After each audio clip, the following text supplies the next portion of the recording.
I had to hurry up and start the stream because I wanted to start at 12. I'm in the middle of a cutscene right now, hold on. No, I cannot.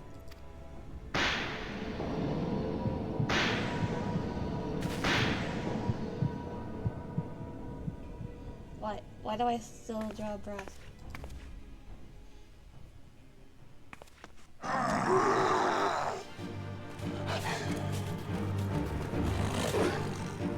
The cutscene just barely started, so you didn't really miss much, by the way.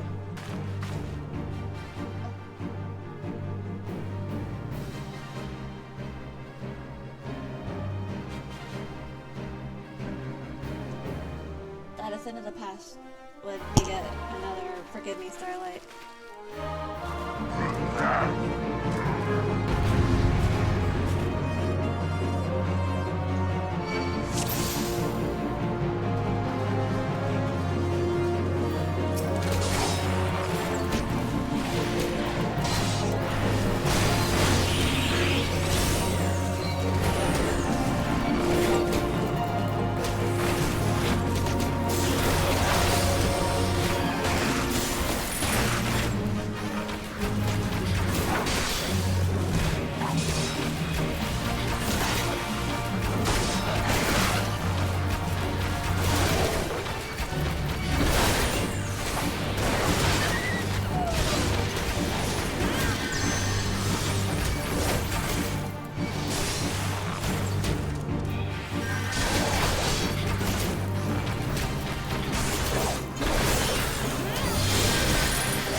Oh, can you get out of emote only mode?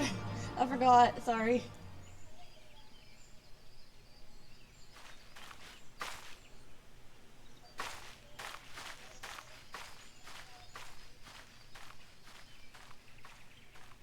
Or do you want me to? Hold on. Let me get through this cutscene and I'll see if I can do it.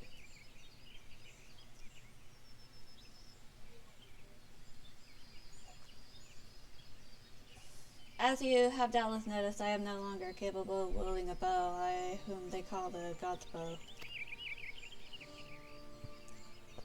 I had hoped that years would take that edge off the memories, but I hoped in vain. Absolution does not come so easily. Heed me well, Starlight, for I shall reveal all to you. The man sung of in the ballad of the vainglorious fool whose hubris dooms an entire regiment. He and I are one and the same. Being no stranger to the bow, you will know that the archer's role in battle is that of support. His charge is to him out of the enemy line, to thin out the enemy line that his comrades might gain ground and feel the battle.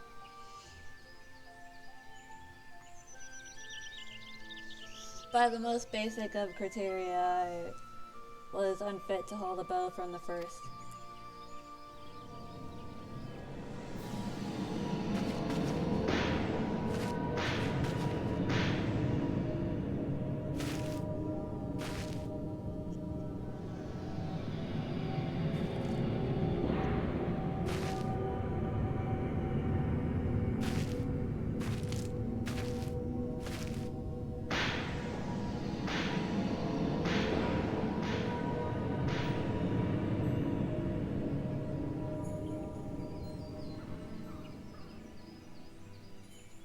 In my pride and lust for glory, I sent countless souls to a bloody grave. Good men and women, and loved ones and bright futures awaiting them. I lost the will to live that day, becoming an empty husk of a man, tormented in sleep and wakefulness, both by the memories of my crime. But odds were not without mercy. They gifted me with song that I might find a measure of solace in my wretched existence.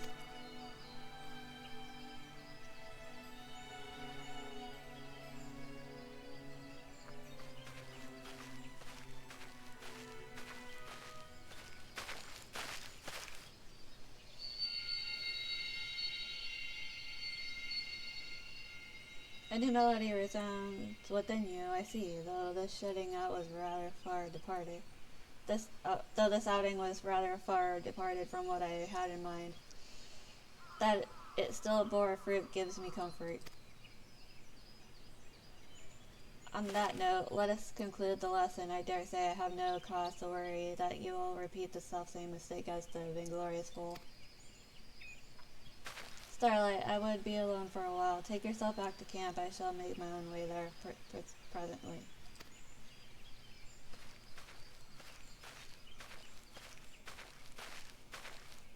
Okay.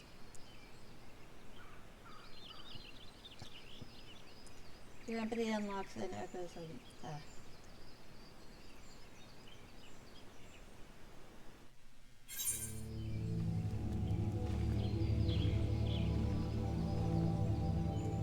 Hold on, let me go ahead and get emote off.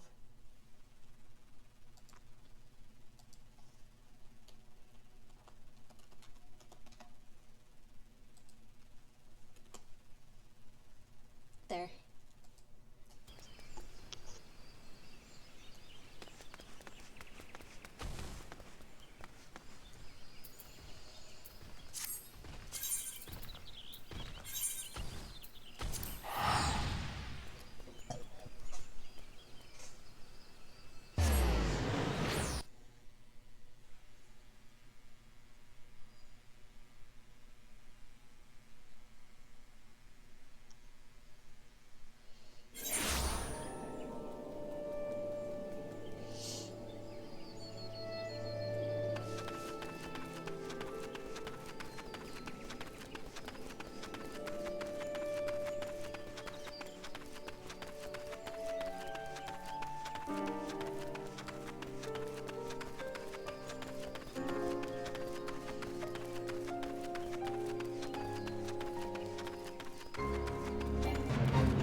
I'm glad to see you safely returned, though I harassed my voice through the saying of it. I cannot tell you enough times how much I regret dragging you into such danger. And yet there is more I would ask of you. If you would do me the kindness of lending your ear and praise me.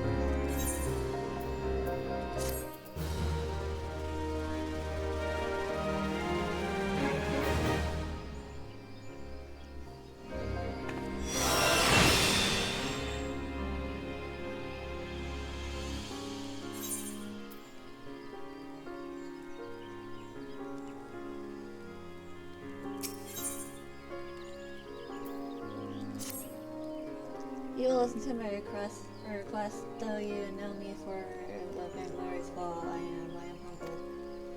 The boon I ask of you is simple. I would have you sing for me.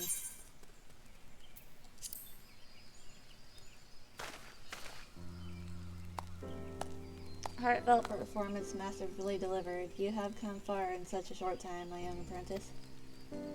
Hearing your song this day, I am convinced that you are well on your way to surpassing me as Bard and Archer both. Soon there will be naught left for me to impart to you. Starlight, you have proven yourself worthy of the consecrated garments worn by the true bards of old to honor the keeper. I speak of the coral attire. The attire was entrusted to me when Bakura Poki and I first met deep within the Twelves Wood. The Moogle and I had traded scarce more than a handful of words when he proffered to me the attire along with the soul of the bard. At the time I knew not of the power of song and so declined the gifts, but Poki would not be denied. For all his good humor, the Moogle can be as unmoving as a rock. The attire chooses the wearer, not the other way around, he insisted. I found myself yielding to his will. In mastering the verses of war, I won the claim beyond my wildest dreams upon the field of battle, and for a time I was well pleased. Alas, my lust for glory knew no bounds, the consequences of which you are already aware. It was in the wake of the massacre of Griffith and crossing, stricken with guilt, I wanted not more than the earth to open up to swallow me whole. I lost the will to live, but I was too craven to end it myself. So I took to wandering aimlessly in search of a place to die far away from the judging eyes of men. Delusional with the power of song, I committed an act of folly. I scattered the coral attire across the realm. If truly the attire chooses its wearer, I challenged, then let it find its way back to me. Determined that I would not be proven wrong, I went to great pains to ensure that the attire would never again see the light of day, and the pieces now rest in places of peril. Being the proud fool that I was, it never crossed my mind that mayhap another was meant to don it. I would entrust the coral attire to you, Starlight, but as you can see, you must needs brave dangers to claim it. I shall mark its whereabouts on your map, but I can afford you no further aid beyond that. I am deeply sorry that my folly of years past that entailed this burden upon you, but Outthink works in mysterious ways. In its wisdom, it may be that he has sent this trial to test your spirit. I mean not for my sentiments to encumber you, but I am convinced that you are the one chosen by the coral attire. But pray do not take that as license for complacency. Trials wouldn't be called such if they failed to tax one's ability. Stay ever on your toes, Starlight. I would have you return whole of body and bearing the 4 parts of my surrendered raiment.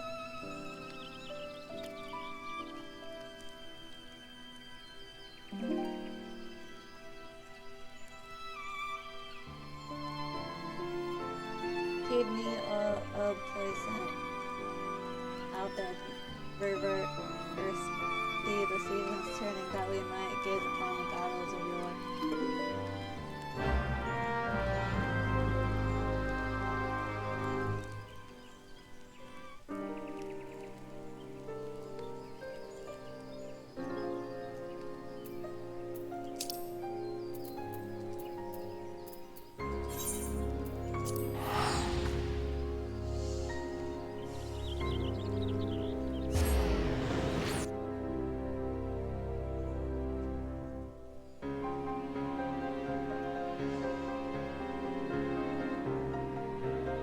Oh, I gotta be right back real quick because I gotta get some water. Hold on.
you have returned sound of body and mind, I trust, and you bear the four parts of the coral attire.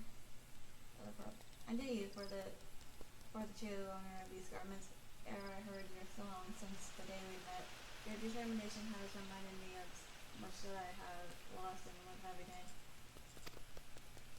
I have at last settled my heart on a matter that has plagued me for some decades. When my preparations are complete, you shall know my decision. Until then, may your song lift the spirits of your allies, and your arrows seek the hearts of your foes.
Store the crystal you seek within this warded pot to protect yourself from its effects.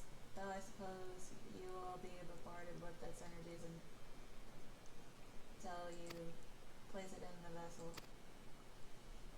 Well, perhaps it shall motivate you to work quickly. In any case, take the pot to Sako, a student of mine, monitoring the flow of aether at High Bridge. Explain to him your request, and he shall instruct you in the final points of crystal hearts.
chosen to guide this woman. Yes, I, Hamasako, greatest of Professor Lamberton's pupils, shall see you successfully query your query. Your timing is impeccable, in fact, for I was just preparing to procure corrupted crystals from the burning wall for my personal research. There, the devastating destruction caused by whatever you had enlisted will go down to you as a part of this. But something tells me let not live your perfect peace will satisfy your high standards, in which case you must needs descend the deepest depths amidst the floating water that murders your most wise and most good sense and purgatory have found this far.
professional relationship with the organization. Not as equals, of course. I would never be so bold as to claim that level of expertise. Are you alright? Your eyes seem to have glazed over for a moment. Anyway, I shan't keep you from your task. You've still corrupted Crystal to find.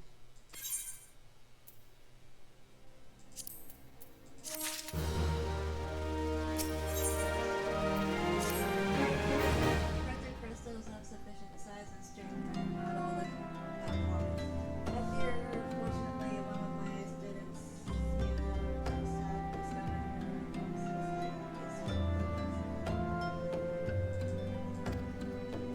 wait, that's not correct. Eastern law is where she was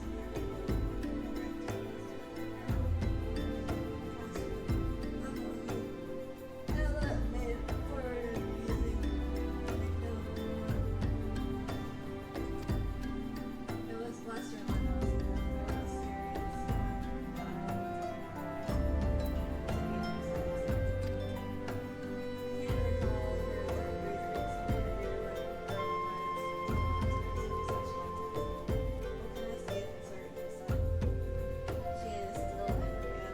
there was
the professor and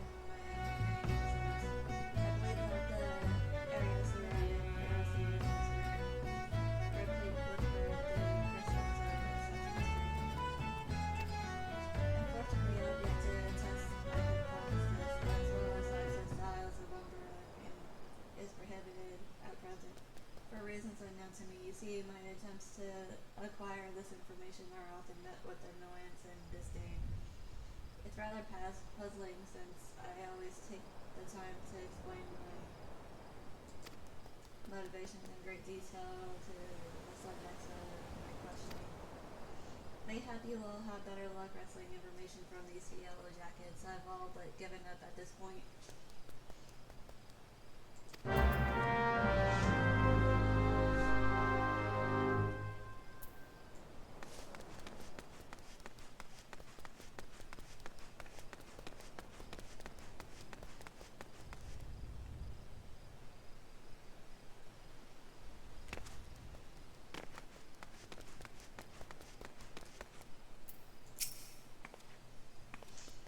You startled me. Don't you know better than to sneak up on a person at a time like this, what with all the gratuitous gossip of spirits and specters haunting the Isles of Umber. Just because I know it's nonsense doesn't make it any less frightening.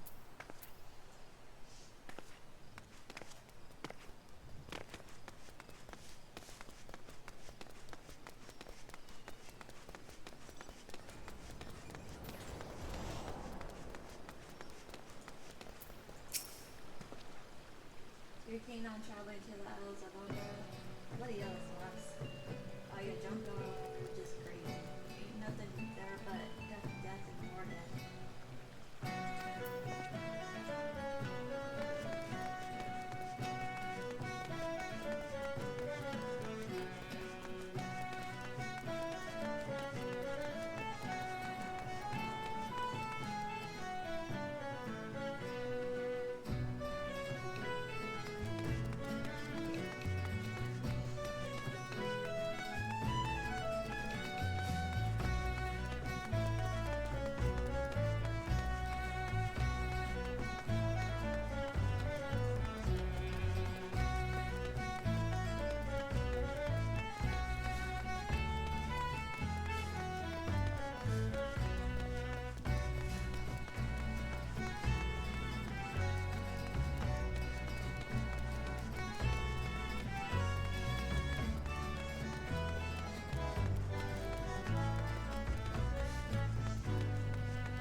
Oh, my.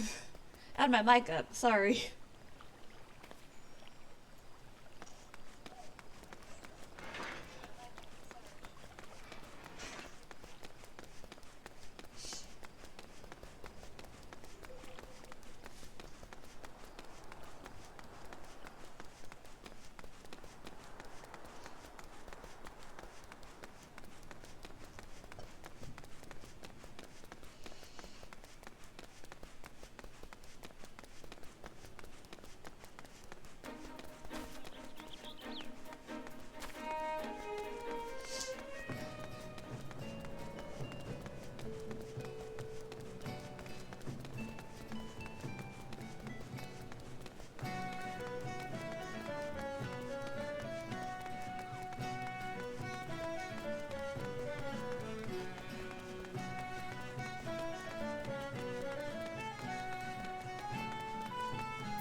Ah, Starlight, you've returned. Tell me of your findings. Really? Infested with undead, you say? That is a very, very interesting development. Excuse me for a moment while I gather my thoughts.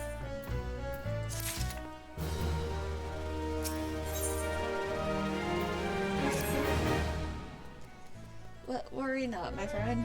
I've given your findings some thought, and I've concluded that this talk of spirits is not more than a local folklore. As for why all travel to the Isles of Umber is restricted, well, maybe it's considered too dangerous owing to the abandonment of Faro Sirius. Yes, well, anyway, while you were questioning those yellow jackets, I paid a visit to the local pub since even an esteemed scholar myself enjoys dulling her wits on occasion. It was there that I heard a tale of a man named Skyfriend, who was recently detained after returning from, wait for it, the Isles of Umber. This is the first I've heard of someone actually traveling to and from there, so I'm curious as to how he obtained permission. By having a chat with him in my stead, he was arrested after all, so I'm somewhat reticent to approach him myself.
I have to go back. She calls to me, sings to me.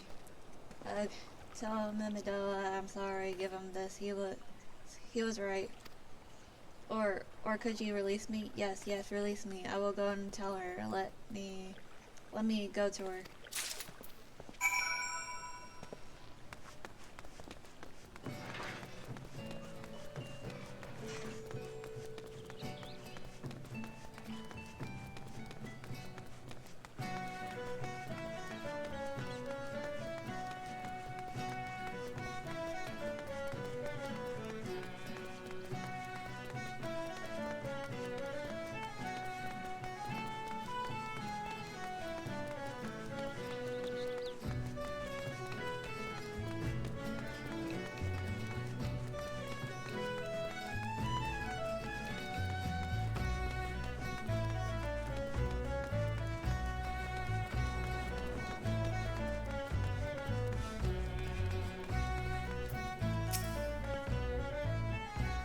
What does Skyrim From have to say? That's not terribly helpful. I couldn't care less how much he misses his favorite bar.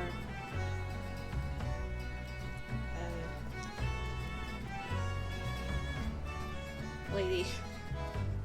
There's some words I don't really want to say. But what was that about a man named Mimidoa? Wait, I know that name.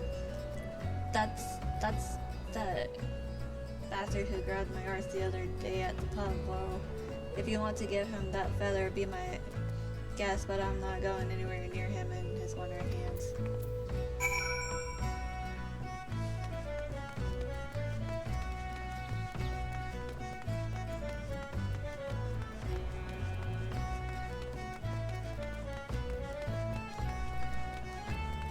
Hello. It's going well.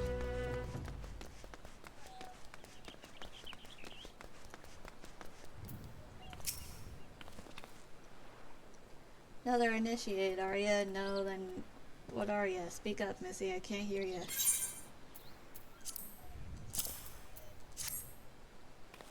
It bugger me, is this what I think it is? Nah, it couldn't be. You found this, where'd you say you found it? Skyfriend, you say, was hoping to have a word with the lad, but it sounds like there's not left twixt his ears. He was supposed to help patch up Faro serious he was. Company sent me to supervise a lot of them. Weren't getting work done on their own. See, half of them walked off, half of them ran off, and half of them up and vanished. What's that? You'll be looking for a passage on the Isles of Umbra? Why didn't you say so? I've been thinking of dispatching someone to take a look on behalf of old Mimidoa. Tell him how the land lies. Ain't nobody been interested until you came a-calling. Whole port's up in arms about spirits and so forth. If I had the go, I'd hire some soul swords and let 'em sort it out. But you'll do in a pinch. You will show this parchment to the skipper and he'll see there and back.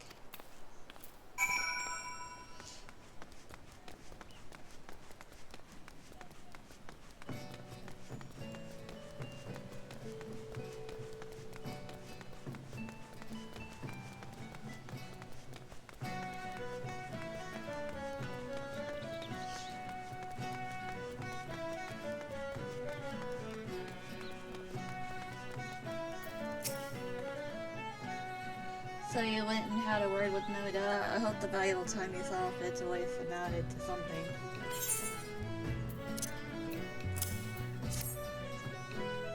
You mean that disgusting creature was Skyfriend's superior? I find that hard to believe, but this writ of passage does appear to be genuine, so it must be true. I must say, it's a relief to work with such an industrial woman as you. I look forward to hearing of the discoveries you will make on the Isles of Umbra without me.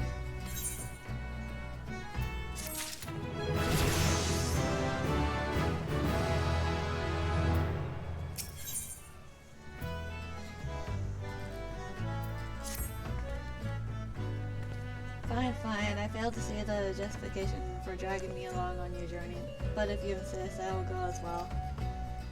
But 12 as my witness, if you leave me behind to be devoured by some horrid abomination, I shall come back to haunt you.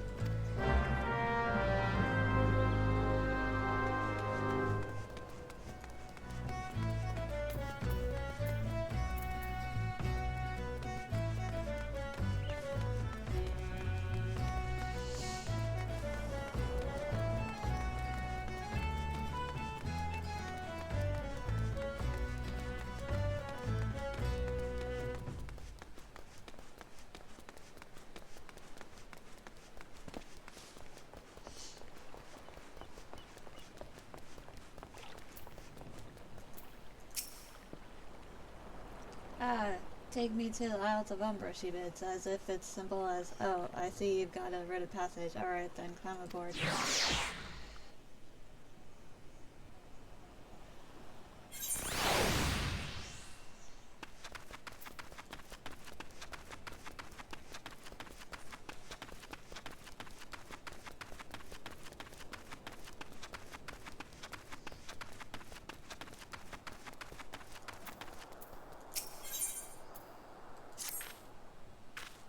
Spirits, wandering spirits all over the island, got to do something.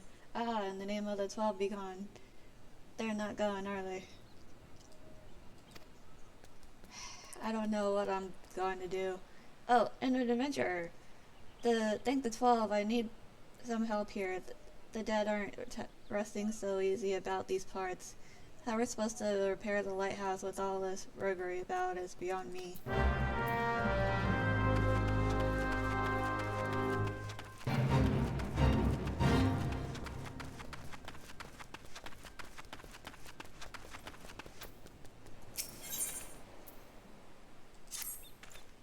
Well, I'm certainly up a creek without an or easy coin, they said. Waltz right in, grab the washed up goods, then be on my way. Everyone will think you got spa might have worked up for the real walking dead spirits about. 'Tis a damn shame, but ain't nothing worth rosin the wrath of them skeletons. All that booty up for grabs, but got nothing to grab but a ladle. What a man's gotta eat while he waits for restless spirits to go London elsewise. You look hungry yourself. Fancy some of this here chowder? Made it myself. Had nothing to season it with but salt, though, so it's on the bland side. While I attend to it, why don't you go to the graveyard right quick and bring back spices. I saw some nice looking Far Eastern stuff before I had to scarbur off on it. Count of a fountain.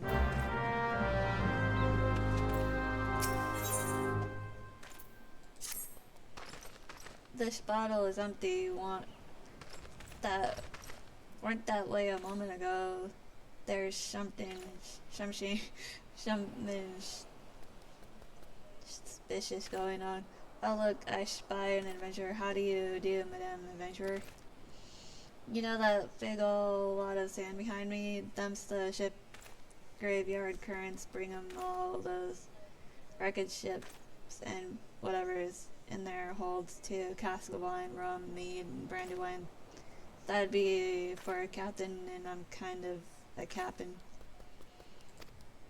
You look real enough. A lot of 'em are, you know, those what visit me when it mines up. Some of 'em are unkind. I need a drink. Here now, take this bottle and fill it with someone from over there.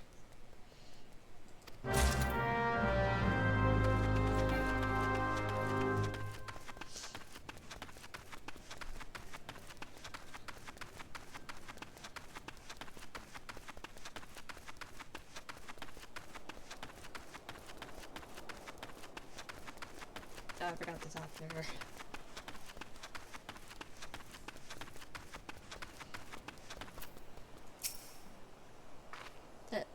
This doesn't seem all that bad.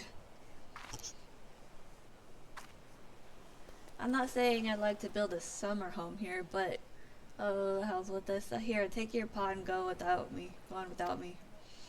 You've harvested corrupted crystals before, right? So it isn't as though you require my assistance. Speak to the man guarding the gate. I'm sure he'll let you in.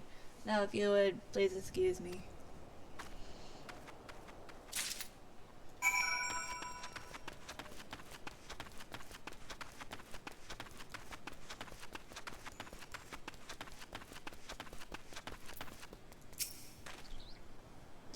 Beg your pardon, madame, but how did you come here? Access to this island is currently restricted.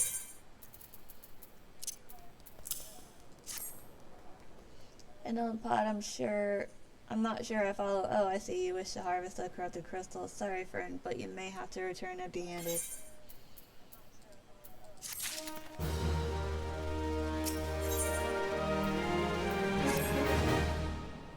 The Rit Master Momodoa may grant you access to the island, but only authorized personnel may proceed past this point. Why, you ask, look up and see for yourself. When that giant mesh crystal struck the lighthouse, it caused severe damage to both the structure and the machinery within that once powered the beacon. Contrary to what the small folk would have you believe, the fires of Pharaoh Sirius were not the product of a mage's thaumaturgy or a colossal arcane bomb, but an elaborate contraption fueled by ethereal energy. Repairs are still ongoing, but as anyone's guess when they'll be complete. What's worse, all work has ceased since rumors of The Walking Dead drove off our entire crew. Not that those rumors are incorrect. I've observed the fiends from a distance at the ship graveyard to the south. What's drawn them to our shores is still a mystery, though. I'll make you a deal, Starlight. Help me unravel this mystery and I'll bring you your corrupted crystal. In fact, I shall begin searching for one that satisfies your requirements.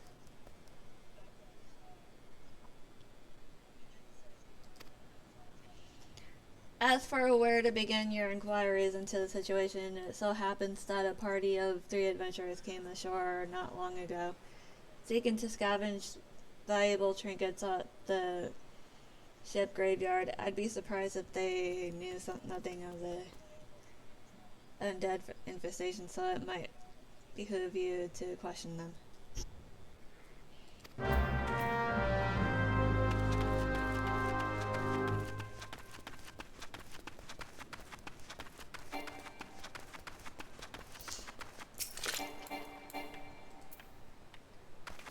Oh, never mind.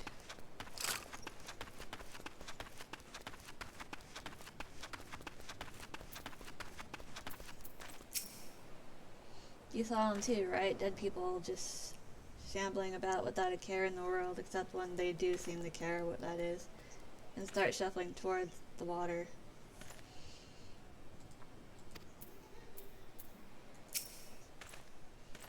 Gosh, that voice, that single fleeting voice, I can still hear it. Stay clear of the southern shore, friend. It took every ounce of my strength to resist.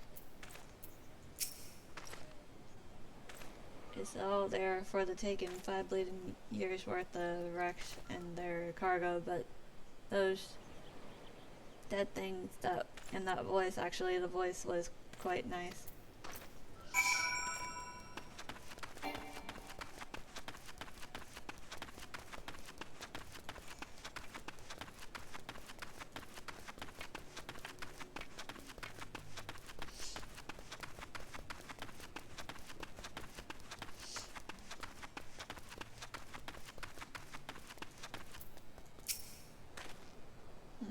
This talk of an alluring voice is disturbingly familiar, but that's impossible if they're all dead, but they're all dead, aren't they?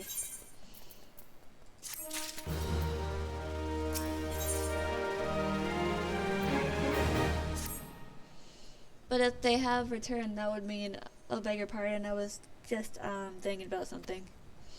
Which reminds me, I received word that Master Momodoa would be arriving any moment. Apparently he grew frustrated waiting for the sweet young lass with skin as soft as phoenix down to return, which I'm assuming is you. I don't know what sort of arrangement you had, but you should probably go and explain yourself.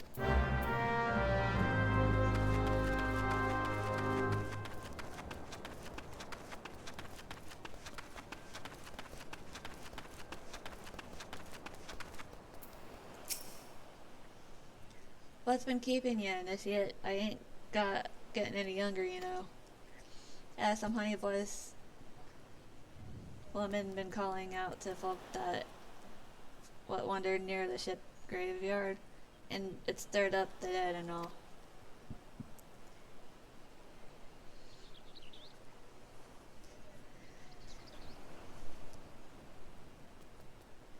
Bloody hells, this takes me back to me days as a cannon boy sailing under old Miss Beard, but they wouldn't dare, would they? Not out there the lesson we learned them last time. God, they bloody would, though. Wouldn't they, brazen old biddies? Some folks said as the first purge would be the last, but I knew deep down in my bones as this day would come and come at has I'd bet me the mere sirens behind all this. Nay, not one of the sanguine variety initiate. I speak of the other kind, them what's got feathers and lures sailors to a watery grave with their sweet, sweet song. Oh, but don't end there, no drowning's just the start. See, even in death a man stays bound to its beast, forced to do her bidding till his corpse can't do it no more. 'Tis a fate I wouldn't wish on me worst enemy, except maybe in drink, and I'd regret it after any road. 'Tis up to us to stop this hellsborn woman before she takes another soul. Doesn't really matter. He shouldn't really be touching women without their consent.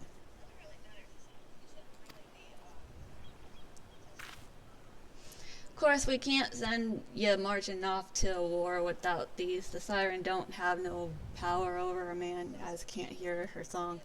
'Tis lucky for you I carry a spare pair, and lucky for the both of us I'm a superstitious old soddy. Well, she ain't coming to us, so we'd best head over to her, to the ship graveyard initiate.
huge supply.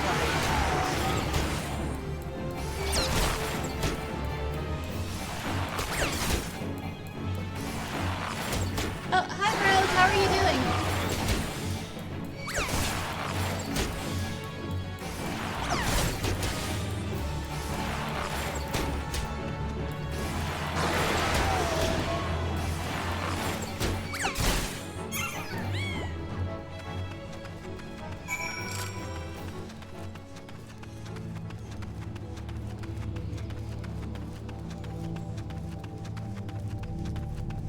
Oh, that's fine. I'm hoping things are going well for you.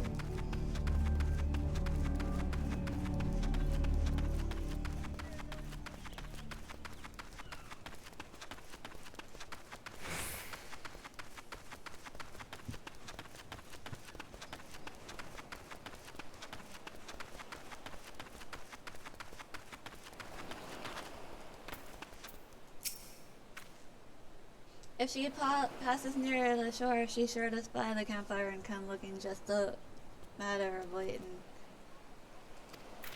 Now.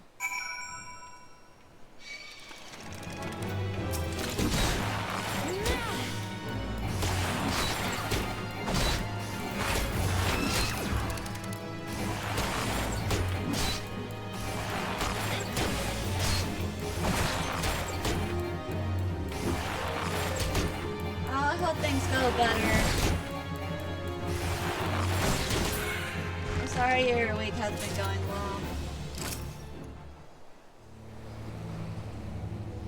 It's been going well. My week's, well, it's mostly been iffy because I've been kind of sick, but I'm getting better.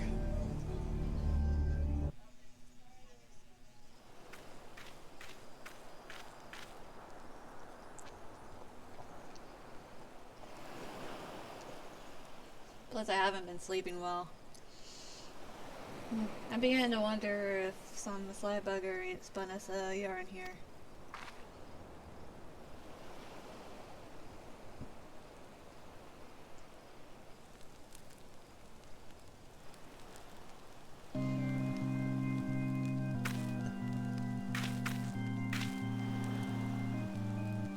Quiet, do you hear that? 'Tis her.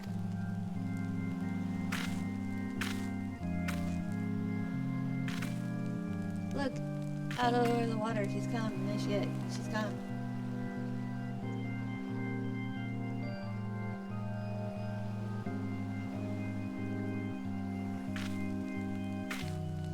Quick Lash, shove them plugs in your ears and get ready for a fight. As soon as she realizes you're deaf to her ditty, she'll call on her thralls and we'll be up to our necks in corpses before you know it.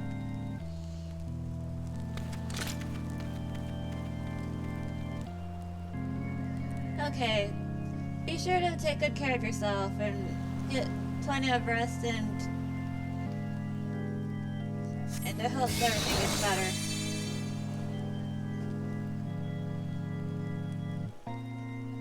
She loves... Oh, I think I've read all this stuff before. I did all this before on another character. On a different server.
Am I alright?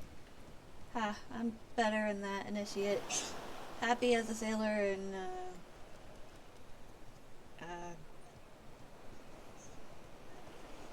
yeah, that. I'm not saying that. I am, of course, I'd be happy as a sailor with two. What's its, if we'd gutted the songstress, but you can't have everything, can you? She'll not come crooning around here again, though. Not for a while, any road. And if she does, well, we know what to do, don't we? Thanks for the help, bugger me. I've clean forgot your name. Remind me, Starlight? Don't recall having no initiate by that name, but if you're not, well, me old mate, or what's name? Why have you been so bloody helpful? Oh, never mind. Be seeing you, lassie.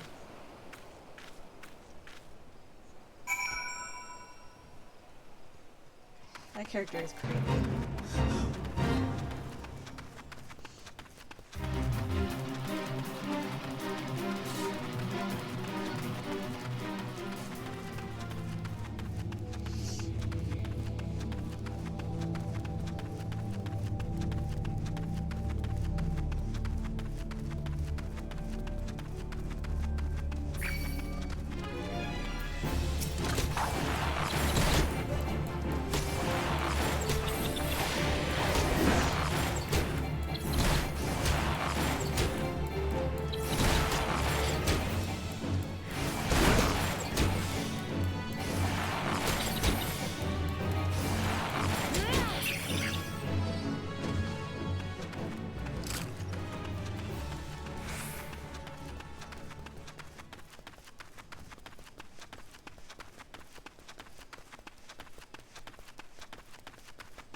It ain't fair with the rules changing all the time. I was a good looter until I tells you now suddenly the job comes with ghosts. Looky here, that's a bottle. I had one of those around here before. I think something happened to it. Thanks. You're the best version I ever seen. Supposed to be other cargo too. Chest full of electrum bars and the like for trading with East and Marisham, and me, I'll take the wine. Sniff sniff. Ah, ugh, it smells like rotten eggs. I'm not drinking that. What a waste all that wine and mead. Beer too. Mustn't forget the beer and the brandywine for capping.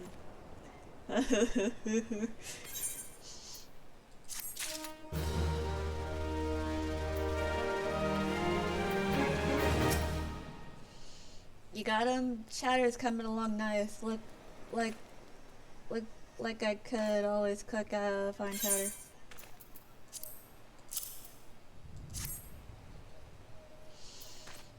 Ah, see, what did I tell you? I knew they were there. I did. I'll just toss them right in, and this'll be a meal fit for and add my. Ugh, it smells like feet. How long's that spice been left in the graveyard anyway? Now I ain't got no supper neither. Told them it were a bad idea using money. They said sure will be for the folk on this island. I'll have to pay them for more potatoes and cream.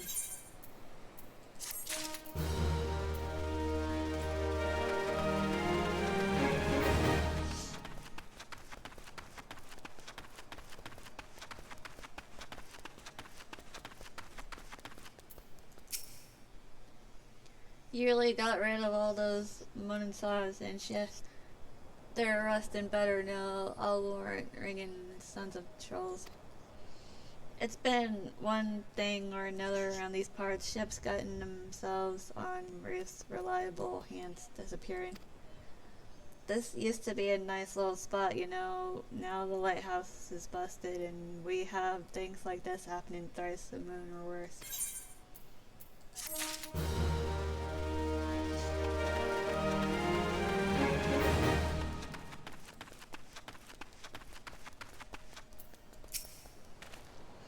You mean it was Siren, but how It was a siren, but how were you able to resist her song? I see. I had heard that Master Mimidoa was involved in the first purge, but I never actually... Haven't survived in an ordeal like that. I can't blame him for carrying earplugs around with him. Anyway, I have something for you. That corrupted crystal you wanted safely sealed within the pot, just as you requested. Please take it with my compliments.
Oh, it's you. Welcome back, Starlight. You're looking remarkably I must say, and more importantly, alive. You are alive, aren't you? No, I'm a ghost. Aha! The conquering hero returns bearing gifts. Might I have a closer look? Impressive, very impressive indeed. Yes, I think you'll be quite pleased with the specimen. Congratulations, Starlight. Seldom, if ever, have I encountered a corrupted crystal composed of such volatile overabundance of fire-aspected ether. What, you wanted a corrupted crystal composed of fire-aspected ether to counteract the effects of the raging wind? Well, this specimen won't help you there anyway. Anyone who knows anything about this elements can tell you that. You'll just have to keep looking, I suppose.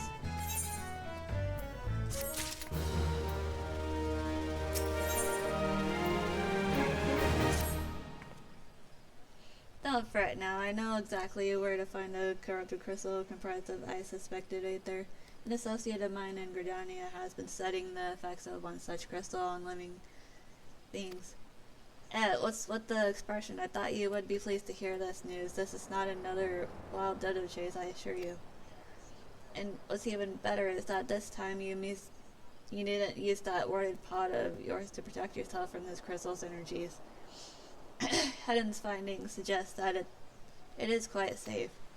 Why, you ask? Well, let's just say that it has undergone a unique process that has rendered such precautions unnecessary. Anyway, do not let me keep you. It has been a pleasure, Starlight. Come back and see me sometime, alright?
Salutations, Miss Vale, I presume.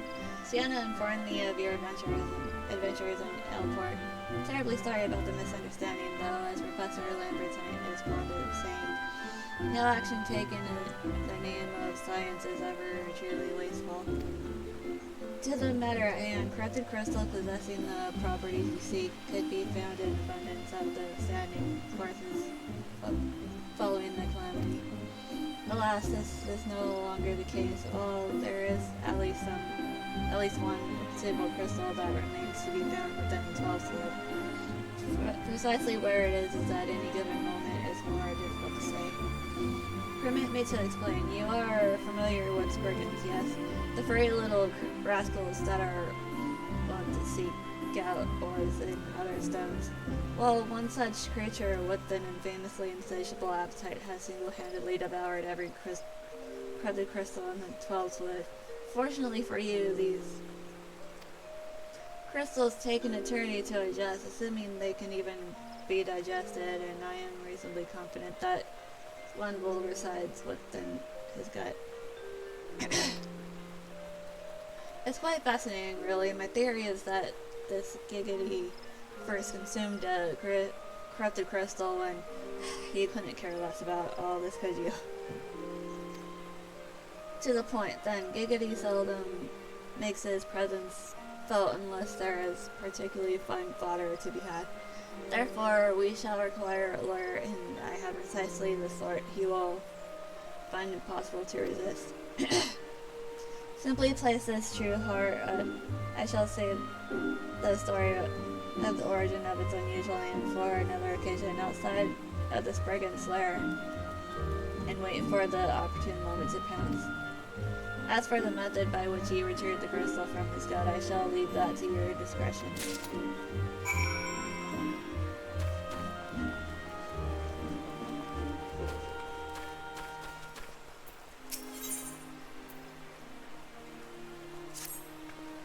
Fellow Green Thumb asked me to pick up 2 things in Verdania, sweet rose perfume and a good adventure.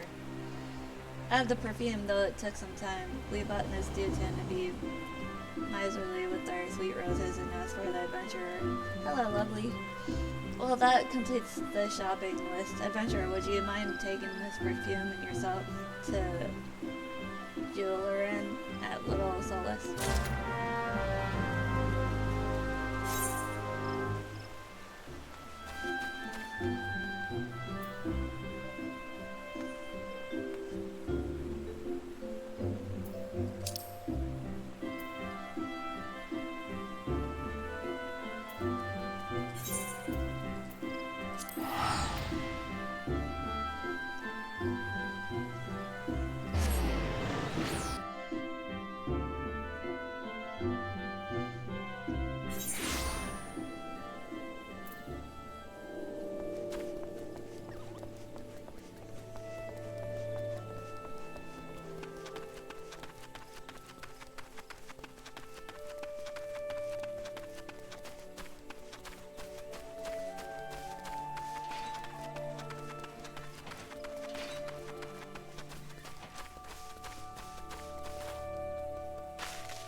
Okay. Sleep well.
Pray do not sneak up on me like that. I was engrossed in what is that? What in the God's awful what is that God's awful snow? My word, that is a breathtakingly beautiful crystal. I see my supposition was not mistaken. And I also see you weren't averse to digging through some Spriggan entrails for your prize. Leo, our furry friend, a debt of gratitude, you know, this thick coating of digestive juices is protecting us from the harmful effects of the crystal.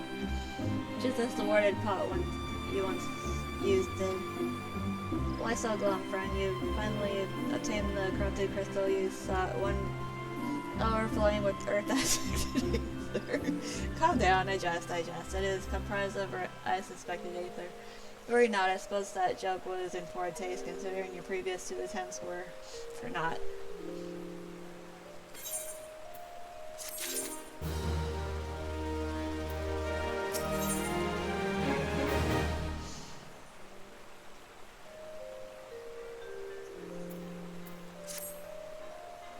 Beg your pardon, Starlight, I forgot to return your crystal to you. Oh, and there was a message for you from Professor Lambertine. Something about a man named Marquis. Apparently, the professor misses the intellectual stimulation. Forgive me, I should have written it down. It occurs to me that I have yet to ask why you needed that crystal. You aren't planning anything nefarious, are you? It would reflect poorly on me and my research if it was used for evil ends. Oh, well, perhaps it's best I remain ignorant. I didn't become the professor's great pupil by filling my head with unnecessary information.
Greetings, madame. You wish to proceed to your vessel?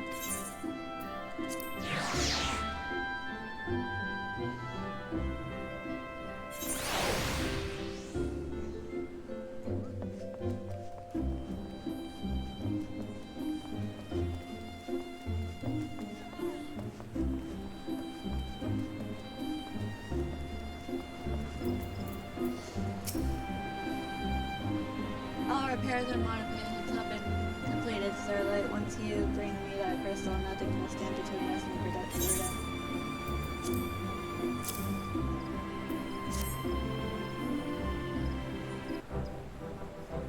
I'll need to run some tests to be sure, but this looks to be exactly what we need. Worry not, Starlight. I'll see that your hard work doesn't go to waste.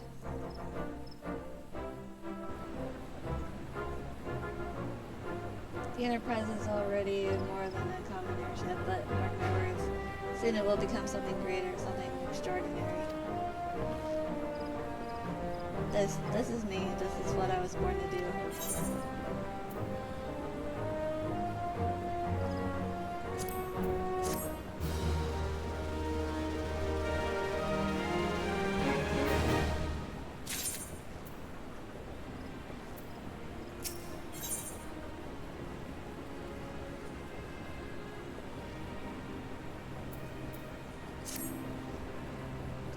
According to my test, the device is now functioning in perfect harmony with the crystal, meaning we can leave whenever you're ready. But you must understand, tests can only tell one so much. Until we approach the Howling Eye, until we attempt to breach the barrier itself, I cannot be sure that this will work. I think it only fair to tell you that there is a small but statistically significant chance that the crystal could trigger a massive mayhap. It is better that we remain positive. Starlight, I want to thank you for reuniting me with my ship, for trusting in me to develop this plan for everything. You've helped me to rediscover a part of myself I'd forgotten. I am not the man I once was, and I do not know if I ever shall be, but I do know one thing: this feels right. My apologies for the sudden outpouring of sentiment. I would have waited until after the mission, but, well, you understand.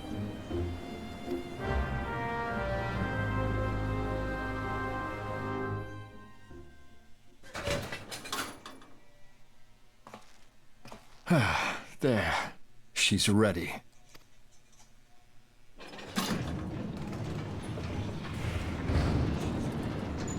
Ah, she stirs.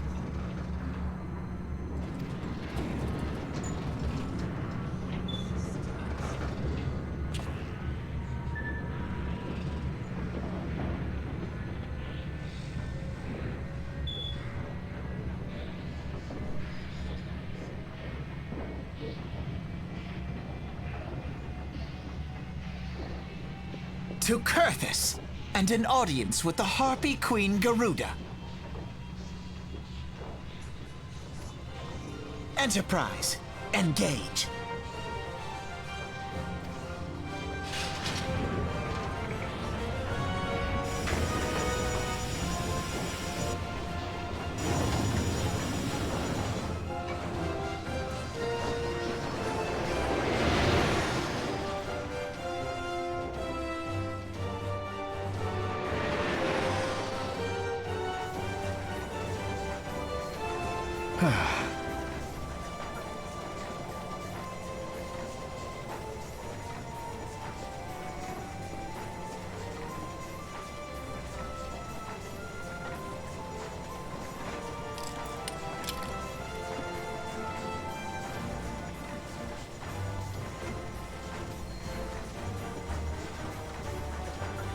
Damn it.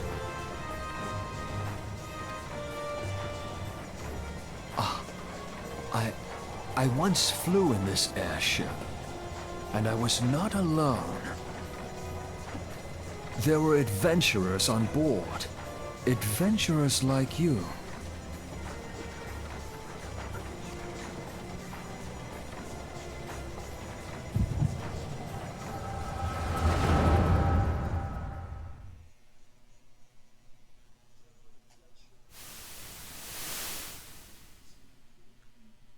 Just how long have I worn these damn goggles?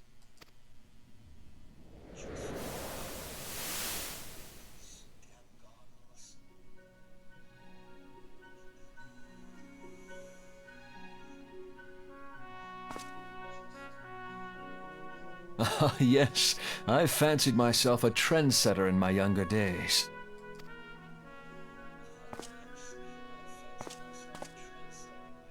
The young prodigy, admired by all, exactly like his father.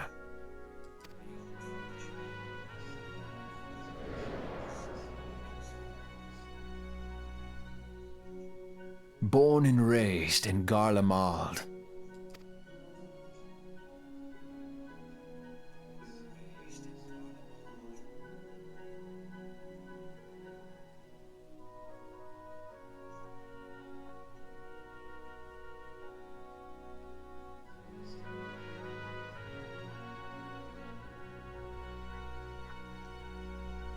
It was only natural that the precocious young student should become an engineer.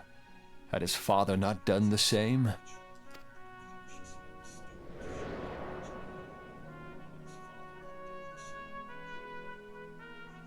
Father, when did we stop seeing eye to eye?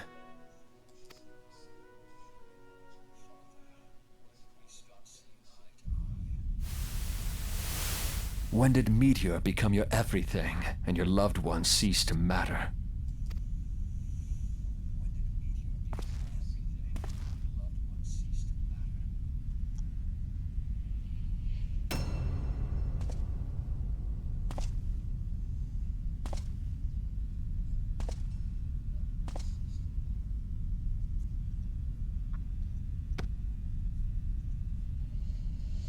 You abandoned us all, but he was there for me, Father. There for me when you were not. Though he proved no better in the end.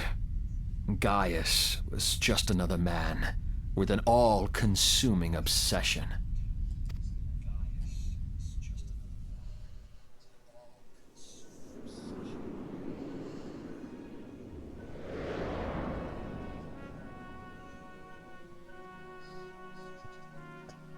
And so I ran, left the Empire behind and came to Eorzea, where I built the ironworks.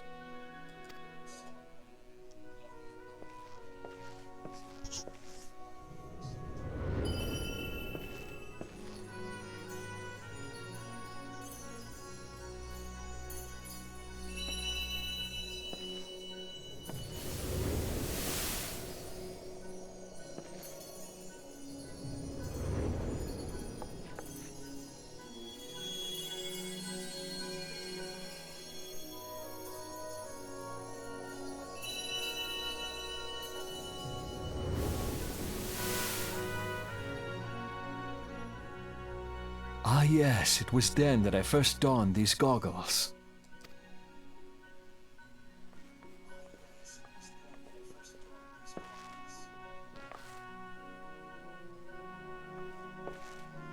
Eorzea opened my eyes. It was home to so many manner of people, each with their own hopes and dreams. People worth saving, and so I fought beside them. I wanted to prove that my knowledge could serve a nobler purpose. I wanted to prove that there was another way. And it all began that day when I found my new home.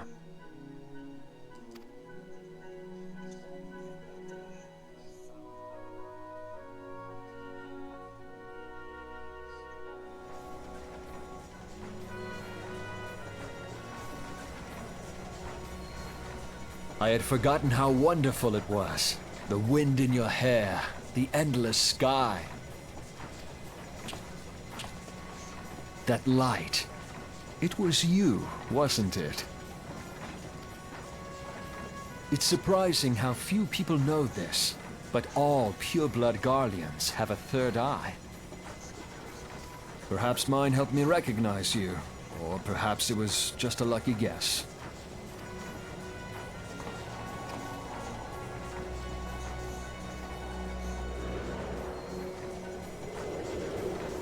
The Enterprise was made for this, to carry Eorzea's protectors into battle. I am proud to be able to call her my own. Sid? What exactly do you remember? Alphinaud, my boy. Sorry to have been such a burden.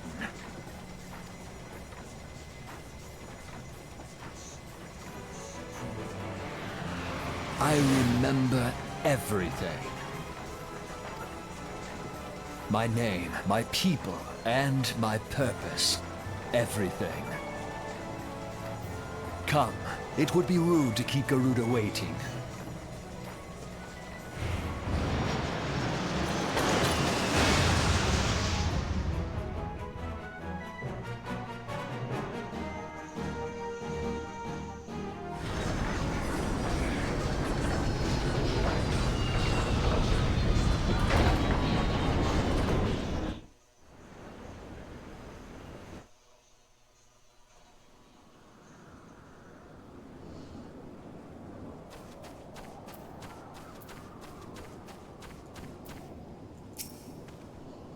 All our efforts, all our travels, all of it was for this. Make ready, Starlight, for the end is nigh, be it hers or our own.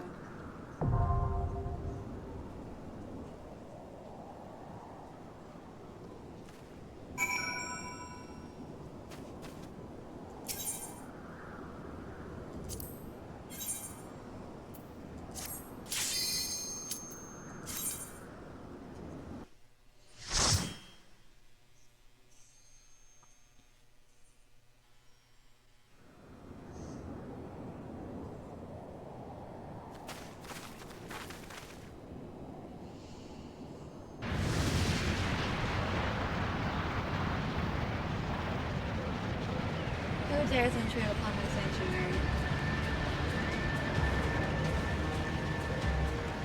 Your insolence shall not go unpunished, Linewalkers.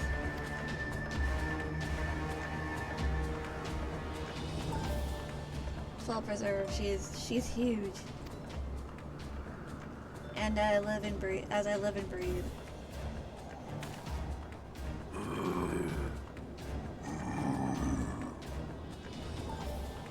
Over there, look.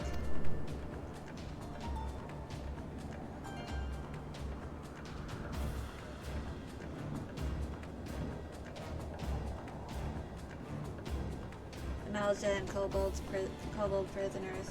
But why would the Ixil bring them here? Hee hee hee ha ha ha hee ha ha. Wherefore come you hither, foolish mortals? Garuda, we come to put an end to your reign of terror. Hear you this blasphemy, my children. These landwalkers would bring me low. You who are bound to crawl upon the earth should revere me, for I am the wind. Did we not take to the skies and slip your defenses? We are bound by nothing, Garuda. You think your playthings give you strength? They will not help you here, Landwalker. This is my realm, and where none can challenge my supremacy. Struggle though you may, I shall slake the roots with your blood, for festoon the canopy with your entrails. Ha ha ha ha ha ha ha ha ha. Slay the unfeathered ones. We shall, as an offering to Garuda, they will serve.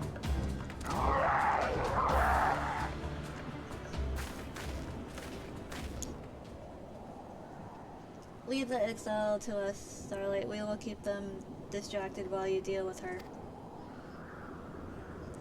Do not fail, Starlight. Remember, you fight for the scions for Eorzea.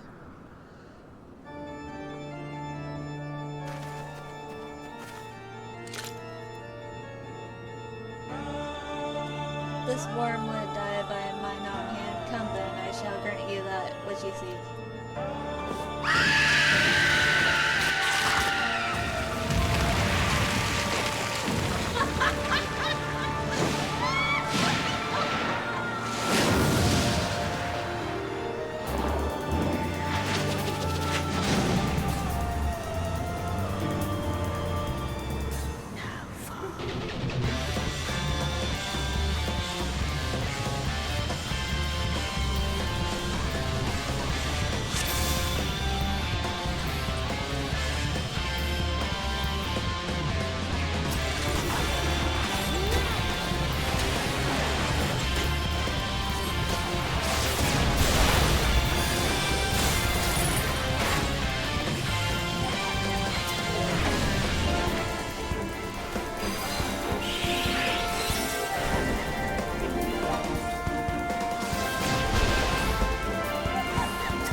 well,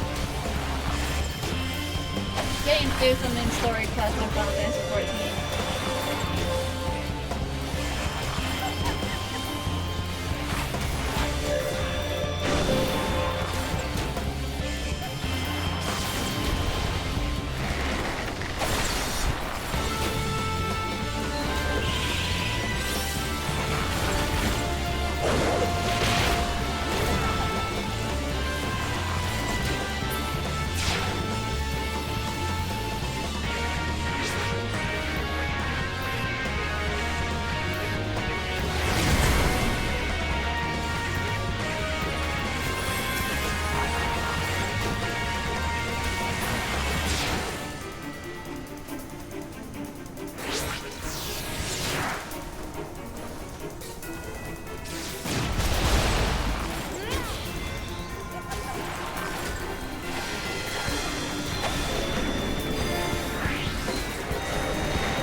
No!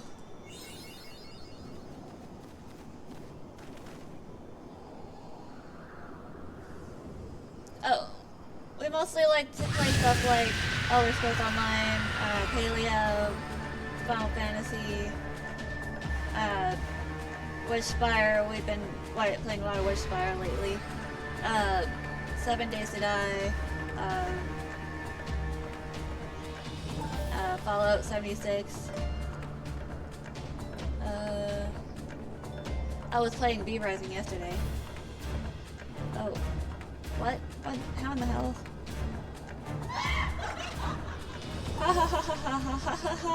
This is my realm. You have no hope here. None. None. Did you truly believe you could defy a god, Landwalkers?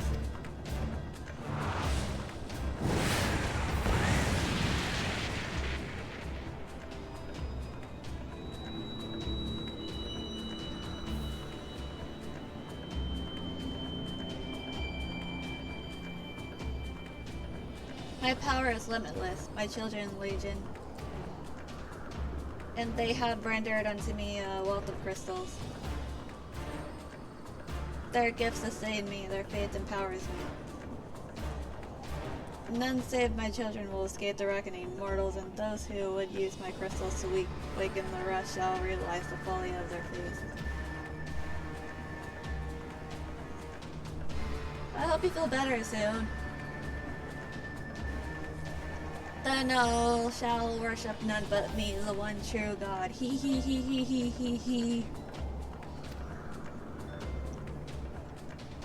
Of course, worship, so long as the exile keep praying, she will never fall. Then let's stop them.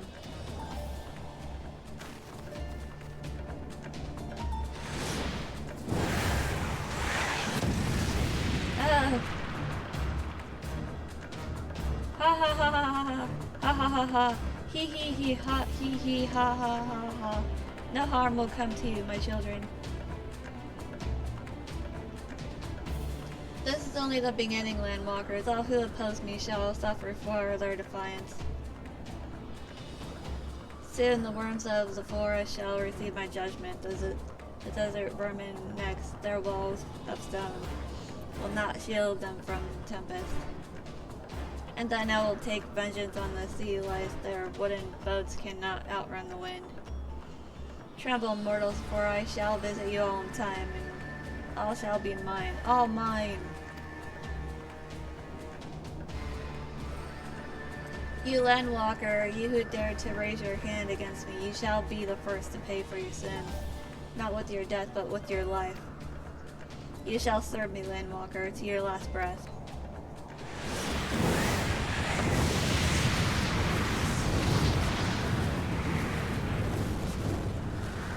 No, no, I claimed you. You should be mine.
Ow! I know that experience. I've had an ingrown toenail removed too. They numbed my toe, but the numbing itself hurts.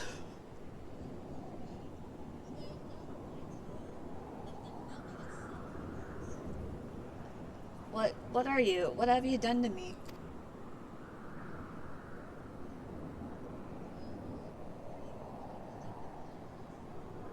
No mortal should possess such power. This is impossible.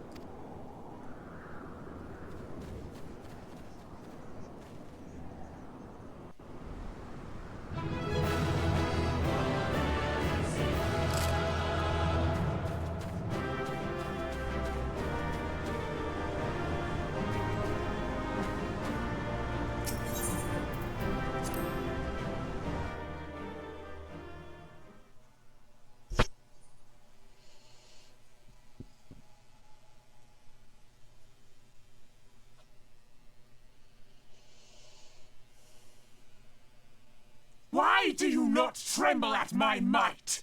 Why do you not beg for mercy? Why do you not die? We've done it! Ah! Impossible it is! Kill you all! Is that all? O Lady of the Vortex, O mighty Garuda. Of all primals, the most terrible, I say again, is that all? Gaius! Ah, Sid, my boy, you look well. For one who has forsaken kin and country, I wonder what else you will forsake before the day is done. What? What exactly did you hope to accomplish here this day?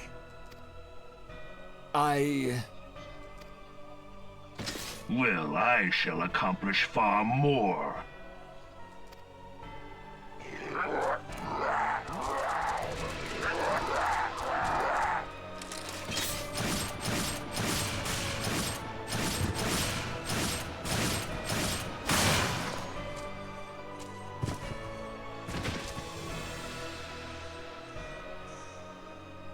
Is that all? Is that all?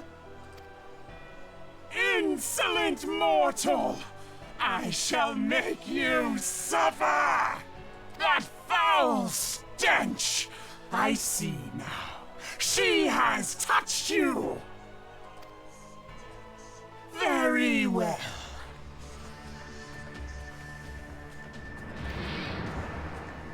Seven hells, does she still mean to fight?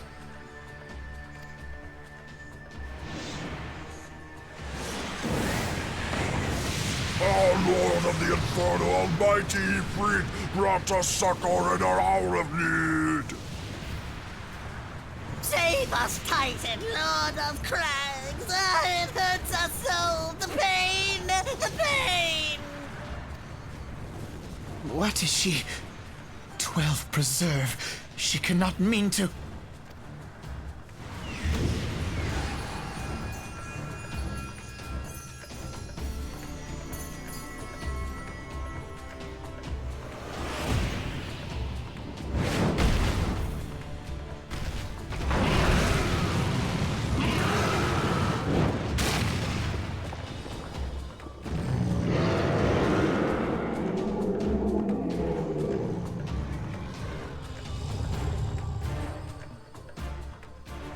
No.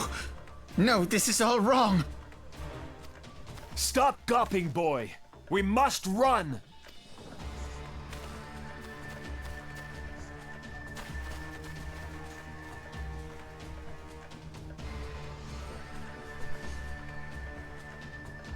Surrender yourselves unto me!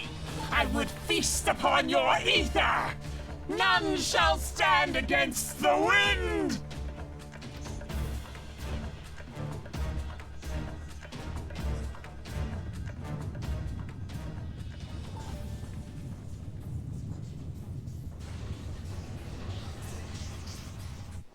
Bear witness to the glory of the Empire!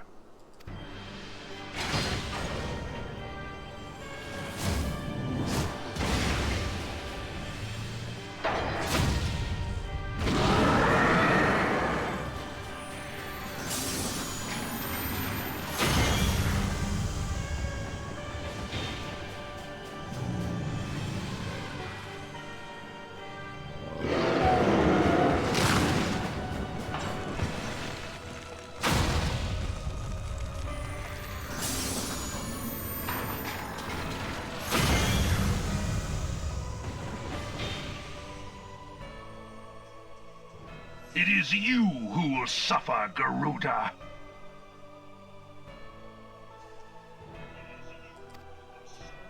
Ancient Alec had ways of dealing with your kind.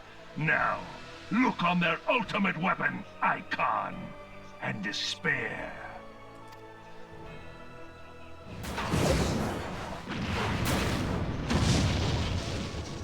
No! No! No!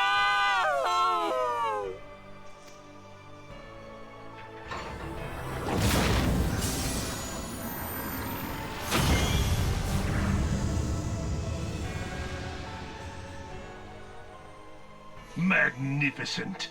It exceeds all expectation.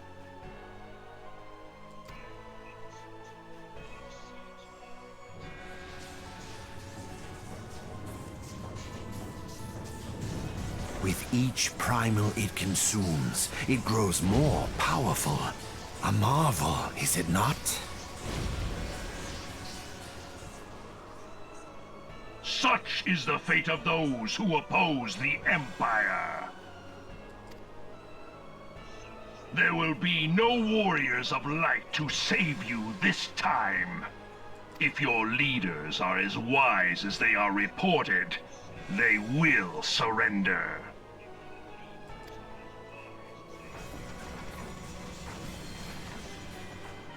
Your skills are impressive, but they will not be enough.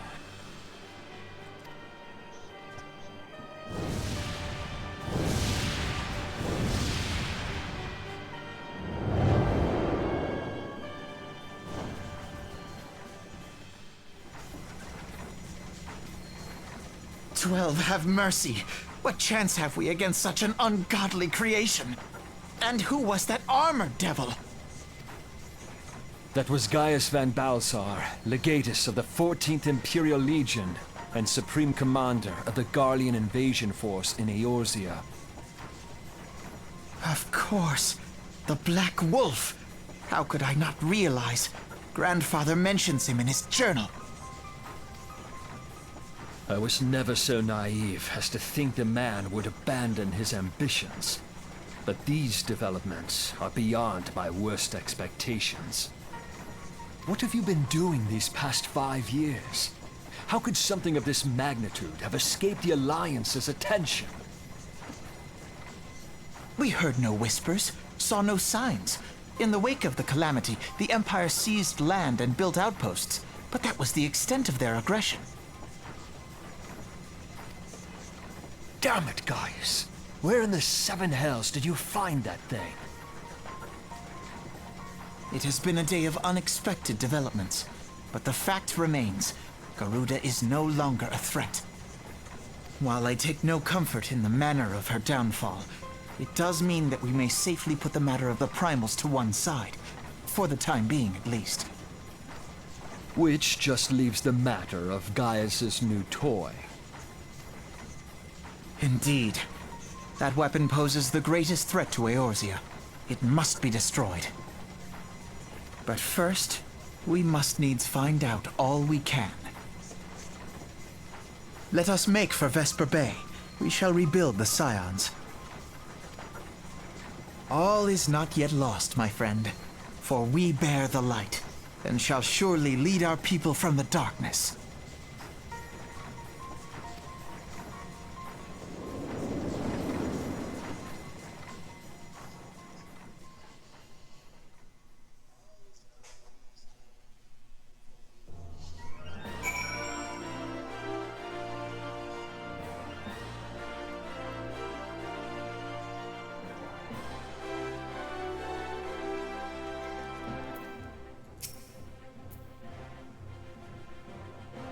Well, that was an experience I would rather not have again.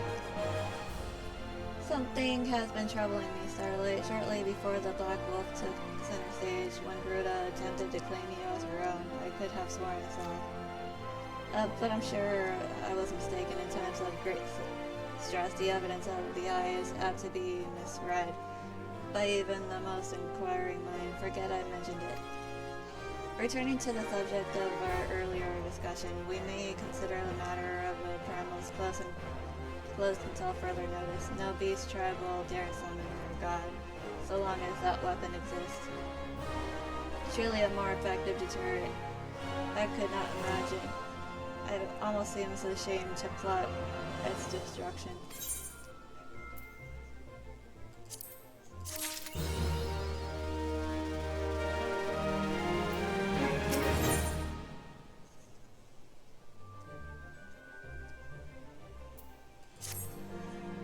It is past time we return to the Waking Sands. To leave our headquarters in disrepair any longer would be a dishonor to the memory of those who fell there. We have been brought to our knees, but we will rest, rebuild, and rise once more.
Tell me, Starlight, does that here strike you as odd? I see signs of recent habitation. Could it be that we have trespassers?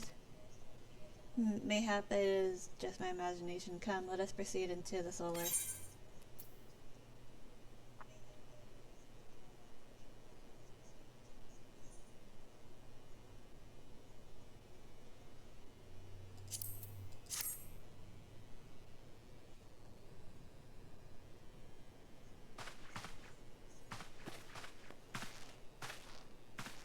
Wait.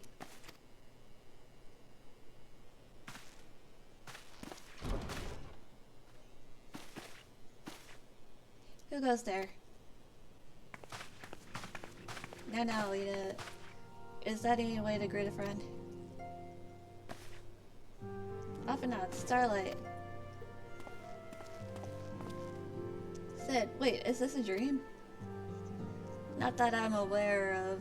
It's been a while, Ada.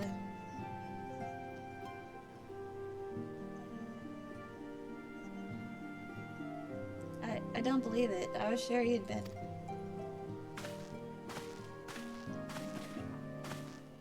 This place has seen better days. You know, I wasn't actually here when I was still in talks at the Adder's Nest. The first I knew about it was when I came back and I saw Ida.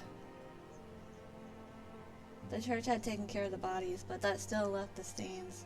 It was hard to know where to start if Ishtola hadn't been here to help me. Ishtola is here too? Yes, but she's not here right now. She's gone to Alda to meet a man who might know what happened to the others. Papalimo and Menfilio weren't among the dead. According to the church, Ishtola thinks they were taken somewhere. Upon the orders of the Black Wolf, no doubt. Why would he want them? Because they possess something he desires, knowledge of another power that can be brought to bear against the primals, one that Gaius has yet to harness. The Echo. Gaius will be aware of its existence, as well as the immunity it grants the gifted to the primal's influence. Powerful though that his elegant weapon may be, he would doubtless desire such protection. He means to use Menfilio to gain an understanding of the Echo, none of which explains how the Empire came to know the location of the Awakened Sands in the first place. No matter, the Empire has grown its hand and now we must act. It is up to us to rebuild their scions and save Eorzea. Can I count on you, Ada? What? Oh yes, of course. Whatever you need. We can discuss our next move upon Ishtola's return. For now, I say we rest.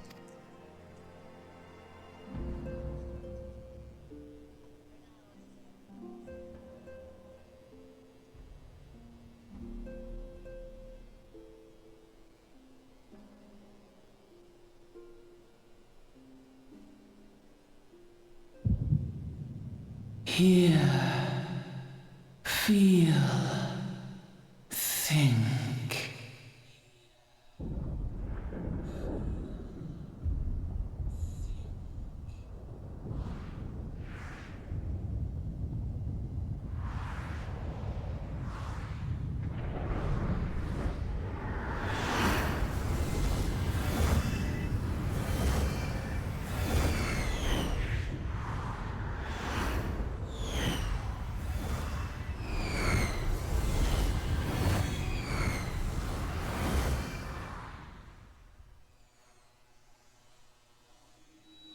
Bringer of light,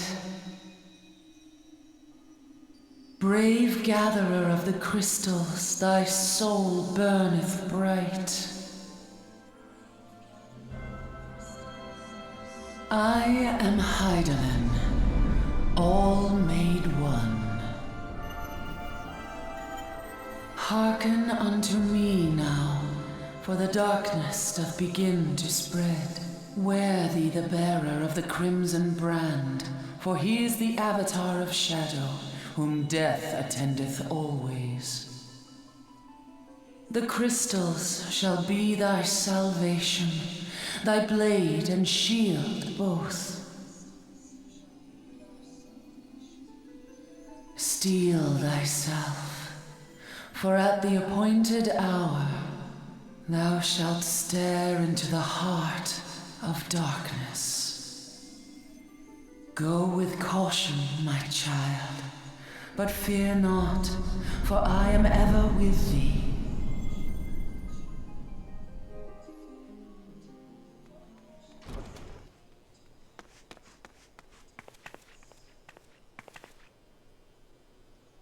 Ishtola. Starlight, I see you and Elfin are safe, and Sid?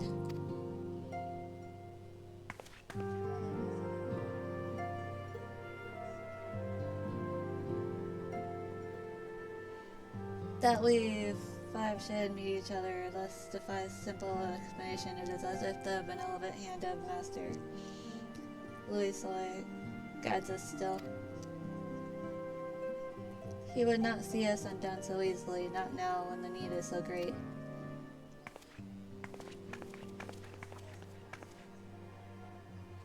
I know where Minfilia and the others are being held. Where? An Imperial stronghold in heart of Mordona, Castrum Century.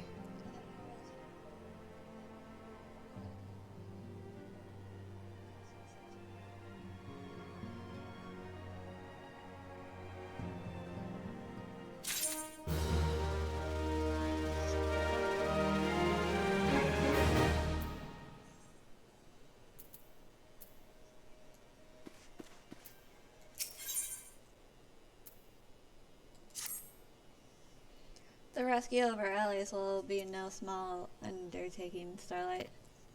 Even under normal circumstances, breaching the defenses of an Imperial castrum would be a highly dangerous proposition. But now that Castrum Century houses prisoners whom the Garleans deem valuable, we may be confident that they have taken additional measures to ensure the stronghold's security. If we are to free our friends, we will require an effective strategy, and if we are to formulate an effective strategy, we will require intelligence. I believe I know a man who may be able to assist us in this, Lord Portalain of House Durandare. He is stationed at the Observatorium in Corinthus. Let us go to him to beseech his aid.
Ah, Starlight, the woman who unmasked the heretic in our midst.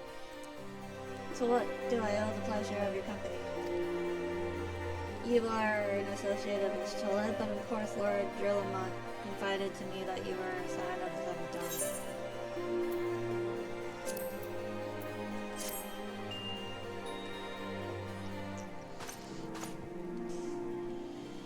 Castrum Century, what interest have you in the Imperials? They hold several of our number whom we intend to free. Any information you can provide would be greatly appreciated. I see, that might explain our scouts' reports. They observed our 4 prisoners being led into the castrum, a Huron woman, an Elizan man, and 2 Lalafels, 1 male, 1 female. It's them. It has to be Minfilia, Uringer, Pablimo, and Totoro. If that scant morsel is of use to you, you may also be interested to hear about a more recent incident. Incident? An Imperial airship made an emergency landing here in Quarthus not long ago. 2 men believed to be prisoners, a Rogadin and a Lalafel, were seen fleeing the craft. What did you say? A Rogadin and a Lalafel, Master Garland. Neither wore Imperial dress and both seemed disinclined to wait for rescue, hence our assumption that they were prisoners. Well, I'll be damned if Biggs and Wedge trust those 2 rascals to escape. We must find them, Starlight, and soon. The Imperials will not rest until they are captured or killed, and if Biggs were given the choice, I fear he'd take the latter. Freeing those held in Castrum Century will require substantial planning and preparation. As such, it is an endeavor that will admit some slight delay. The matter of the escapees, by contrast, will not shortly after the prisoners vacated the airship. Our scouts observed Imperial troops setting off in pursuit. It is likely only a matter of time before they catch them. If you wish to see your comrades again, you had best act now. If, as has been suggested, the Garleans took our fellow Scions prisoner in hopes of understanding the echo, it seems reasonable to assume that they will not be executed until such time as the study is complete. But Biggs and Wedge are not Scions, nor do they care aught of the echo. As Lord Portalaine said, this may prove our only chance to rescue them. I say we seize it. Thank you, everyone. You won't regret this.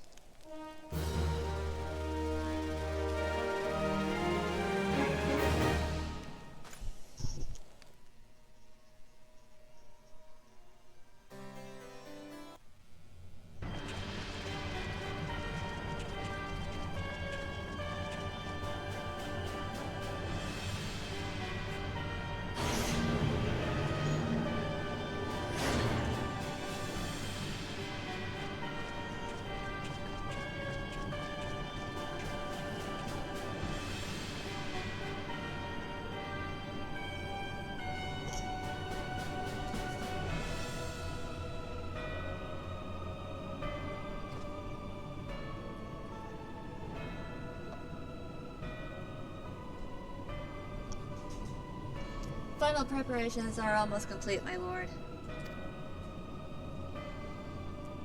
There stands the culmination of 5 long years of painstaking work, but all our efforts will be vindicated when the Emperor's vision becomes reality.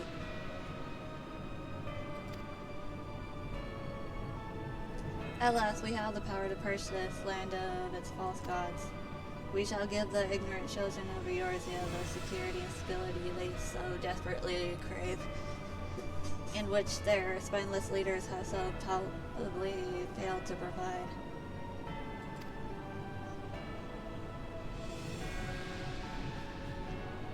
As you say, my lord, rest assured our engineers will not rest until the weapon is fully armed and operational.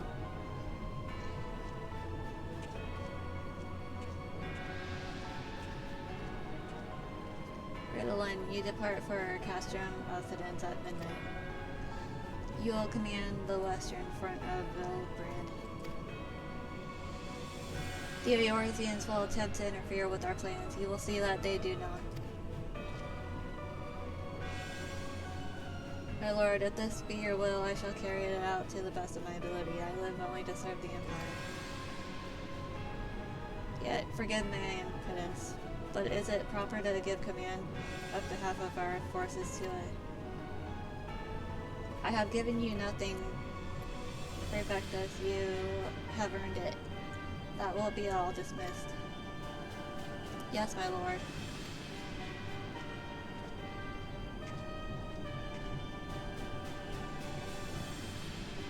Headquarters, 1 hour.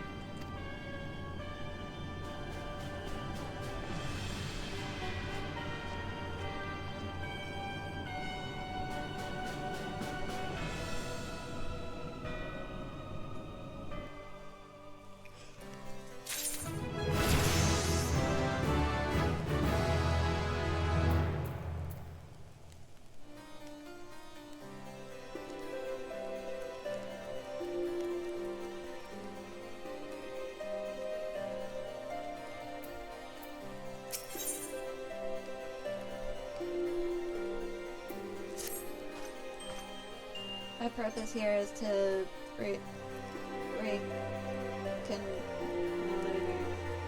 early activity along Belathia's spine. Owing to this, I have the honor of being acquainted with this shore. Now that the report of the Imperial airship's emergency landing came to us by the way of Dezemail Darkhold, situated to the west. Our man stationed at the entrance, a knight named Brissel, may be able to tell you more. So as to expedite your mission, I shall furnish you with a letter of introduction. I pray that you will soon be reunited with your comrades. May the Fury grant you strength.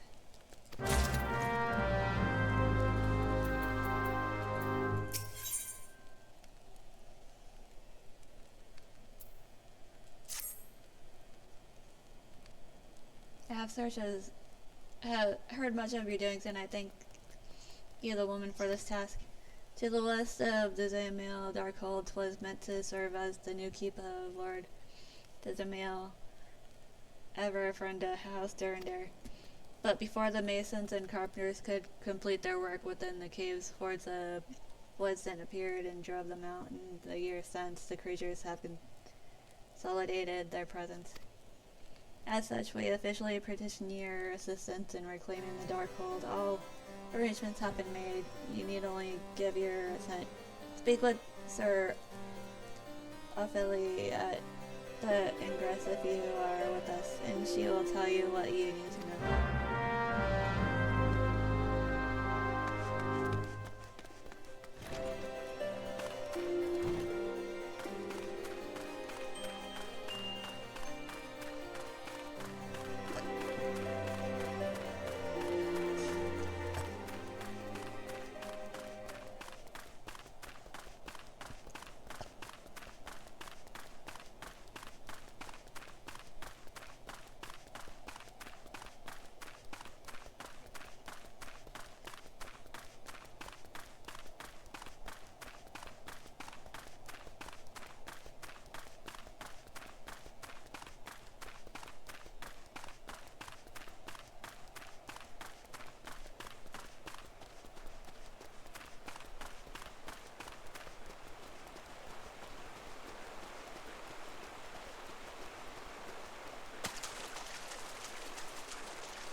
You stand before Dezemail Darkhold, the subterranean fortress excavated by the great Ishgardian house of the same name.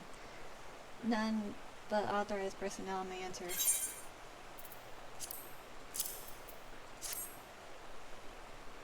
A letter from Lord Portland. So ye have come about the Imperial airship. According to our scouts, the vessel had scarce touched the ground in London. Pair of men, captives by all accounts, burst forth and bolted. Imperial soldiers have since been sighted in the area seeking to recapture them. What, the captives are like to be your friends, you say? Then let us pray that they are yet a step ahead of their pursuers. The emergency landing reportedly took place near Oran Vale, situated south and west of Hieros. Suggest you take your search there. Seek out a knight named Pierre Mons. He should be able to assist you.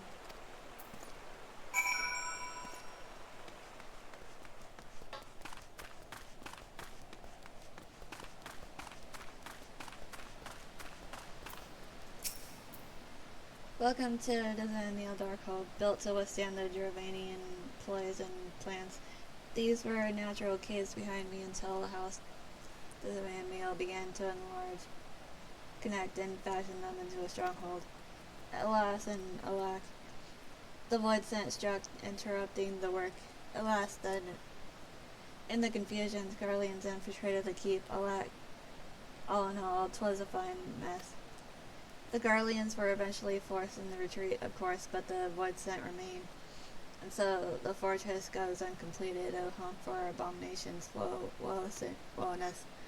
Yet the war with the dragons rages, and we have no knights to spare for this noble mission. Even I am here strictly on a very long tea time arranged by Sir Carlot.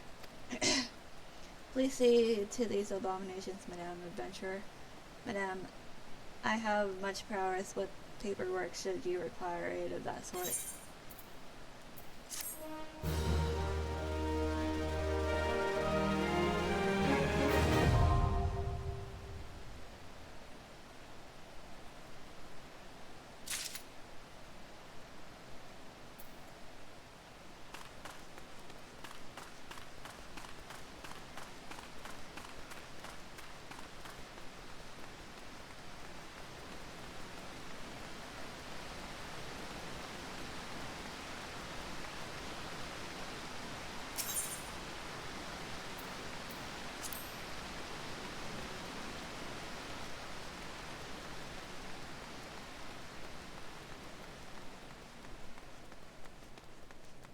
Hold on, I'll be right back real quick.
Alright, I'm back.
Imperial airship, I saw it approach to land with mine on 2 eyes.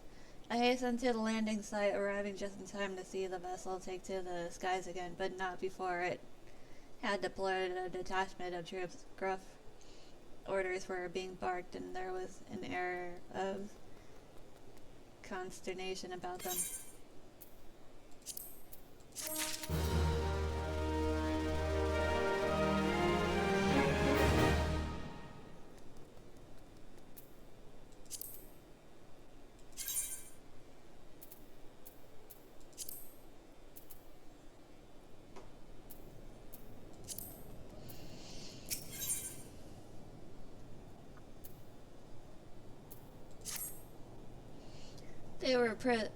There were prisoners aboard the airship, it seems, and they seized the opportunity to flee when the vessel was forced to land. The Garleans who were deployed formed search parties and proceeded to scour the wilderness in order to alert our forces. I returned to my post to find evidence that someone has been here in my absence. Whoever they were, they tried the door to no avail and decided to go elsewhere. In all, I have marked 2 sets of footprints, one large and one small. If you search the area, mayhap you will be able to follow the footprints to their owners.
So cold.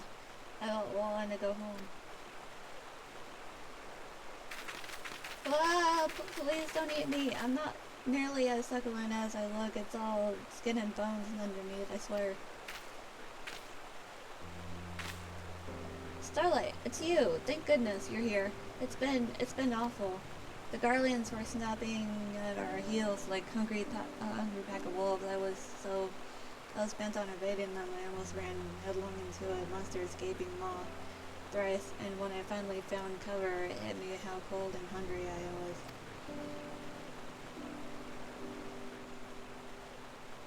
Biggs, he isn't here. He went off in a different direction to lure our pursuers away. It's me, Sid. Have you had any success? Tracked down Wedge. That's wonderful news. Now what a Biggs. I see. Well, it had hardly surprises me that the big yellow went off as he did. For all that tongue lashing who gives Ledge, he is always taking care of them. I've scoured the area surrounding the Darkhold, but have nothing to show for it. At any rate, we know for a fact that Big's headed west with both Ida and Ishtola helping it out. I'm sure he'll turn up soon. Now then, I'll make my way over to your position while keeping an eye out for Biggs.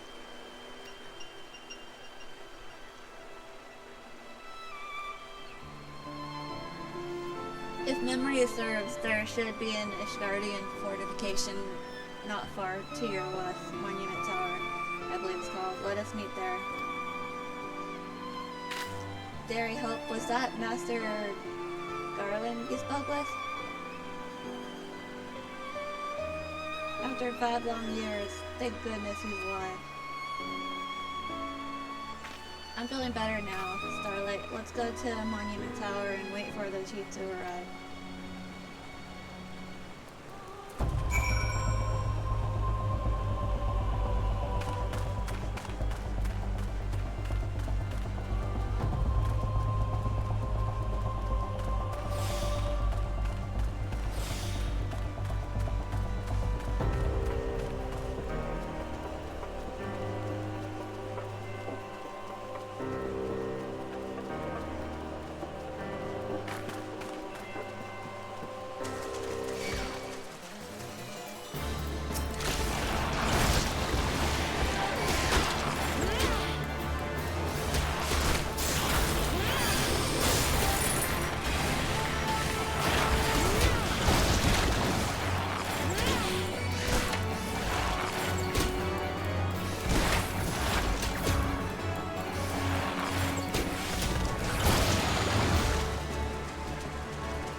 Well met and welcome, adventurer. What brings you to the frozen corner of this realm? Oh, it would seem your companion has caught a chill. Come and warm yourself by the fire. I will bring you hot broth.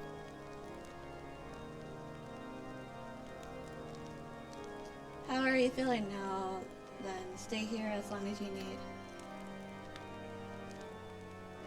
The same goes for you, friend. 'Tis plain you have a hard journey ahead of you. You must find rest when you can.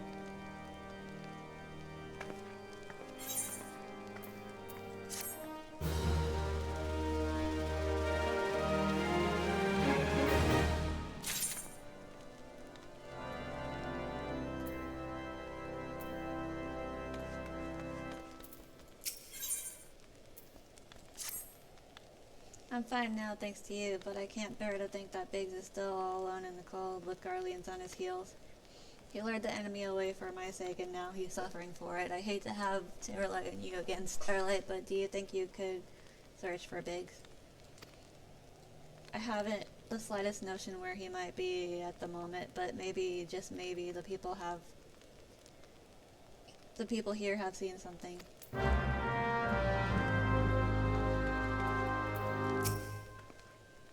I wrote, "Get in, gentlemen, dressed in the same manner as your companion. I'm sorry, but he did not come by here. Let me think a moment. I would not raise your hopes unduly, but there is a cave situated a short distance to the south. We will call it Fury's Caves, and it may be worth the while to investigate. I make this suggestion only because your friend seems like a selfless sort, rather be drawing the enemy to the tower, mayhap he elected the task as spy."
Starlight, were you able to learn anything? Not in this area? Well, that stands to reason, I suppose, seeing as he was trying to lure the Guardians away from me. But where within the spacey of snow and ice could he be?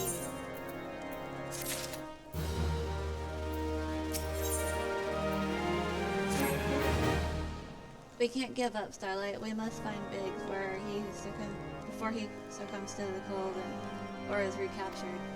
There must be someone in this tower who can help us, even if it is only to tell us where else to look. That's done for me. Ask anyone who will listen and hurry. Biggs, his chances of survival grow slimmer by the moment.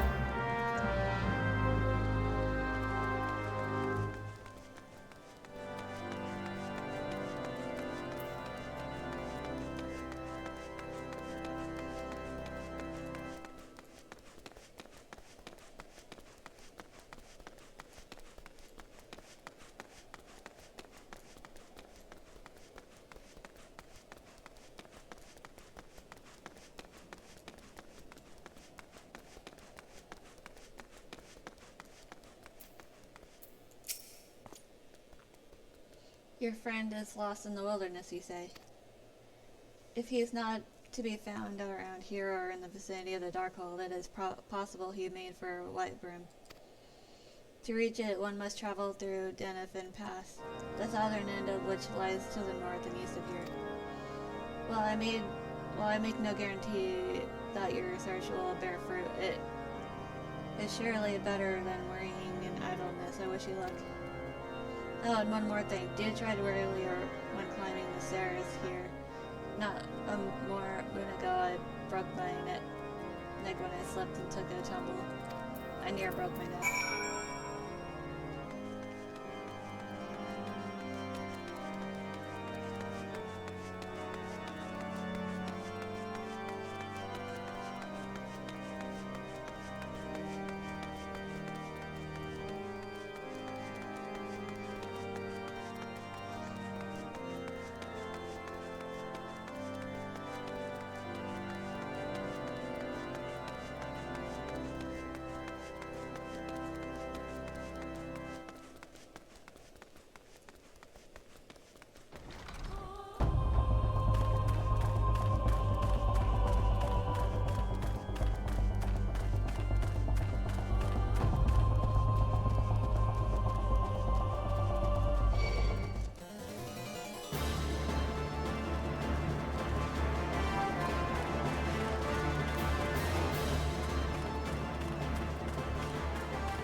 Our orders are to take you back, dead or alive. Which will it be, engineer? Why don't you come and find out, Dinhead? Starlight, it is well that you are here. The situation is grave. Biggs is in a bad way. We need to do something right now. He has the right of it. He will perish if we delay. With me.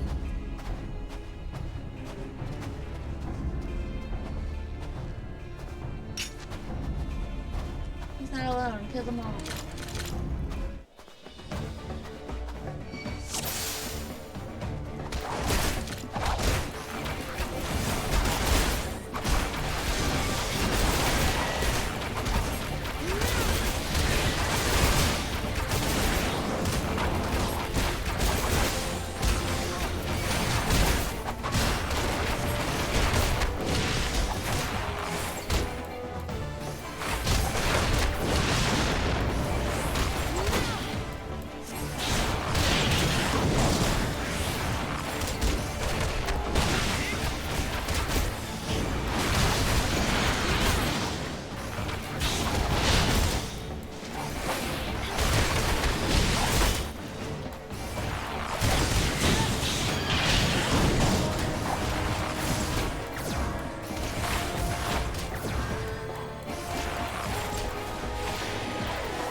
thanks. Another moment and I would have...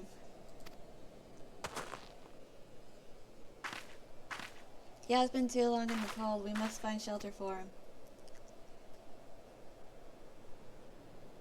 Monument Tower, you say? Very well, Ida and I shall bear him there with all haste. Sid will be so happy to see Biggs and Wedge again. Oh, I love the reunion. I love reunions.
I cannot thank you enough, Starlight, and the same goes for the rest of you. Thank you all so much.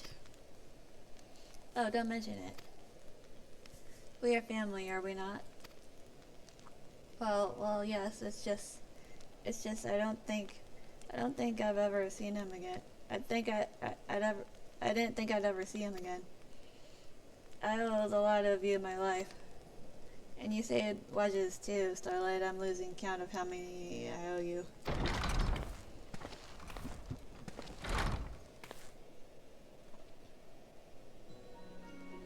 Biggs, Wedge, gods, it's good to see the two of you again. Chief, it's you. It's really you. In our hearts, we know we knew you were still alive, but to finally see you in the flesh. When Alphanat told me of the raid of the Waking Sands, I feared the worst. What happened?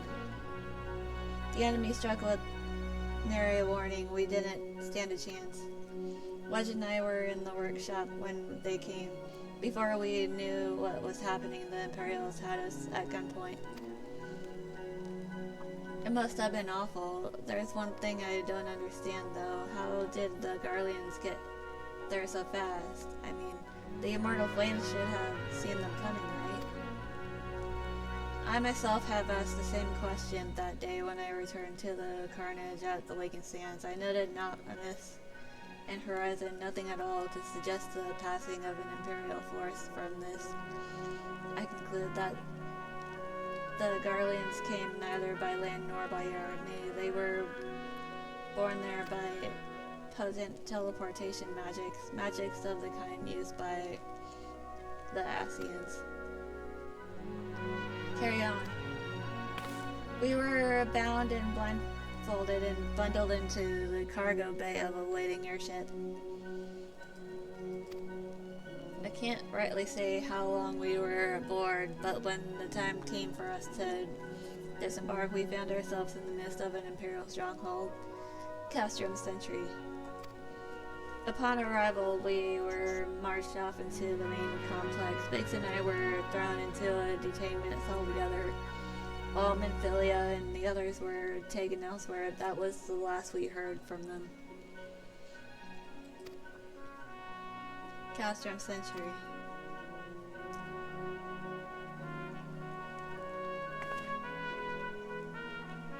What happened next? Well, we were held in isolation for what felt like years, what was probably moons or maybe only weeks.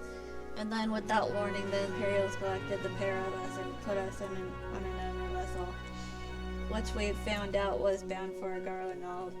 Much to our dread, we knew that if we were taken back there, we weren't likely to leave again. So risky though it was, we sabotaged the ship's altitude control and thereby forced an emergency landing, and in the midst of ensuing chaos, we managed to slip our captors. The rest, as they say, is history.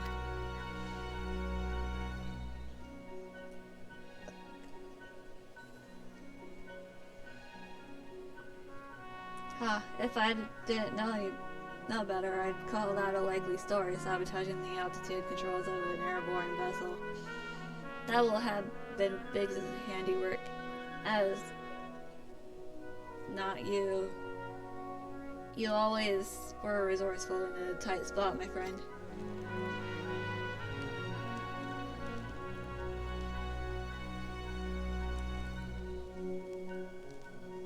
Starlight, thank you for returning my dear assistant to me. It would seem I owe you yet another debt of gratitude. There are still many questions in my mind, but the answers can wait. Minfilia and the others will still want further rescue.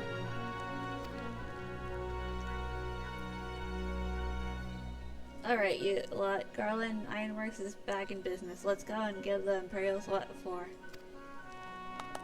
Hurrah!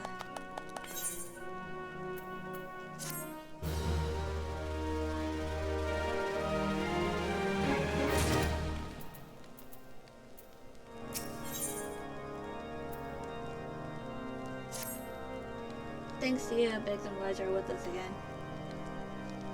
Now we must find a way to rescue Minfilia and the other Scots. No, we kept them waiting too long already.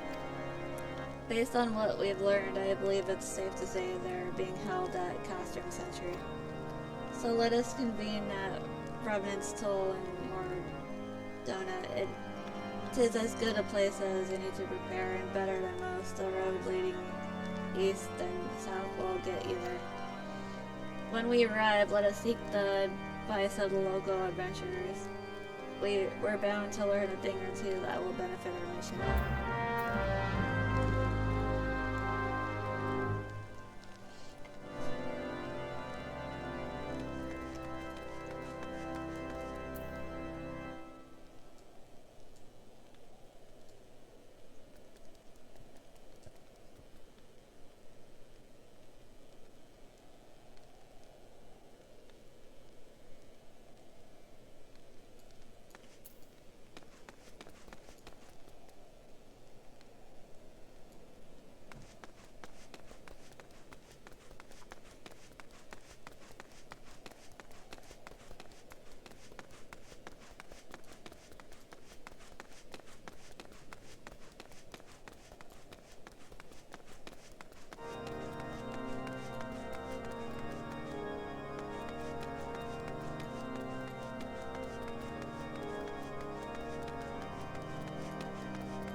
I say you are forgive me, I am Kalian, a bannerman of House Halinar.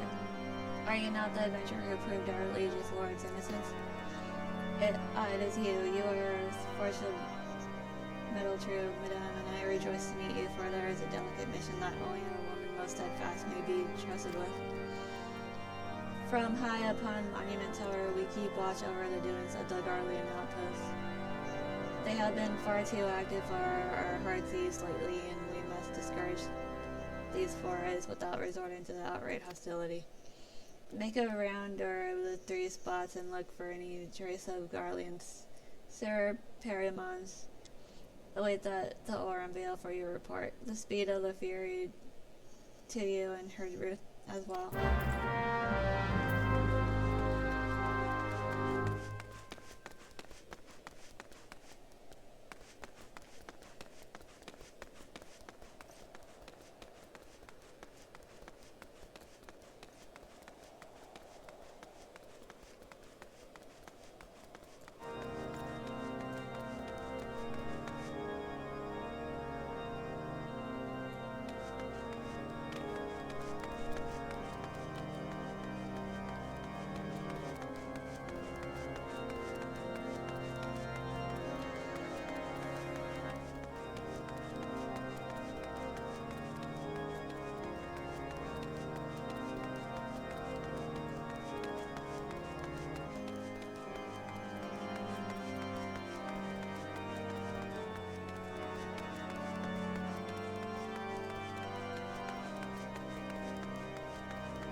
soldier over. Odd why this is.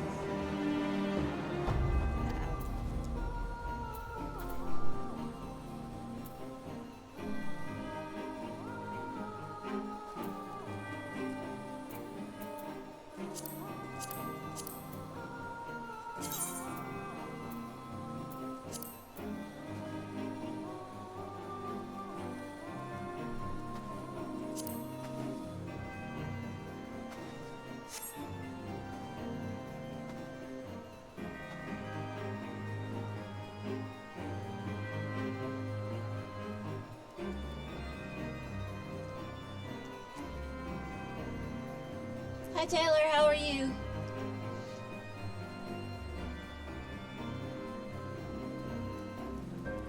Why would a soldier of Garland venture into enemy territory, an enemy foolish as well as barbaric for none can resist? Or what I mean to say is the mighty Garland. Damn it, retreat, retreat.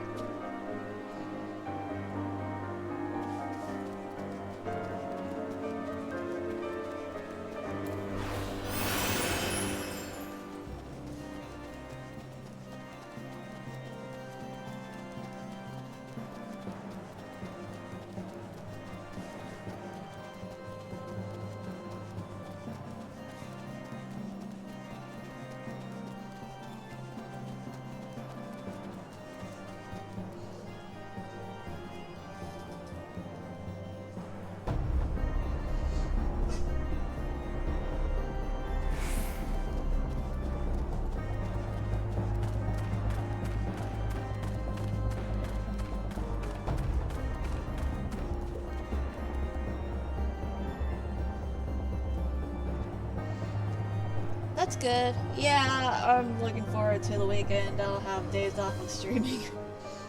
I'm good. Just been tired because I haven't been getting enough sleep, so I'm gonna catch up on my sleep this weekend.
Well met, friend. What brings you to Revenant's Toll? Did I hear you rightly? Your friends are being held captive at Castrum Sentry, and you want to rescue them? I don't mean to discourage you, but that might prove difficult. The stronghold has been on high alert of late, with armored patrols seen about the perimeter around the clock. Not even a fly could get within 100 yalms of the walls undetected. If the Garleans were alerted to our coming, we cannot know what they will do to Minfilia and the others. We must act with the greatest stealth. It has to be good old-fashioned infiltration. But with security so tight, how are we going to smuggle ourselves in? Well, I have a mind to walk through the front door. The front door? I will disguise ourselves as Imperial troops and march right in. For this, we'll need a few sets of Imperial uniforms, a suit of Magister armor, and impeccable timing. Heh, what a bold strategy, but it just might work. Where we are, there is certainly no shortage of opportunities to borrow the equipment. Knowing those Imperial bastards, they won't even suspect that we savage Eorzeans would think to use their technology. Then it's settled. If you're determined to go ahead with this, I'd recommend you speak with Clement. The fellow's got a personal grudge against the Empire and happens to know a deal about Castrum's Sentry. Besides, I've no doubt that he'd want to be obeyed. Ida and I shall go to reconnoiter Garlean activity at the stronghold. It would not do if something were to befall our comrades before we had the chance to act. Come and join us when you're ready, Starlight. Let's do this. Sometimes I wonder, Ida, are there ever times when you are not enthused? I'm nothing if not enthused, Ishala, and you're beginning to remind me of Papalimo.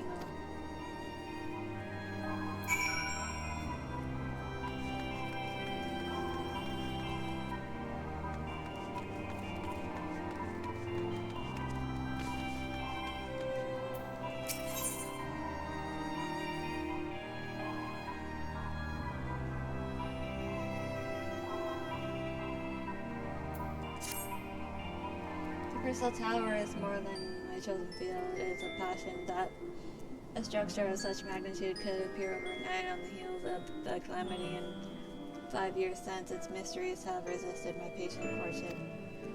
But I will wear down its modesty, or my name is not in Pub Tayun, of the crystallized plain to the west of Remnant's Toll, do you not?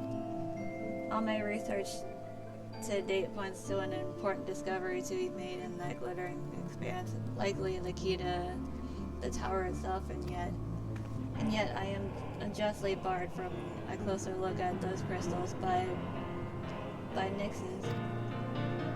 Now you understand, do you not? They must die, those Nixes. I will not suffer them to keep me from penetrating the secret of the tower.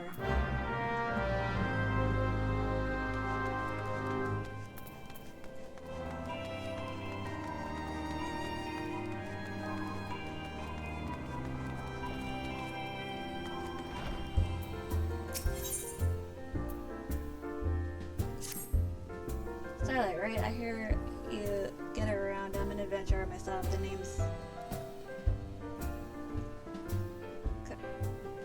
Kakamehi. Hey, we can't all have an interesting name like yours. Look, I can cut you in on something fair if you're interested. There's a camp up east of here by an outfit called Sons of St. Koina. Scholarly types, studying the, elegant empire. It's apparently some sort of ancient civilization. Talked to a fellow called Nazi Dizel, and you. Good folks, tell them I sent you.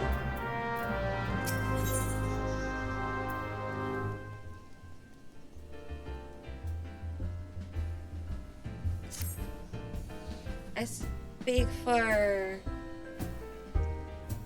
confraternity of adventurers who call remnants Toll home.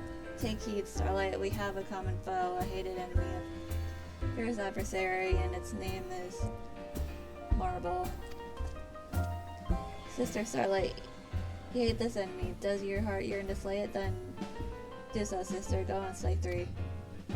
This is a rite of passage, Sister Starlight. If you're to be part of Remnant's Toll, we must know. Do you ring true?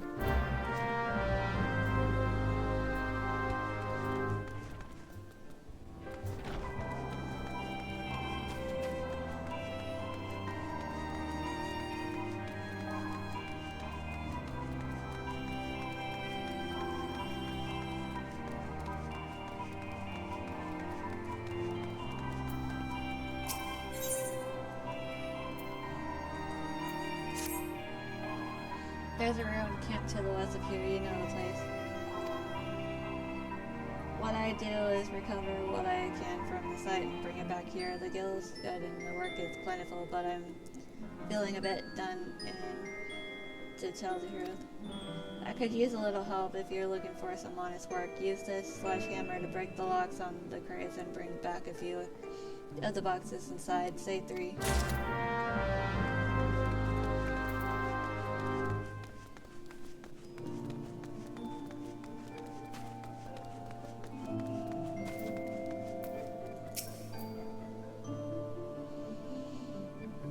Looking for Glamat? Are you? Well, you've found him, whoever you are. You're looking to get inside Castrum Century and you need my help? Something tells me we're gonna get along just fine.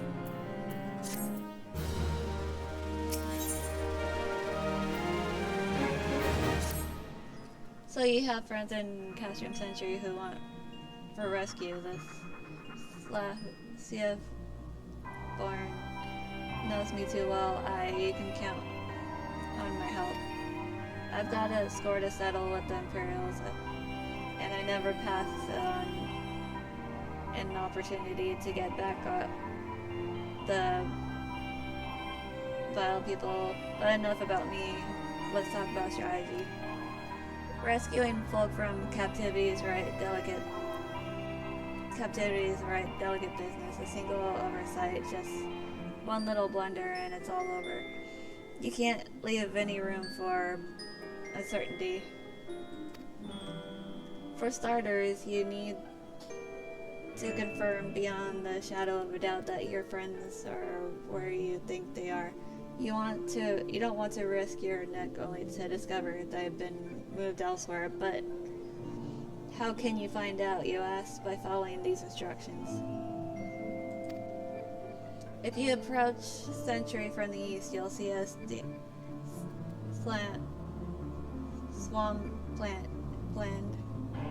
swampland to your left called the Tangle. Get in there, never mind all the marbles, and navigate your way to the southwestern corner. You'll come upon some drainage pipes coming down from the stronghold. Don't ask me how I know, but one of them leads back up to the command tower. If you listen closely, might be as you can eavesdrop on some of the happenings within. Once we know for certain your friends are there, we'll move to the next stage of the operation. Now get going and Godspeed.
The faint sound of conversation echoes from the pipe. What of the captive? Does she still refuse to speak? She may as well be a deaf mute for all the information we've gotten out of her. The others aren't much better. The Ellison gets on my nerves most of all. Every time he opens his mouth, it's only to spout gibberish. I do wonder, why is the Tribuna so obsessed with this Menphilia woman? They say she possesses some mythical power, something we Garlands don't have. Mystical power, like the kind of the beastmen use? How am I supposed to bloody know? If you're so curious, why don't you ask the Tribunus yourself? Well, try to humble her. I like my head where it is, thank you very much. Our break is over. Best we get back to our stations. The footfalls grow fainter until all is silent.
It's good to see you again, Starlight. I'm given to understand you have conducted some reconnaissance. Tell me, what were you able to learn? Some Menphilia and the others are indeed at Castro Mid-Century. That presence thus confirmed. We may proceed with the mission. While you were afield, Sid took the liberty of devising a plan of action.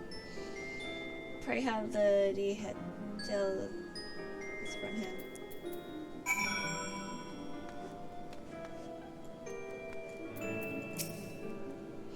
Good work, Starlight. As Alphanod has already told you, we've plotted out a course for the rescue. The gist of it is unchanged. We disguise ourselves as Imperial soldiers and infiltrate the stronghold.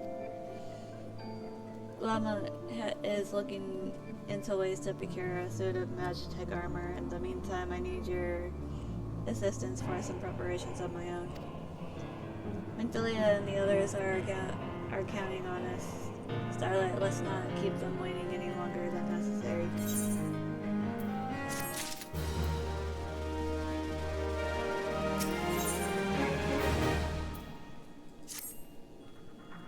Well, goes about devising his plan, we need to see to some preparations of our own. It wouldn't do if the Imperials were to discover that they're short in armor. To prevent this from happening, I'm going to put together a makeshift communications jamming device. The explanation is like to get a bit technical, so bear with me.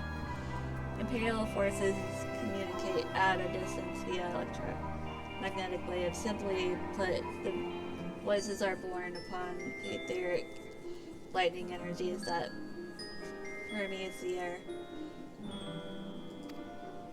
Now, the hill-sized cluster of corrupted crystals to the west has been observed to amplify the self-same energy. By making use of this property, we should be able to drown out Imperial voices.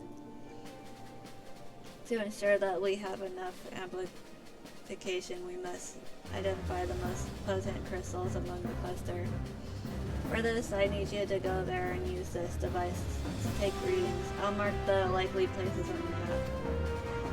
Oh, and just so you know, plasmoids are drawn to lightning energy. Don't be surprised if you run into a few.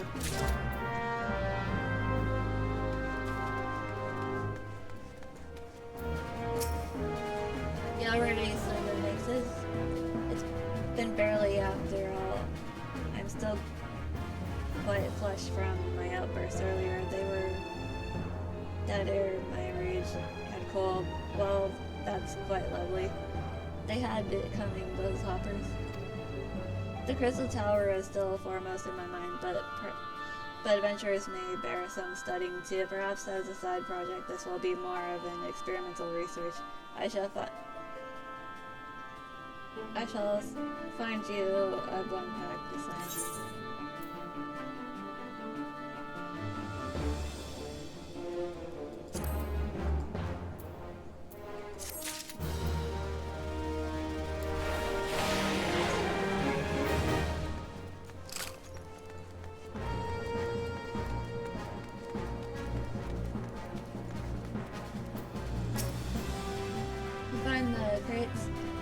You find the crates good. Let's have what you can decide.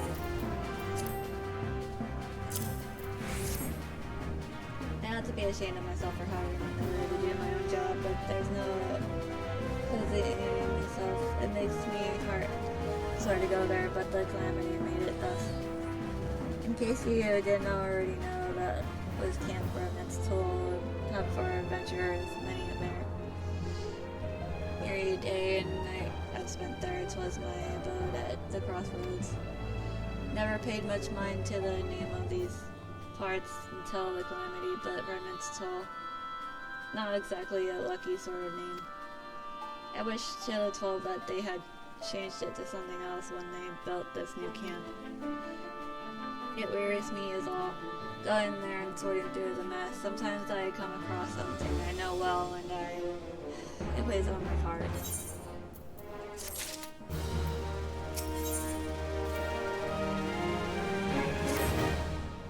Don't get me wrong, there's more to these parts than just nasties and sad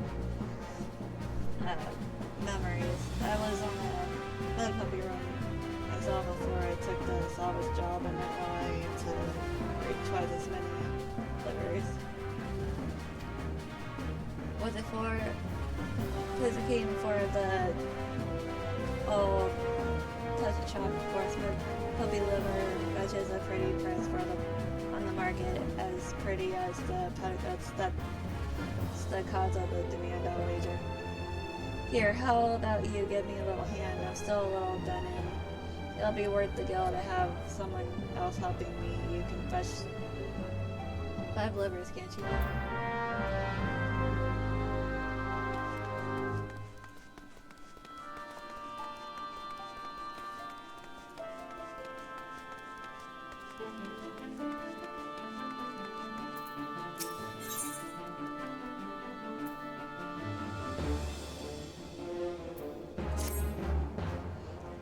Clean the wax out of yours now, because there's something I want you to do by way of preparation.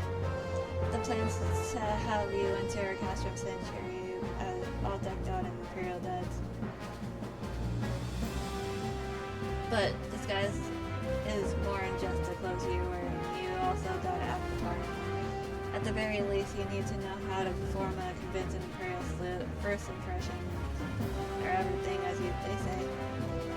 I could teach you the salute myself of course, but it's best you learned it from the experts, so get yourself a mirror as you dare to cast your sentry and watch the Imperials doing what they do.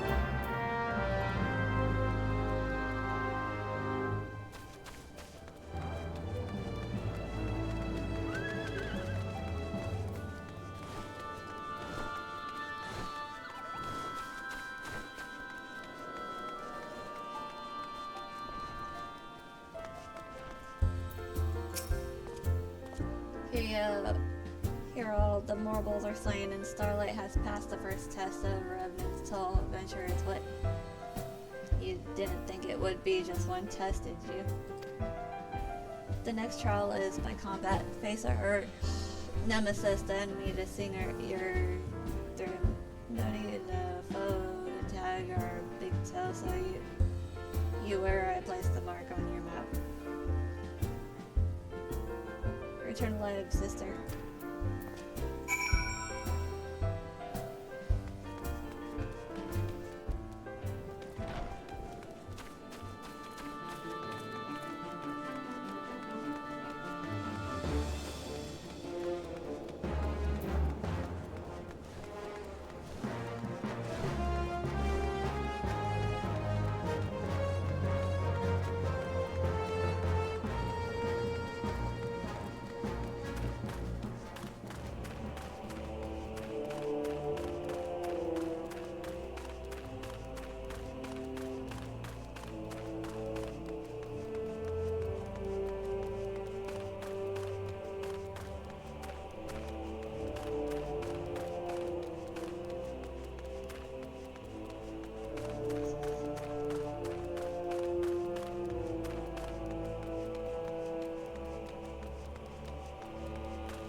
Old man adventurer, any comrade of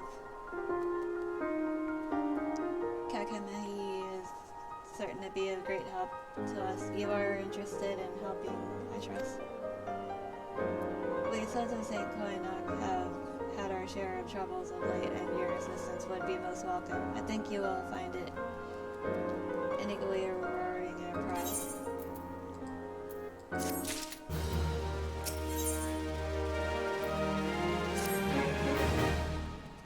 The son of St. Koinok draw together the finest minds in Eorzea in order to defend their combined strength upon the Allagan question. With such a lofty mission come certain sacrifices. We will have left our homes, our friends, and our families to be here.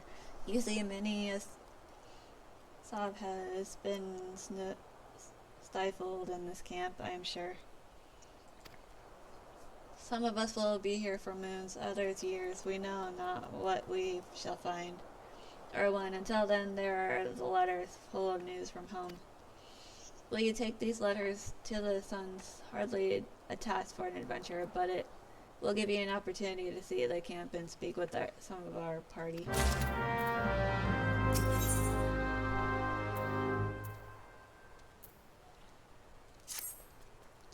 You are the adventurer Starlight, are you not? Several of our surveyors have been wounded by hippogriffs in the crystallized area to the north. It is astonishing how fleet and fierce they are in this region. Yet we must teach them to flee, not charge, and when sons of Saint Koinok are about their scholarly business, I suggest you call a few of the hippogriffs that might learn this lesson.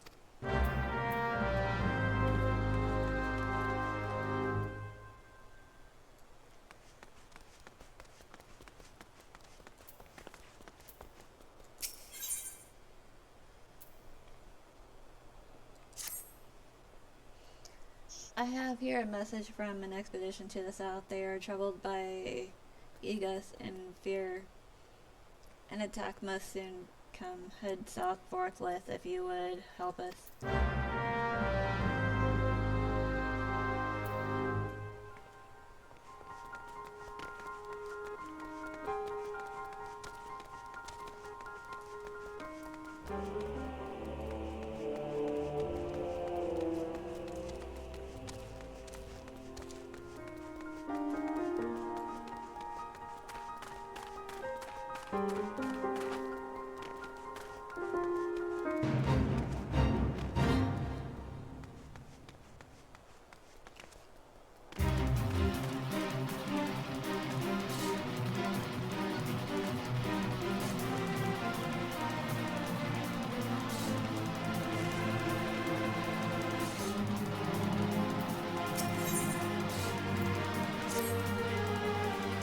Starlight, I'm called Minnesota.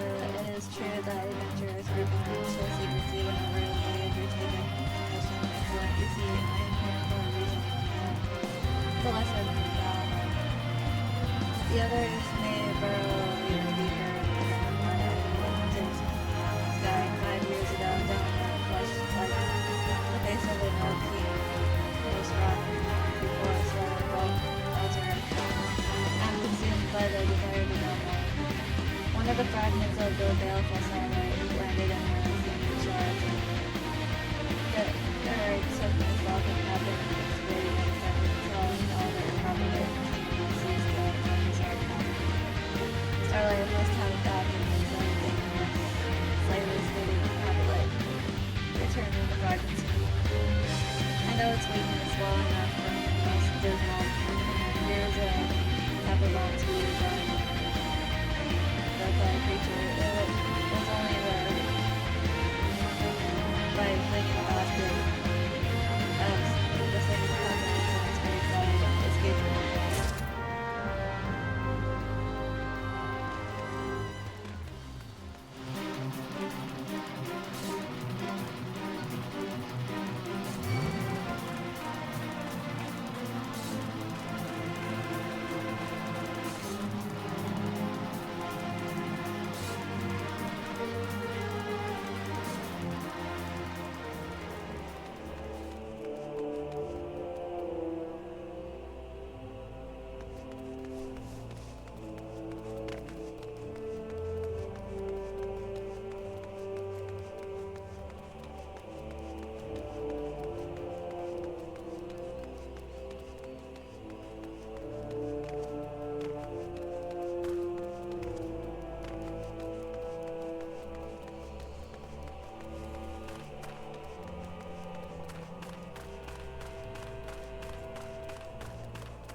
A letter from home. Thank you, adventurer. Oh, we were at the Frontistery together. What does she want? She is to be wed? How? What? She's worth 2 of him? The great galloping of... Oh, that'll never last.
Protector returns. Thank you for performing your duties with such speed. We will be able to plan a survey on this very afternoon. These ruins of ancient Ella represent entire branches of lost knowledge. It was the Allegan who built the Crystal Tower, so the best theories say. If that is the case, could these ruins not be the remains of a village, nay, a town, or what workers and their families? Does it hold the records of their lives, but erecting the shining edified? That beguiles us today. All research on the tower is at a standstill. They are stymied by its perfection, but here we may learn something. Here. At least that is what we hope.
Whoops, I meant to read that, sorry.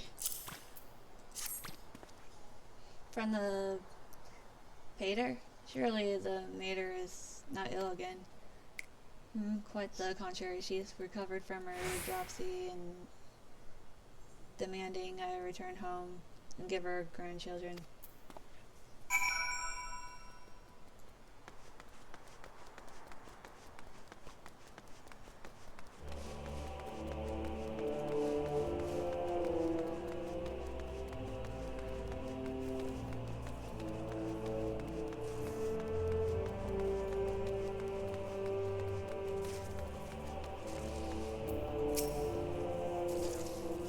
Navika be praised, a letter from Gridania. It must be from my wife.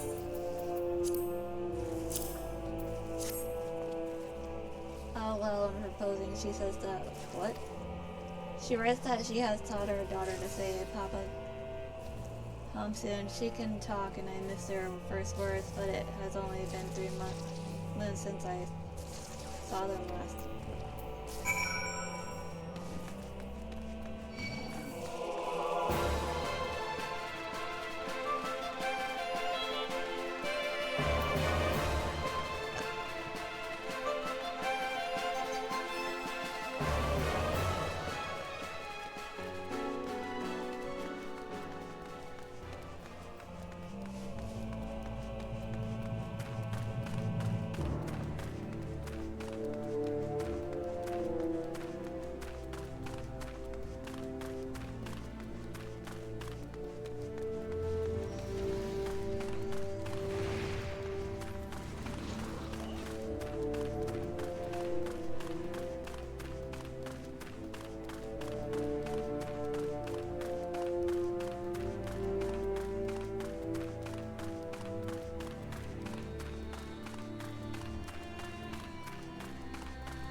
Thank you, Starlight. Even the vaccine letter serves the noble purpose of keeping the sons more to their lives, you see.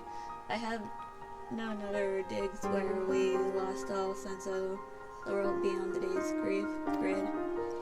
The sons of St. Coinut claim that their genesis in Charlene, that shining city of learning. We are all races and clans united by our passion for the truth and the ancient, elegant civilization.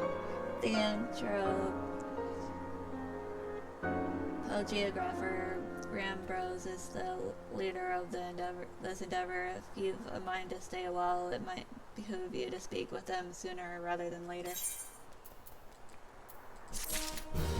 Hold on, I'll be right back.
Starlight, how fortunate to have you here. One of the researchers excavating the lakeside has tumbled down a hole. He remains there still and has wounds that will need tending, but his team traveled quite light. They lacked the necessary supplies for his rescue. Will you take this length of rope to the lakeside for the rescue? After that, you must hasten to Revenant's Toll and tell Kakamehi to dispatch the medicines thither. We are already much in your debt, Starlight, if not in guild and in spirit, but may I impose you one last time?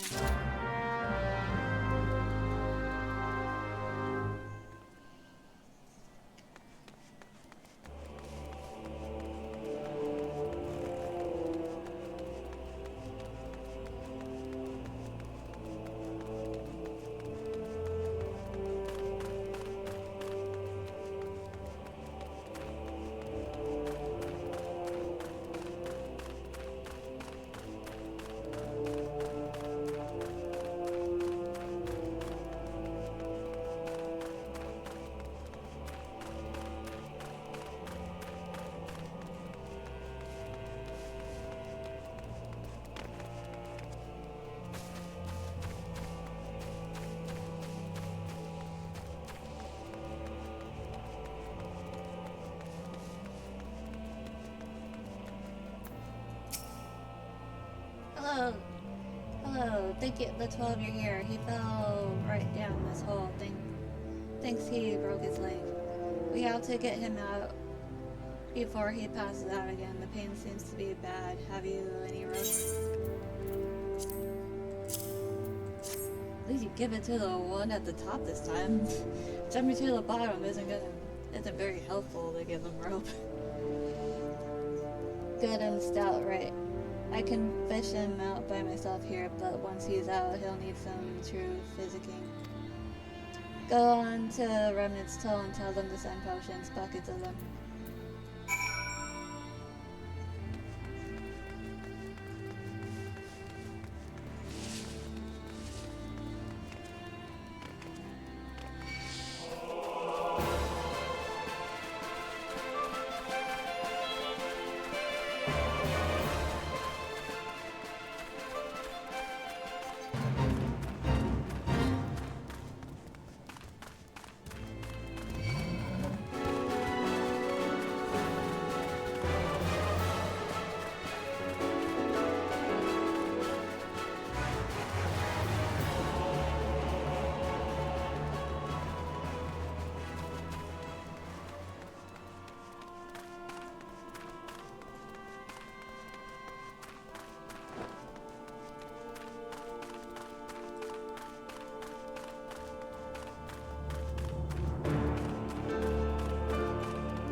Long time no see, Starlight. They keep you busy at St. Croix. That's fine.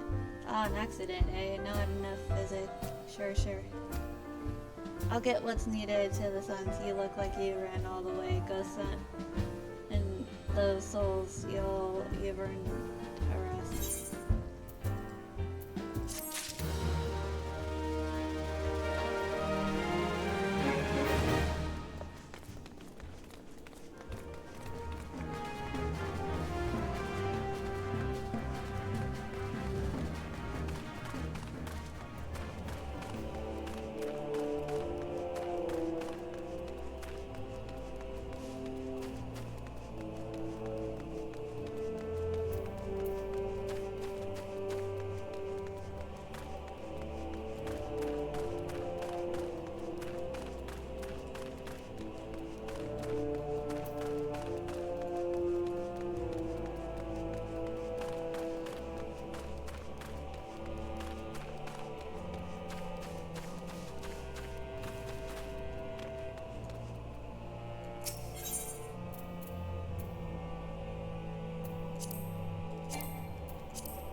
posting all the socials and stuff.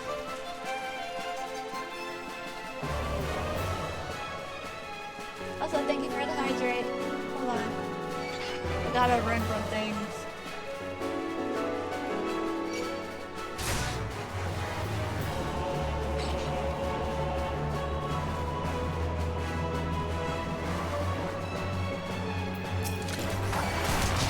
Fight things.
Nothing to report, sir. We have received an anonymous warning that insurgent forces are near. We must redouble our vigilance. I shall recommend that patrols be increased.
to the newest brave of the Revental Adventurers Guild. Starlight, welcome to the confraternity, sister. Seriously, how'd you kill that thing? The more vulgar was something else. They say it started off as an escaped pet. Guess that's what you get when spoiled rotten meat's bread and tooth and claw. That thing slew more adventurers with its charnel breath than a whole pair of gigas.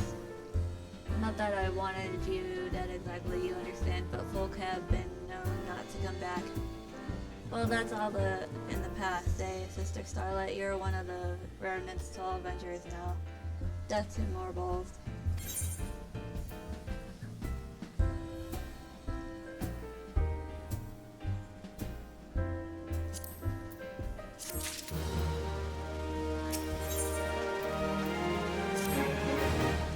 Sister, can you spare me some Mare's Tail roots? I have none on account of those young cadgers from Black Shroud. I told them the roots heal, settle that belly of yours, and the next thing I've given them all I have.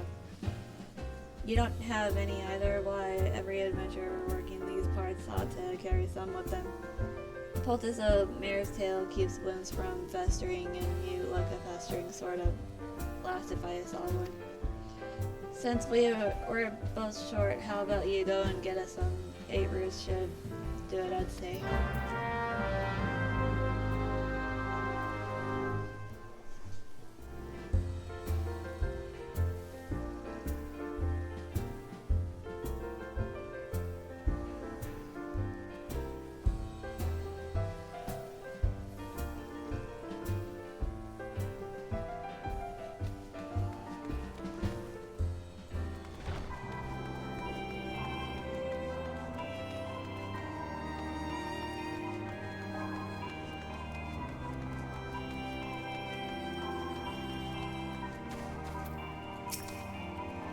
So, did you manage to learn the Imperial Salute? No. Best you don't demonstrate. I'm liable to fly into a rage and crack walls. I'll just take your word for it. Yeah, learn the Imperial Salute.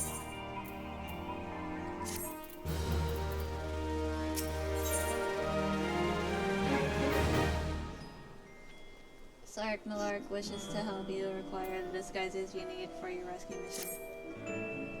You are called Starlight Vale. Yes, I have heard of your plight from many threads ago. But as a fellow adventurer and son of Eorzea both, I would offer you my assistance. In order to infiltrate Castrum Center, you and your comrades must disguise yourselves as Imperial soldiers. The question is how to go about acquiring the uniform and helms. There are places a man might purchase them, but individuals who deal in such wares are not the sort to whom you would entrust your secrets. It would be more prudent, I believe, to procure what you need via traditional means from the bodies of their recently deceased owners.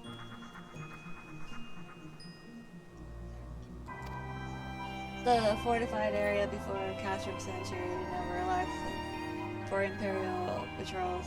It ought not take long to obtain these sets of gear. One of each member of the infiltration teams. Big pledge in yourself. When you have what you need, please return here and allow me to inspect the spoils.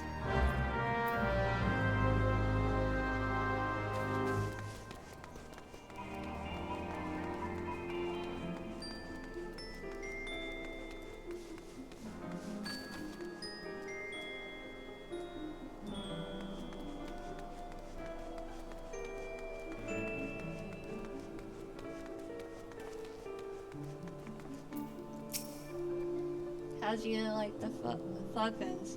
Free legions every day of the year, but you got the livers, didn't you?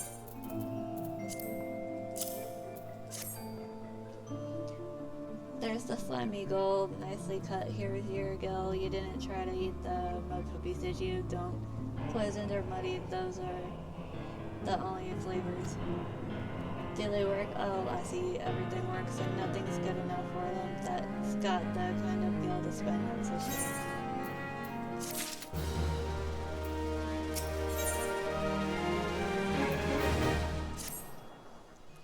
ever gone a few paces east, it's not much to look at, but there are pieces from the Garlean wreck for the taking. Rust held together with the prayer most of the time, but now and then there's a knife played off in an airship. Timeless venturers sallied out to remnants told, thinking the Gallian salvage made them rich. Sore disappointment they were. Thornbread at the bakery he was one came for the Magitech, stayed for the marzipan. I tell him.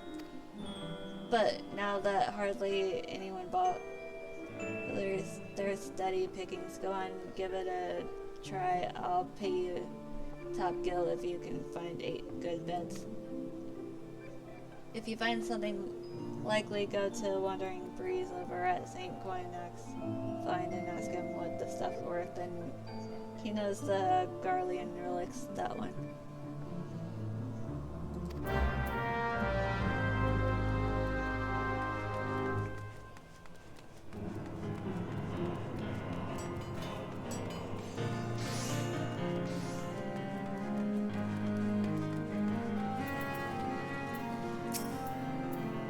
Yeah, the rating's excellent here. Let me see the numbers.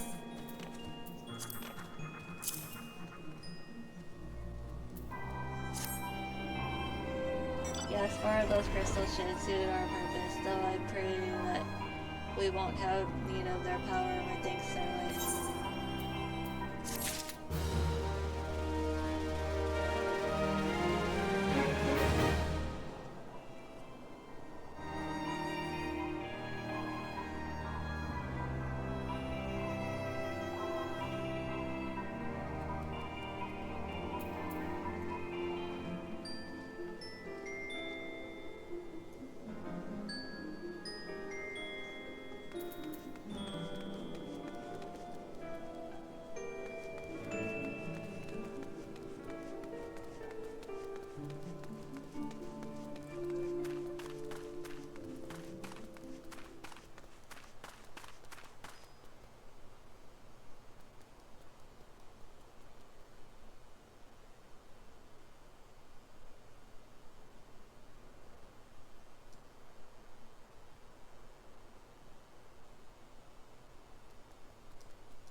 Were you able to obtain 3 sets of the Imperial equipment?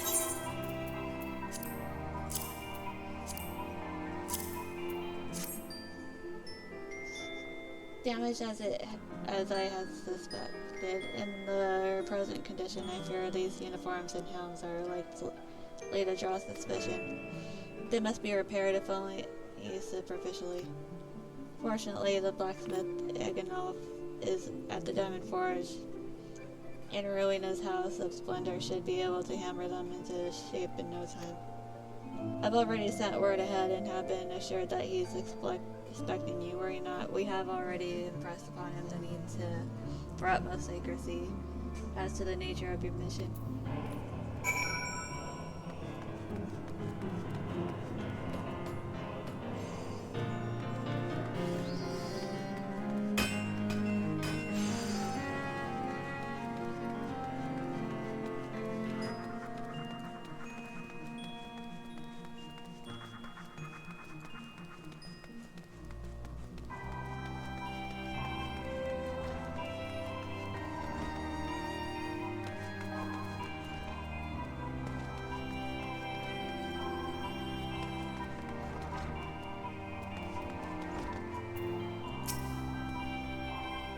So you're the adventurer, Sark, are you? I've been waiting for you. Now let's see what you got for me.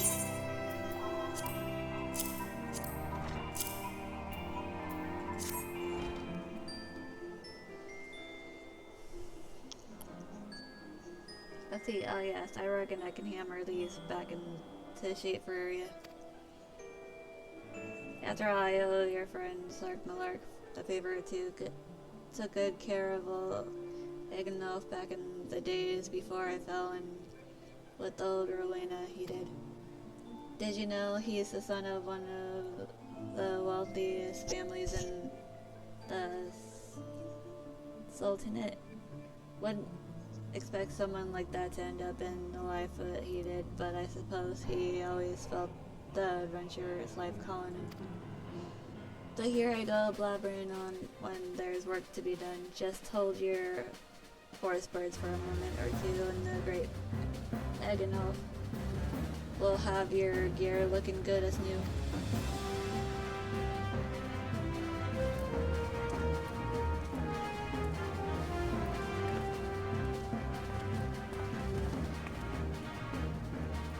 And there we have it. Won't do much good in battle, mind you, but from what I hear, that's not your priority anyhow. Do send Sark Miller my regards, will you?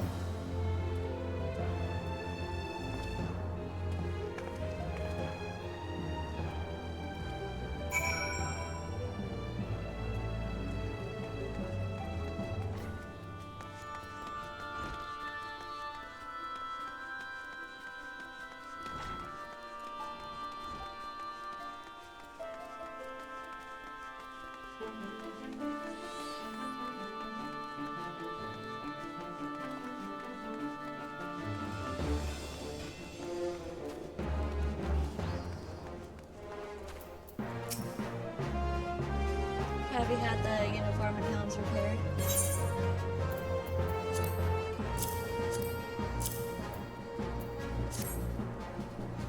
Yes, these will serve beautifully. The great Eganolf never fails to impress the quality of these repairs when fully in Legatus. Thus equipped, you should not have any trouble blending in amongst Imperial forces. Lucky here that Garlean might detect your foreigners and in fact form the greater part of Garlean invasion force in Eorzea. You see, when Empire subjugates new territory, it assimilates the people of that land into its armed forces, and in turn these conscripted forces are sent to subjugate faraway lands. In this way, Garlean nips rebellion in the bud and expands its territory in one fell stroke. Without my part in your mission is done, I'm full glad to have been of assistance to your cause. Why would I, a wealthy merchant, wish to help you?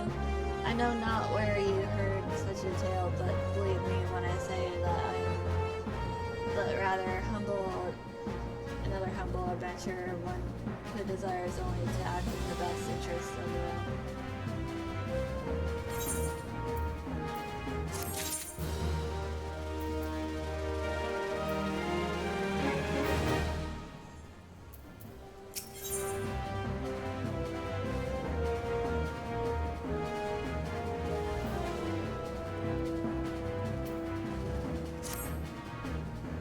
Good work getting them Imperial duds here. You'll be pleased to hear I ain't been idle myself. It took me long enough, but I finally hatched a plan to get us a suit of Magitech armor.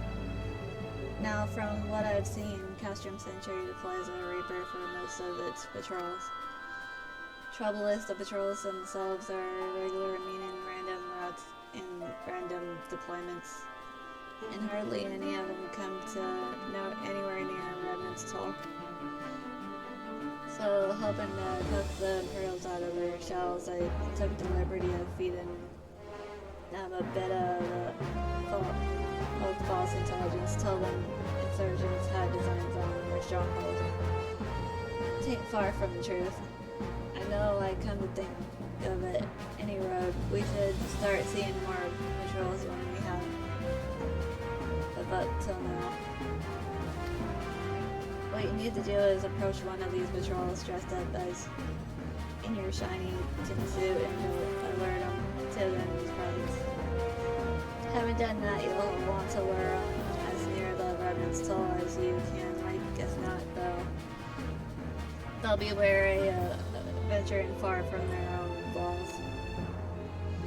If they do need a bit of extra encouragement, use this smoke signal here,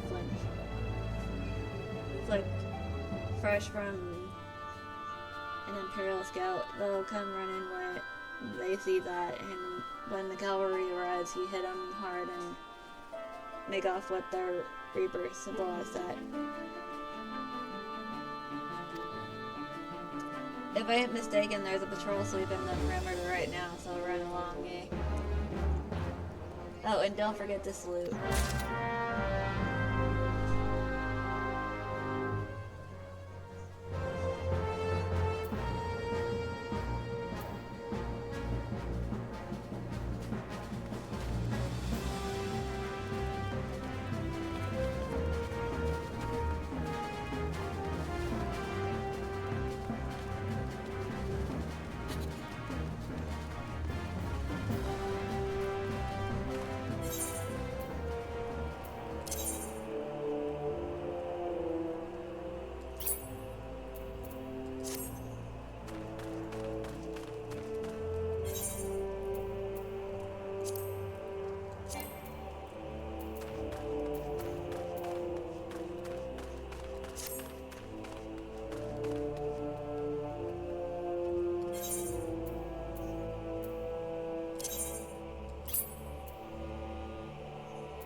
carry on, soldier. Insurgents gathering to the east, you say? Judging by your description, they are well beyond the perimeter, but I will not have it said that I was remiss. You return to the scene and keep an eye on those insurgents. Should aught go awry, use your smoke signal to call us.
Hope you don't mind my joining. Seeing as we're seizing advanced weaponry, I thought it would best to be on hand. Oh, there she is.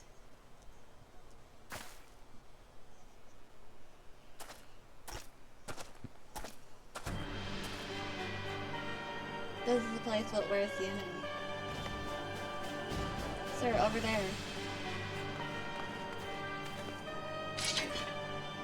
Send in the Reaper, let us make an example of these insurgents.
last, our very own suit of Magitech armor.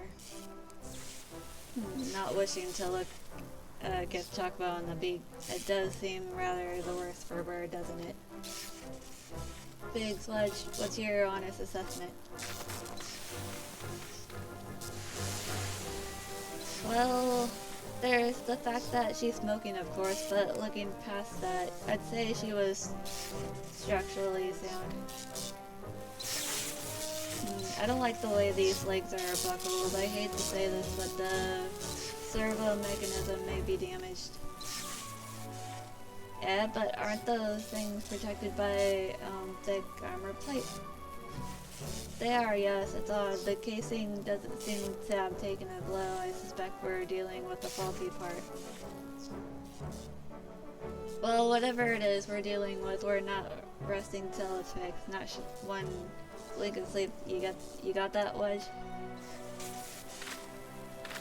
Oh. Heart Chocobo. I heard that. A hall has been set aside for our use in Revenant's Toll. That's where we'll carry out the repairs. Look for us there, Starlight.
Magitech armor set and the others took it inside. Go on in and join them.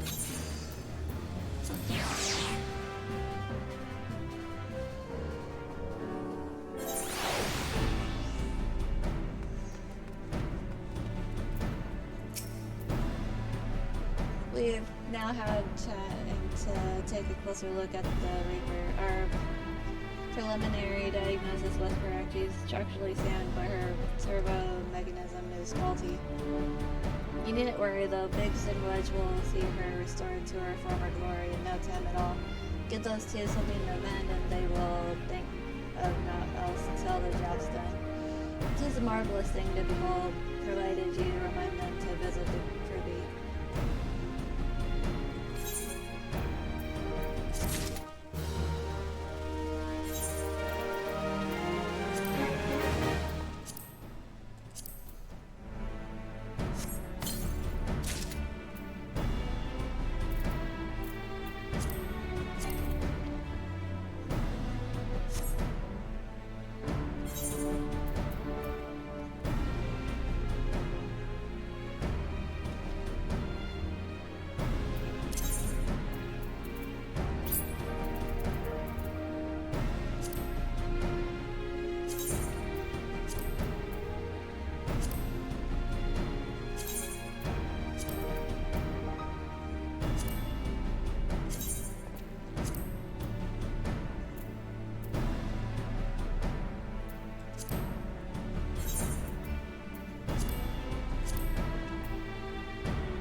The repairs are proceeding apace. It shouldn't be long now before Biggs and Wedge complete their work. There is, however, one small problem.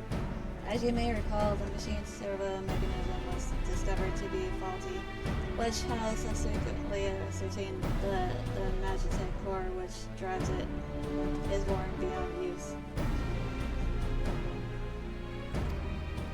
Such cores are rather fragile devices which must be replaced at regular intervals. Thanks to the negligence of our Imperial colleagues, however, the one used in this Reaper was long overdue.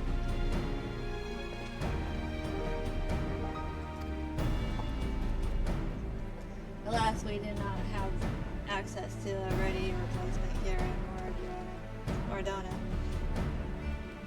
But all is not lost. Wedge thinks he may have identified an alternate solution. Go and see him, would you? He'll explain the details to you.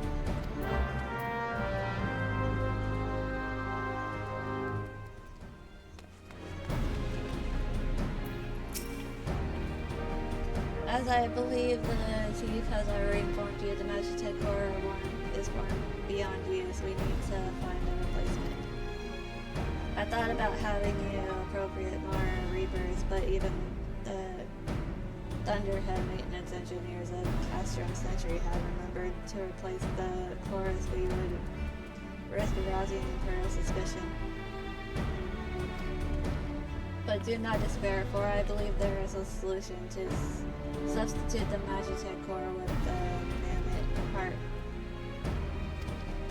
In case you don't know, a Mammoth heart can be used to grant sentience to an automaton, but my reckoning such a device should be more than capable of regulating the armor's servo mechanism. We'll just need to make some minor modifications to the housing unit. I've already placed an order for a first-rate Mammoth heart with the Goldsmith Guild. All that remains is for someone to go to Ulda and collect it. Oh, and pay for it. Did I mention how much they cost? No. Well, they typically cost something in the order of... I hope.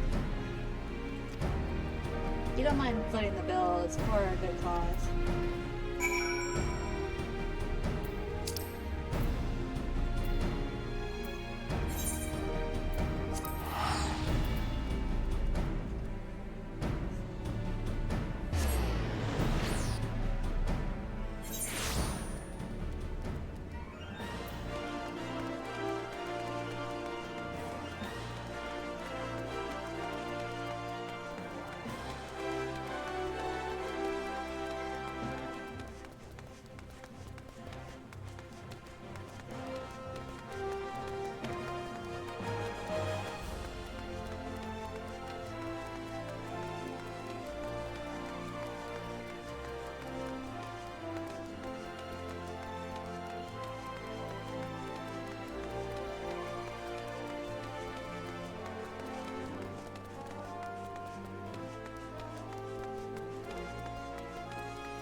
Hello there, come to collect the Mammoth heart, you say? Then you must be here on behalf of Garland Ironworks. I've taken the liberty of taking the finest example we have, a heart fit for our prince among millions. Oh, that won't be necessary. The heart is for Master Alphanet's personal use. After all, he notified us a short while ago that his servant would be coming to collect it. Tender in years though he may be, Master Alphenor has been a benefactor of ours since my predecessor's time. The Goldsmiths Guild wouldn't dream of charging him. But here is the mammoth heart. May it serve you well. Oh, and please do pass on my compliments to your master.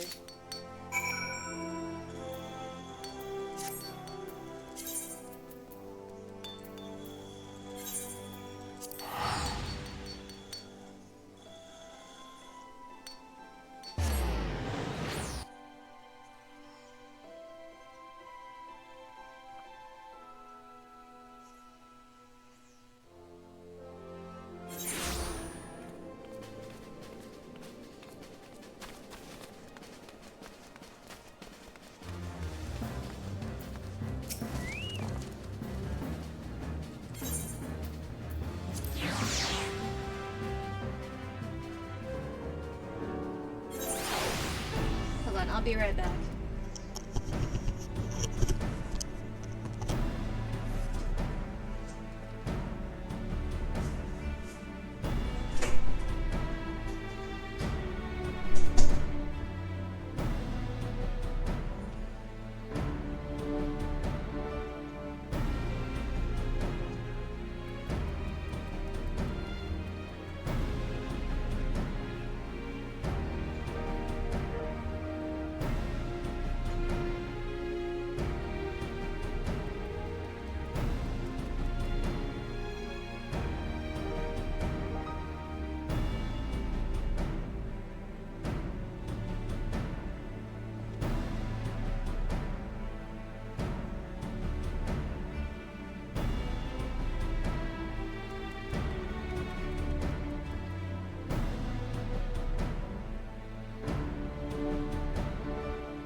have the Mammoth Heart, I can't wait to see if it works.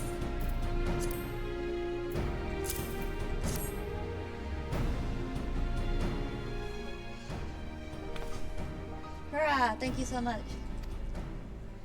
But this is magnificent. It must have cost an emperor's ransom. Free of charge, courtesy of Elfinod? Coming from an influential family certainly has its advantages. But without further ado, let's give it a try. I've already modified the housing unit, so it should slot right in.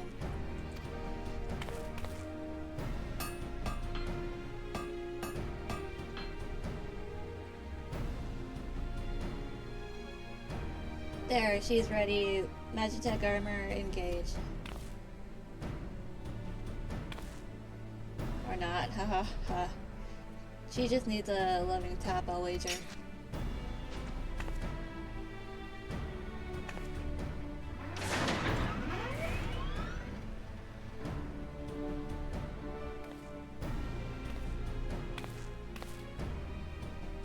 Yes, she's alive. Let's take her outside and put her through her paces, Starlight. Would you care to do the honors?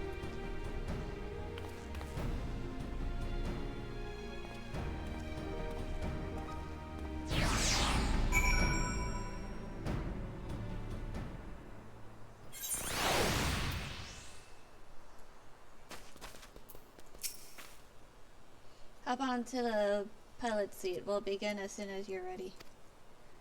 First, I'd like you to try climbing the that tangle of crystals yonder as far up as you can go, if you please. Oh, and if for some reason you need to dismount, simply come back here and we'll start again.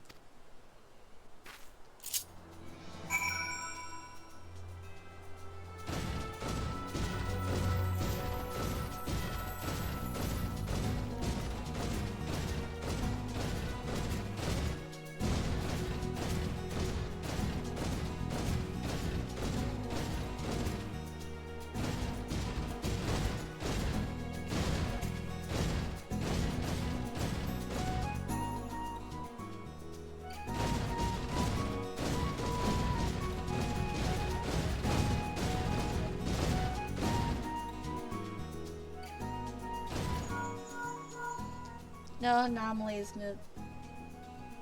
movements evident from either leg. Good. Next, jump back down and then sprint north as quick as you can.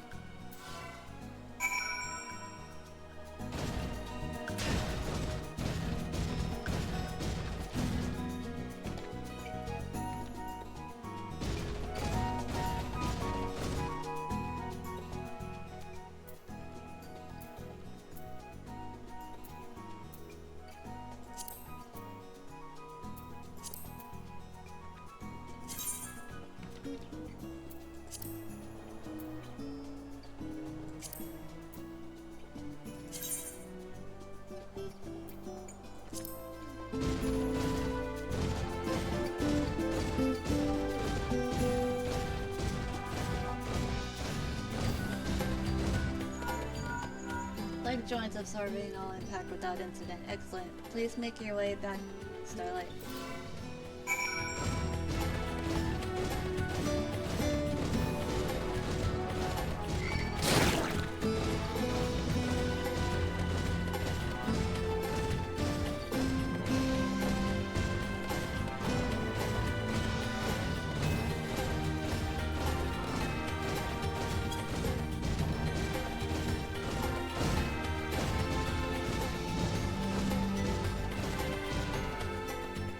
The torso remains stable during vigorous motion. Excellent. And that concludes our test. Thank you for your cooperation.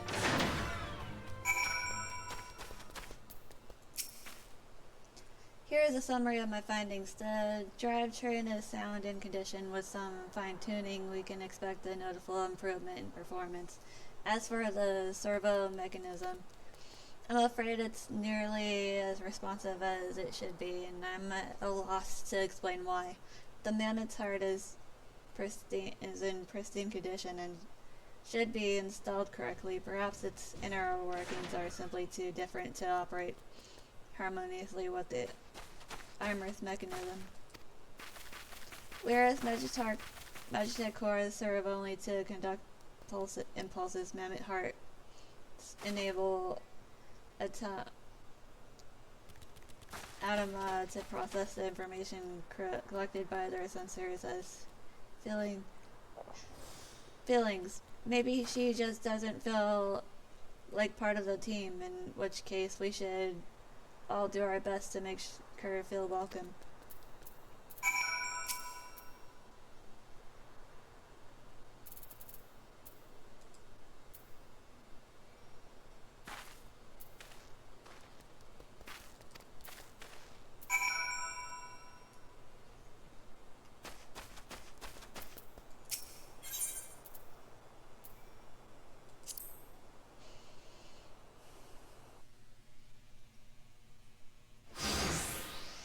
I already did.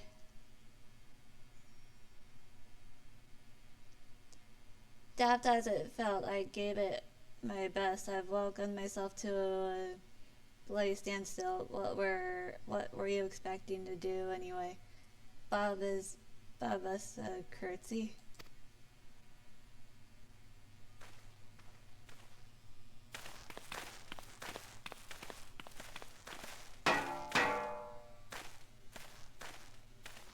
No doubt you're wondering why the servo mechanism is so important as to warrant the silliness. Without it, the pilot would be required to control the armor's every movement manually. This would be an onerous task at the best of times, and wholly impractical during battle. Using a mammoth heart in place of the worn Magitech core seemed a promising solution. Alas, the device does not appear to be compatible with Garland technology. Wedge, are there no other ways we might demonstrate our appreciation to our friends here? I'm at my wit's end, Chief. She just doesn't seem convinced. We could try a little dance, perhaps, or cheer our heads off.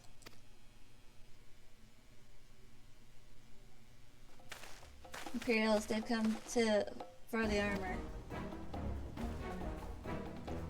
Damn it, they have us cornered.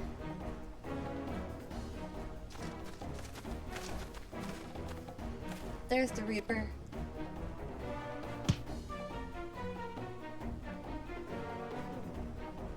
Taken by the traitor Garland, and is that the Icon Slayer? Oh, bullocks. Call for the reinforcements.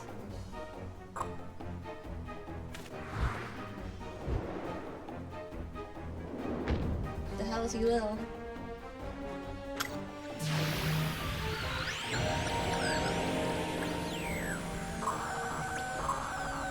We've located the stolen Reaper, requesting immediate assistance. Respond. Respond! It's no use, sir. There's some sort of interference. Curse you, Garland. No matter, if we can't reclaim it, destroy it.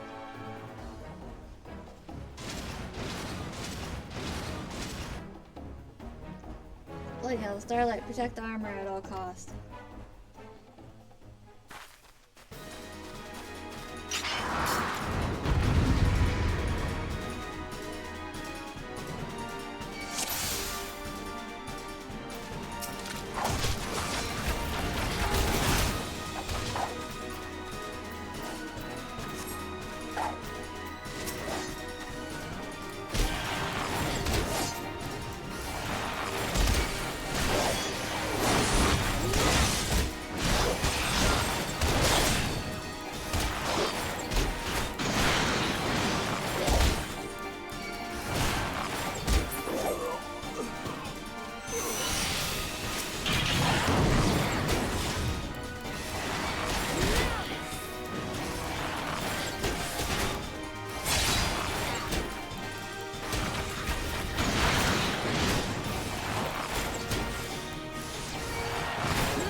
Look, she moved. Oh, now she does a dance to grace us with her presence. It took us a good while, but we're finally ready. It's time to infiltrate Castron Century and rescue our comrades.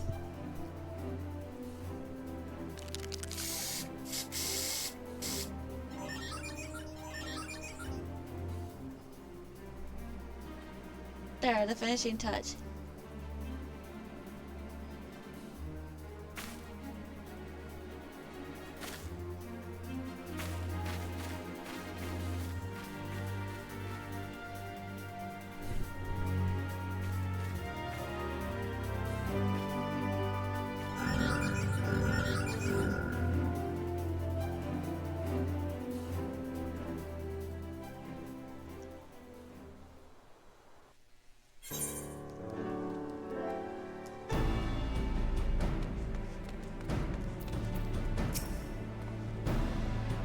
The servo mechanism is not fully functional, and all it took was a simple fight to death. Remind me not to install Mumet Hearth aboard the Enterprise, would you? Much as I love her, I would rather not be required to request it before boarding.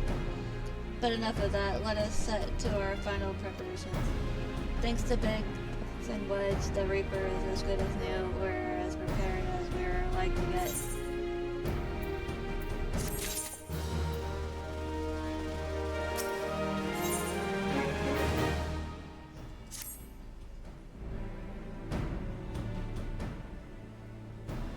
How go your preparations, Starlight? We leave as soon as you're ready. Glumlet, you came. I thought I'd give you all a roaring send-off. 'Tis the least I can do for the fine men and women what are about to make my lifelong wish to come true. Well, we'll do our best.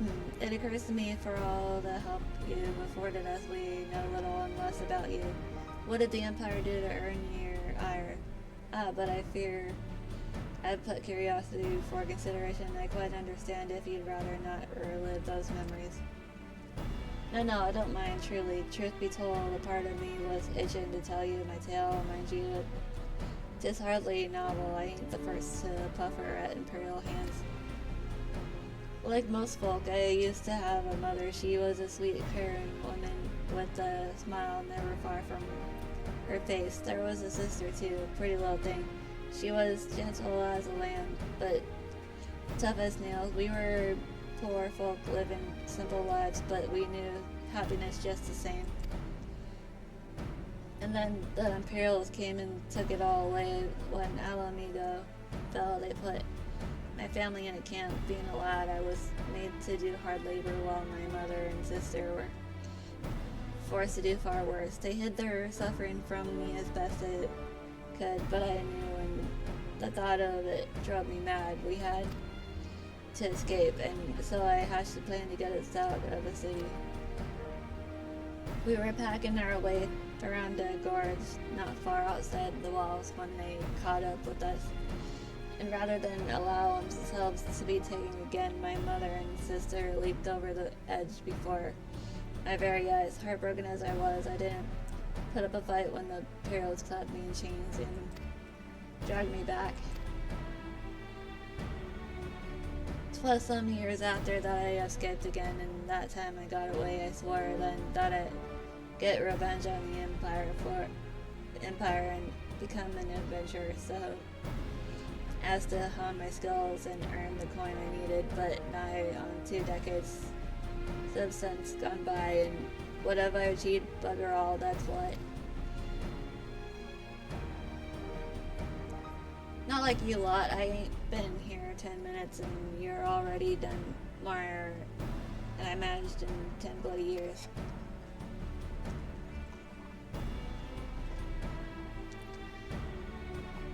You give us too much credit, Glamout. We seek only to rescue our friends.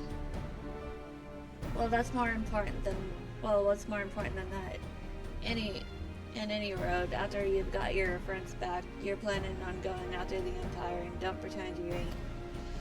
I've helped a few folk take on the Emperors over the years, and every time I have, it's helped stave off my appetite for revenge, but some of it tells me I won't be going hungry for a while. What with everything you've got planned? And you are sure that will satisfy you if you wish to strike back at the Empire with your own hand? You need only say the word. We would be glad to have you with us. Tempting though your offer is, I'm afraid I must decline. I swore I'd get revenge on the Empire, it is true, but I've long since realized that the front lines are no place for a man like me. There's some as would call me craven, but I prefer to think of myself as a realist. My talents lie in scheming, yet, you see, not swordplay. Helping folk like you is how I can make the most difference.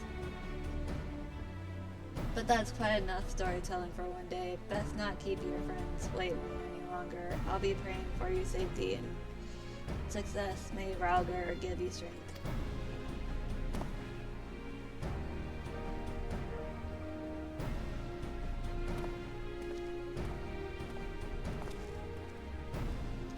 Wherever the Empire goes, misery invariably follows in its wake. For the sake of all who call Eorzea home, we must put an end to Gaius's ambitions. But first, we have friends to rescue. Biggs, Wedge, and I will lie in wait east of Pastrum Sentry, just outside the Stronghold's patrol perimeter. Join us when you're ready. Oh, and don't forget to wear your disguise, or this will be the shortest rescue mission in history.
Forgive me for saying so, but you look rather fine in Imperial black and crimson. Definitely your colors, but now is not the time for jests.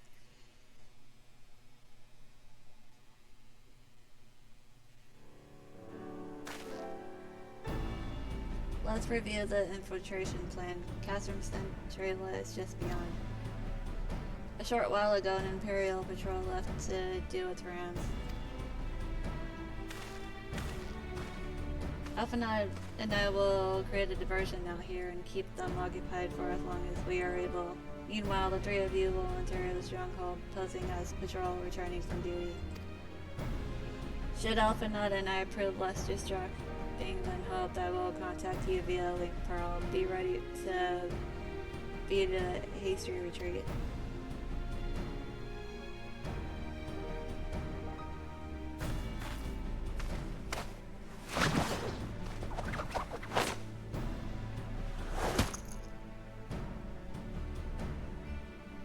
Wedge will lead the way in the Reapers. Stay close to him. And I hardly need to tell you this, but don't do anything suspicious. Oh, unless you wonder, Ida and Ishtal left shortly before you arrived. We had planned that they should linger in the vicinity to cover your retreat in the event that Alphanod and I attracted too much attention, but the approach of an Imperial vehicle forced us to improvise. Don't be too disappointed. They did at least have a message for you, something along the lines of don't do anything reckless, and if memory serves, wise words.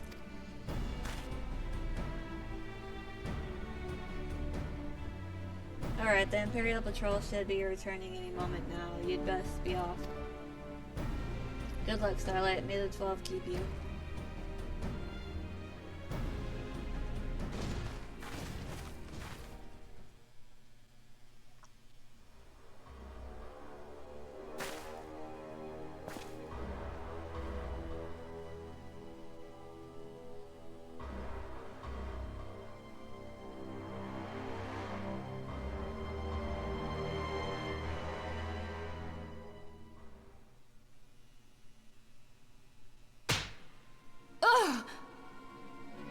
You have spirit. That I will allow. Yet you struggle to the benefit of none, least of all yourself.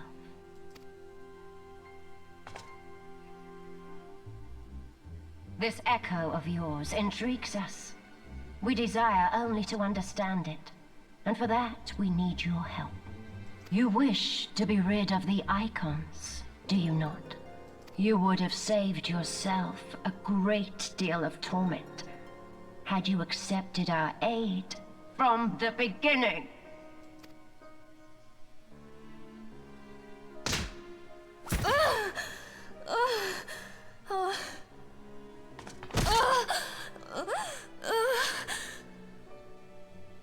Tell me everything, and I shall end it quickly. Refuse, and though you beg for death, you shall not have it. Which will it be? As you wish, my dear Minfilia. Unpleasant though it will be for all concerned, you leave us no choice but to employ more rigorous methods of study. Be so kind as to deliver the prisoners to Castrum Meridianum. Yes, milady.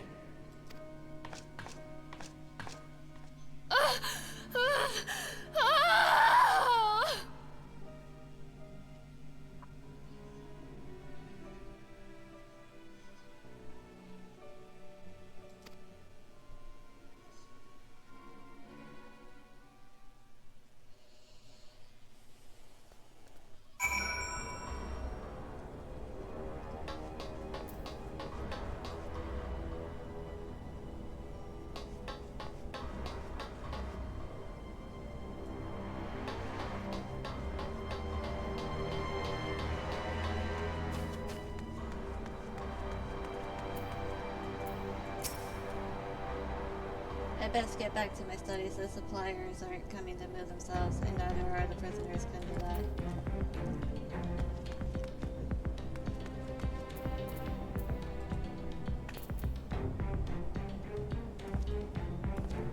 My apologies, I didn't notice you there. So engrossed was I in my task. You'd be engrossed too, and I had the Trebinus commanded you to arrange for the prisoners to be transported.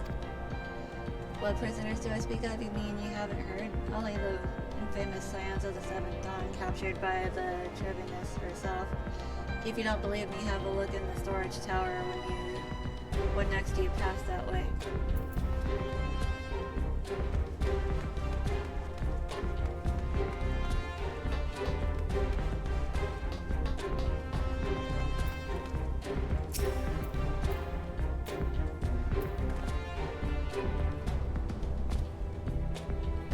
That's a fun slope, part of the maintenance crew from the call. Citizens, are you come to Castro Century, Engineer? What prisoners? What prisoners? You've heard the rumors, then yes, they're being held in the storage towers, but I strongly suggest you pay them no mind. You were summoned here to work, not to gawp at yours defeated heroes. Now show a bit of enthusiasm or I'll have you reported.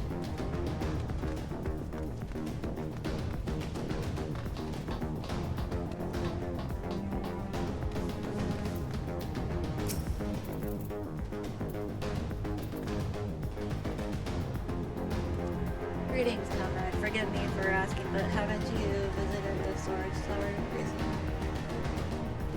Recently, have you? I only asked because I dropped something in there, and, feel my feeling. I'm falling for one of the prisoners, right? I dare say you know the one, I mean, and the civilian one. Goodness, no.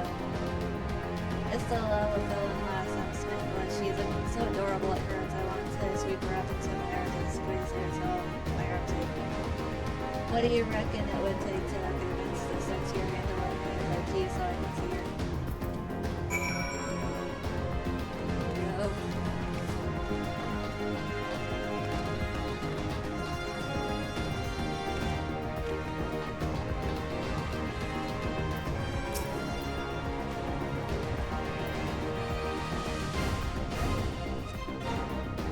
What's this? You need access to the storage tower? What business have you there? The Trebinus, because he said this is highly irregular, but it would not do to make my lady work. Bro, take my identification key, see that is returned when your errand is complete.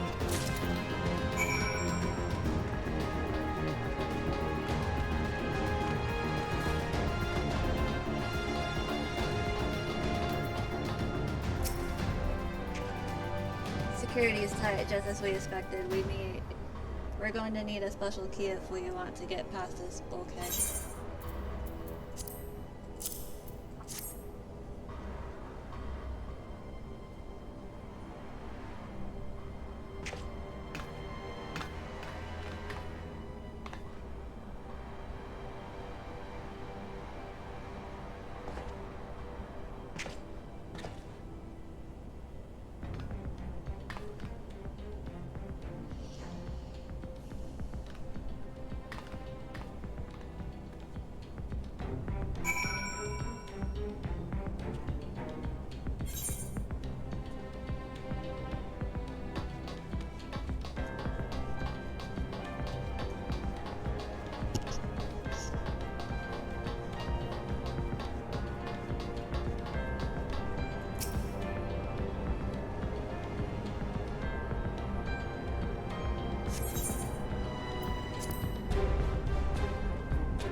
Ophelia and the rest, thank goodness they're safe. I am the one you want, leave the others be.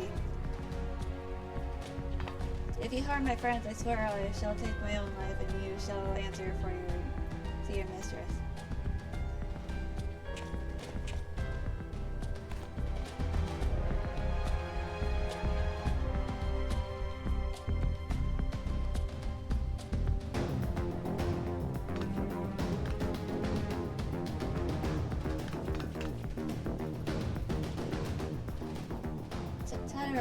We must do something.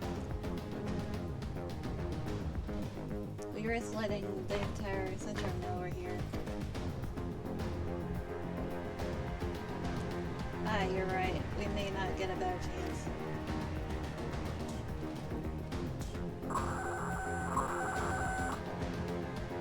So this is the third squadron. What is it? A Reaper seized when? And this came to light only now. The culprits will have left the trail. Take as many men as you need and scour the area. I want that Reaper found. Now's our chance.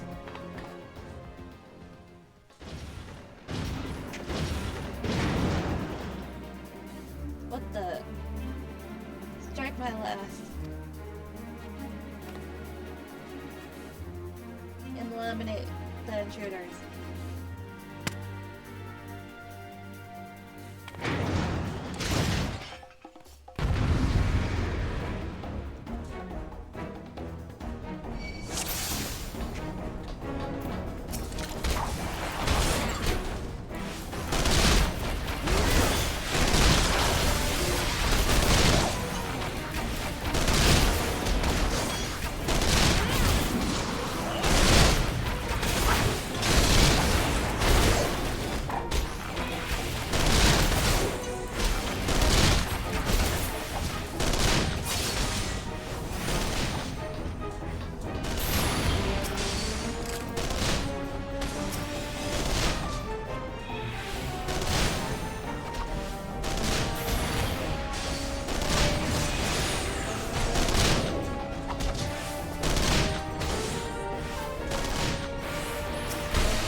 Starlight, I was so scared.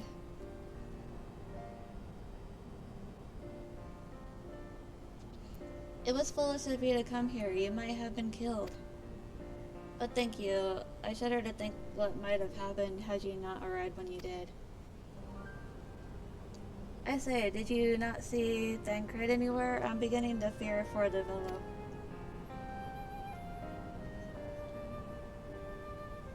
To linger here shall yield us no answer. Let us away ere the window to our liberty closes shut.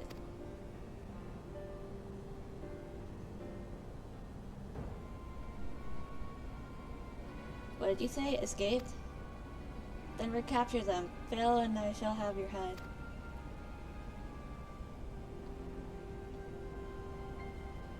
And what have we here?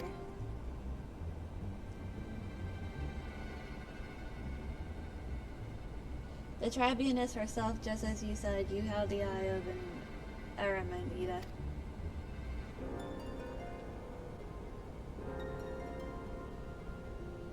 Well, she's kind of hard to miss in that showy armor of hers. Accursed scions, how did you slip our defenses? With unexpected ease, if truth be told, there's chanced to be a commotion outside the Castrum's walls, which allowed us to avail ourselves of the comforts of your vehicle.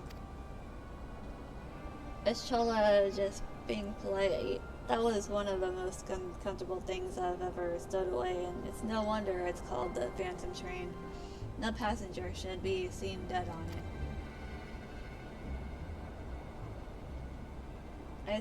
So you scuttled in amidst the freight like the vermin you are. I shall be sure to have words with our rat catchers. Such negligence is unforgivable. That is far from your most pressing concern. First, you must answer for your own wrongdoing, Livia Sestunius. 'Twas you who led the raid on the Wakened Sands. You who butchered unarmed men and women for the crime of being unworthy of capture. You killed our friends. We'll never forgive you. Nor shall we suffer you to plague Eorzea a day longer. Take you to your guard.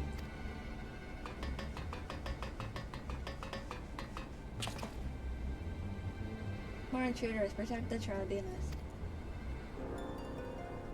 Confound it, Ida with me.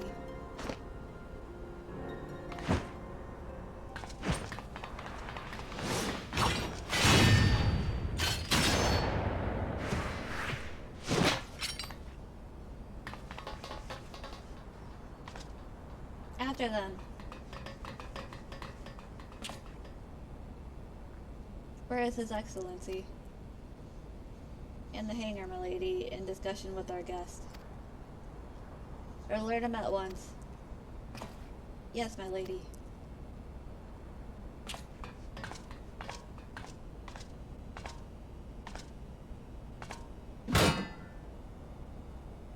No, no, no, no!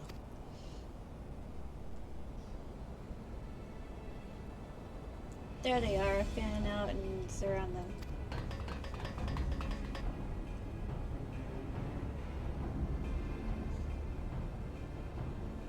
Must protect Totoro. Begs on going in. See everyone to safety.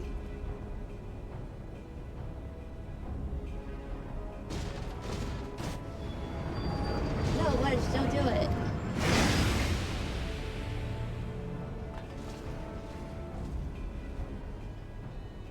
Oh no, Starlight, hold them off. I'll look after Manphilia and Tartaro.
Take the leader! Kill the rest!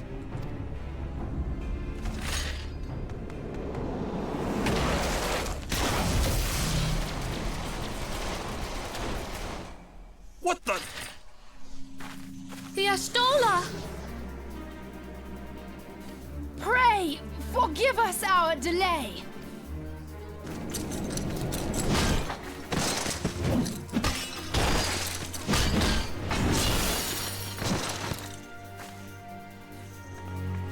Popolimo, Minfilia. Ida! What took you so long? Well, it's nice to see you too. The reunion must wait. Right, first things first. Yes, let's get back to being heavily outnumbered.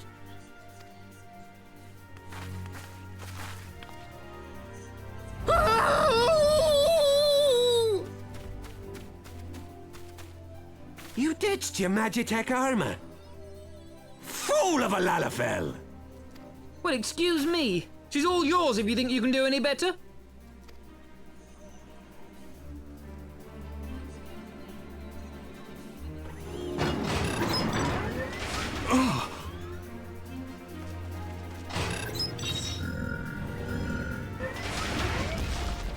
But there's no one in there.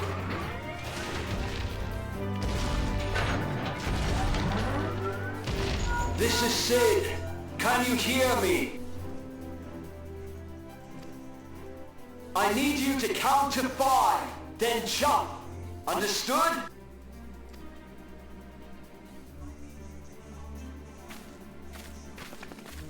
One, 2, 3. 4.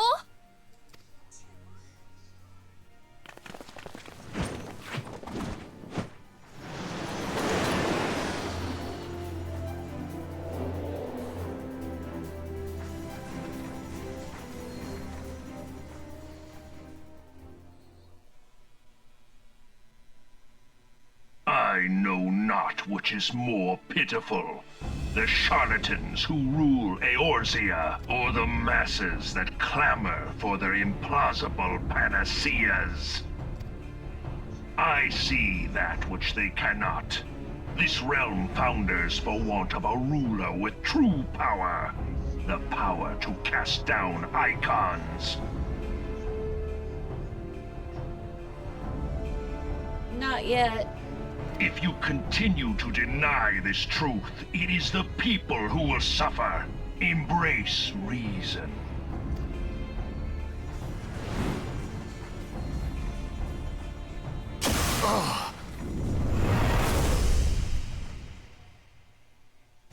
What in the 7 hells? Oh no. It's here. 12 preserve us. They finished it. Ultima weapon. So it has a name.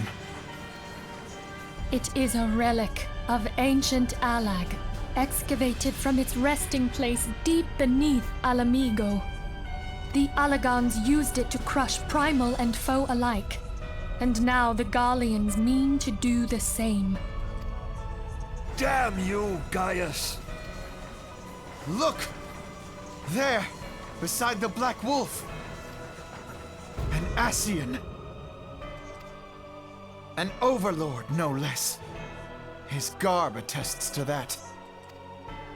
La Habrea. It could only be him.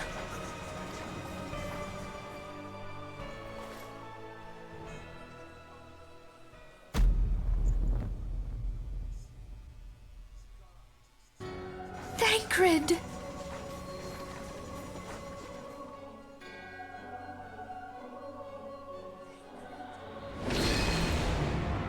He was La Habrea? No. No, this cannot be!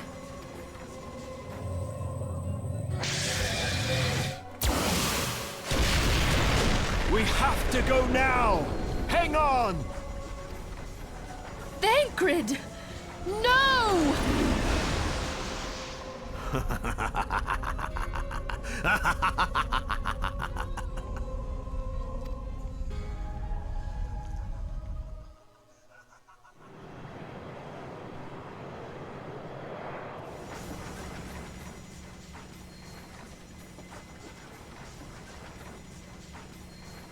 All that time, the enemy was beside me, and I never even suspected. And to think that it was I who suggested that Thancred investigate the Ascians. How could I have been so blind? Small wonder the enemy knew our every move, and where to find us. Confound it all! No. No, this is not the time for self-doubt. The Alliance leaders staked their hopes on the Scions, but now they believe us all dead or missing. When they learn of the Empire's new weapon, we cannot be certain what they will do. We must go and offer them what assurances we can that defeat is not inevitable. Kryl, this is Minfilia. The situation I may am have in taken some an haste, ill so turn, forgive me if I seem brusque. but the battle The is item far I from over. requested. Is And it so ready? long as we stand together, Wonderful. there shall ever be hope I'm of sorry victory. to press, but we need it urgently. How soon can it be delivered? I am in your debt, my friend. The people of Eorzea falter for want of such hope. Let us provide it. Let us bear to them the tidings that the Scions of the Seventh Dawn are returned.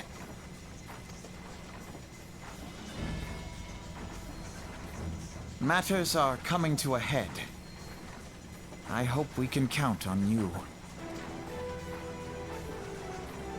My regards to grandfather.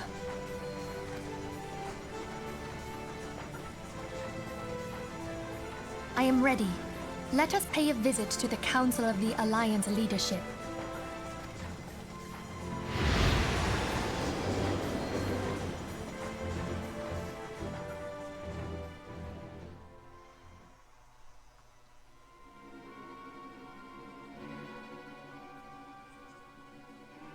Let's take the Black Wolf and his new toy.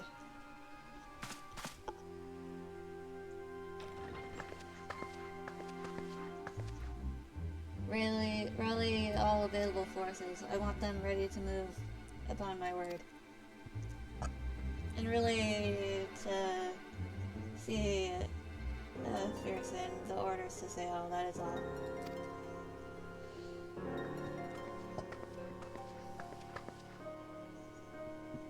The Maelstrom stands ready, what of the flames? Ready as we're like to be. I need to only give the word to Rael.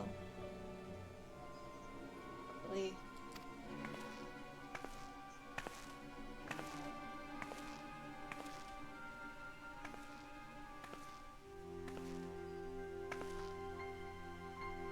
Has there been no word from Ishgard?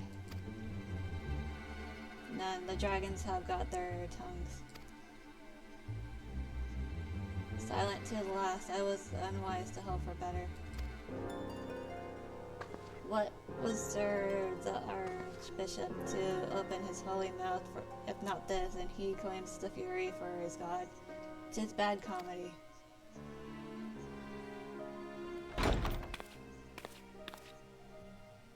The Holy See has made its choice. We will proceed without its cooperation.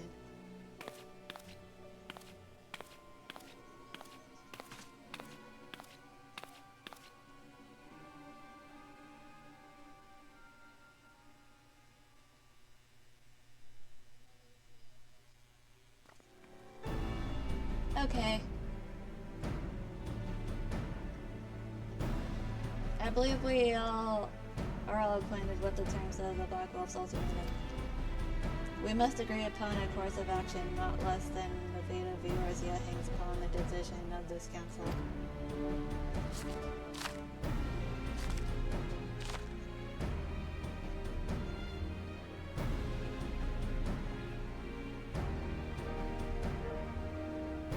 Then Belisar claims to wield the powers of smite primals. Should we yield to him, he pledges to rid the realm of its false gods, yet offer resistance, and he swears that we shall share the primal's fate. Pardon me my bluntness, but I like not these choices. This is too great a decision for any one of our nations to make alone. Choose we surrender or resistance, we must answer as one, for if but one surrenders, the rest shall surely fall. Let us pray for the wisdom to do right by all our peoples.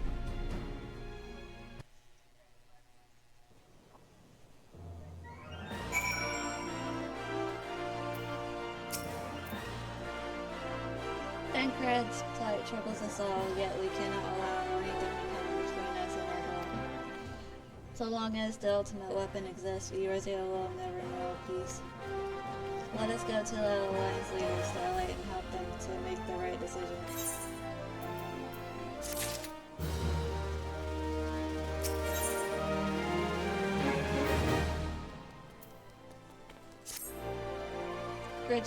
Grim tidings, Starlight. It seems that word of the ultimate weapon's existence has already reached the Alliance leaders in the form of an ultimatum. They have gathered in the Great Chamber and are deliberating their answer even as we speak.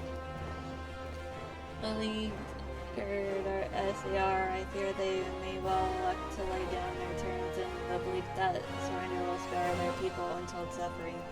Yet nothing could be further from the truth.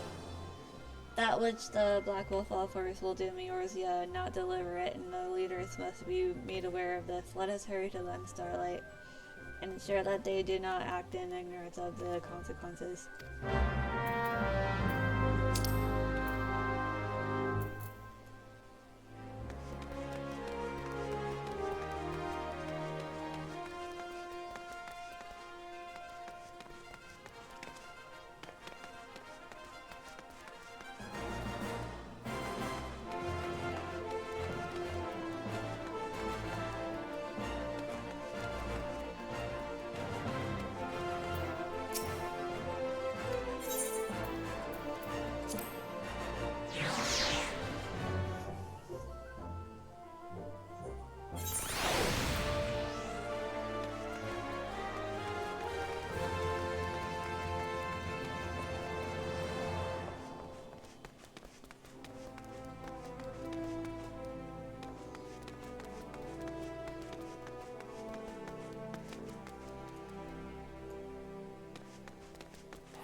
The Council of the Alliance Leaders is presently in progress.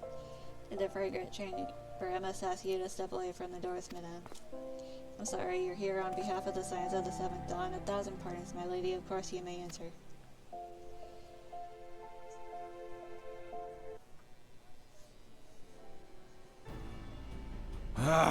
We keep treading the same ground. Van Belsar's demands are clear.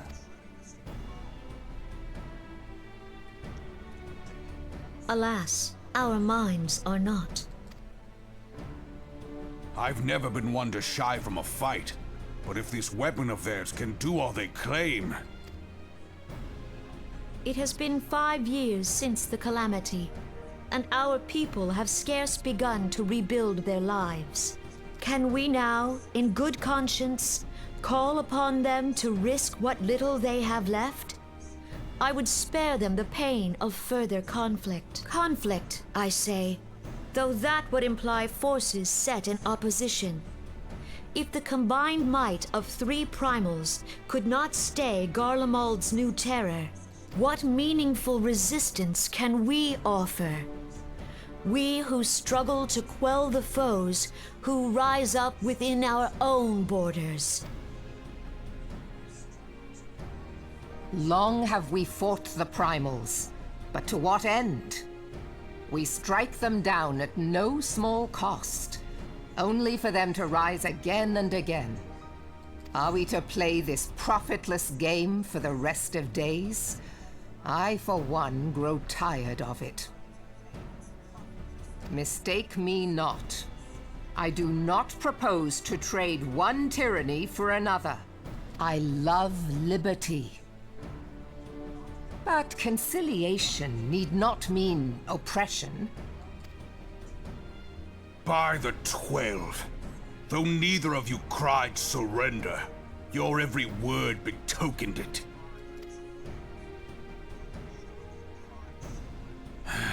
Not that I deny there is truth in what you say, nor can I rightly claim that Ul'dah is ready to fight. Refugees flood our gates, and beastmen swarm our land, while the great and the good do nothing. My flames struggle to bear the burden. I put on a grand show at the Remembrance Service, made all manner of lofty promises. I've made good on not a bloody one. Do not blame yourself, Raoban. You said only that which the people needed to hear. All present have done the same. Our citizens had become lost to hope. If our words serve to kindle it in them anew, better we speak than remain silent. Our enemy condemns us for failing our people. Yet what does he care for their well-being? While we labored to rebuild their lives, the Black Wolf built instruments of murder with which to end them. Her Majesty speaks true. For all our failings, the people's well-being has ever been our foremost priority. While none among us ever doubted that the Empire would one day resume its war, we scarcely had means enough to solve the problems of the present. Aye, which is why we look to others to safeguard our future. The scions of the Seventh Dawn. Alas, they are gone, and the Black Wolf is at our door.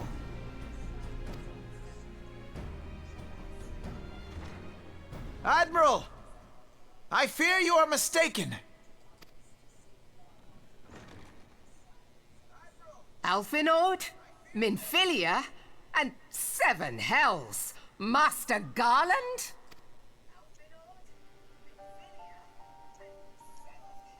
And you, dear friend.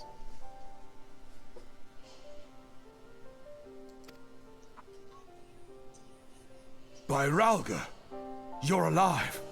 All of you. As we approached, I would swear I heard talk of surrender. But I know that cannot be. It is not the Eorzean way. Hear me, my friends. Accepting the Garleans' offer to vanquish the Primals would be folly. Folly, I say.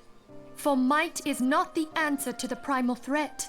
Indeed, the more the Empire exerts its strength, the worse matters will become. Primals enter this world when mortals call upon them, and mortals are wont to appeal to a higher power when they are desperate. Nothing is more certain to breed desperation in the beast tribes than the Garleans' proposed solution. The true answer lies in a lasting peace. But the Garleans only know war and conquest. Should Eorzea fall into their hands, there will be such suffering as none can imagine.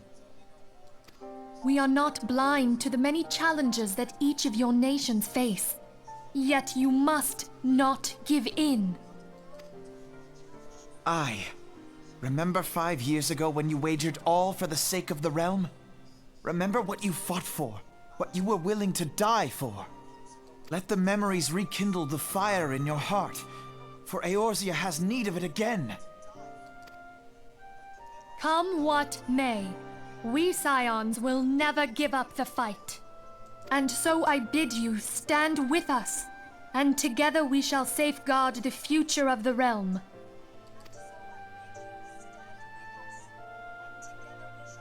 A great man once said that a shrewd merchant grasps not for the quick profit, but invests in the future. Wise words, eh, Rauban?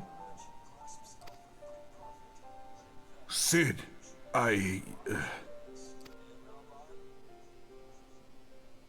Your words stir and shame me in equal measure. How could I contemplate surrender? I know full well that all we have, we owe to the sacrifices of those who went before us. Yet the seeming hopelessness of our plight robbed me of my insight.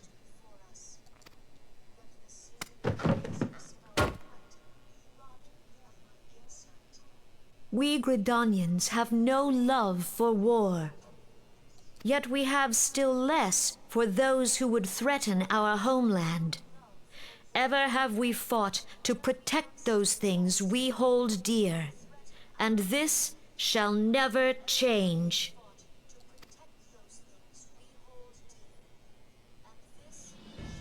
Gridania will go to war. We will fight the Empire for the sake of the realm and all who abide here.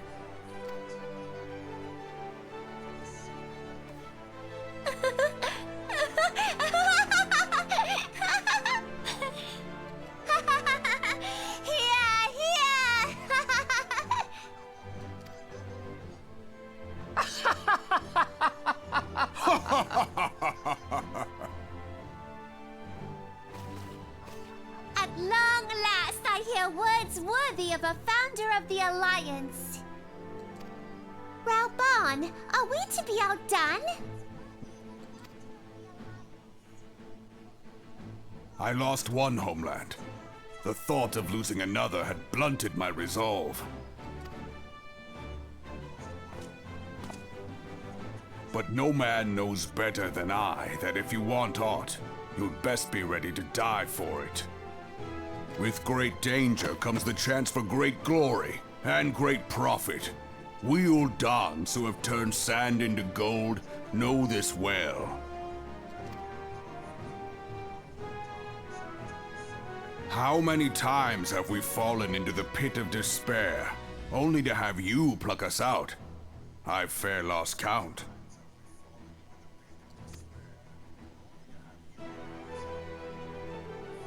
Reckless, the lot of you, like bloody pirates.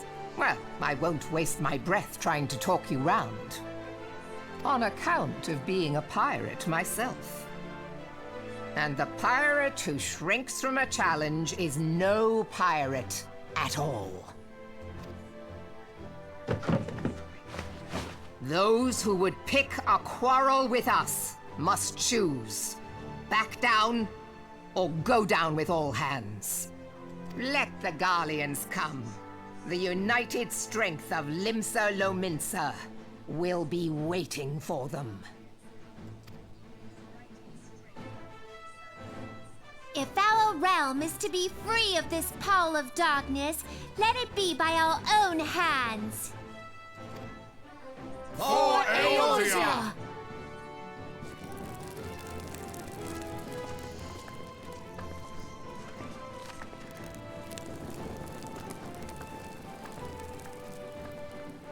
We must needs consider how the weapon may be brought to bear against us. The Maelstrom will secure strategic points along the coastline. In the meantime, the flames will deploy at... Be at ease, my friends. You have banished our doubts. Pray leave the military matters to us, and retire to the waking sands, We will send word anon.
I cannot well express my relief to think that the Alliance came so close to surrender.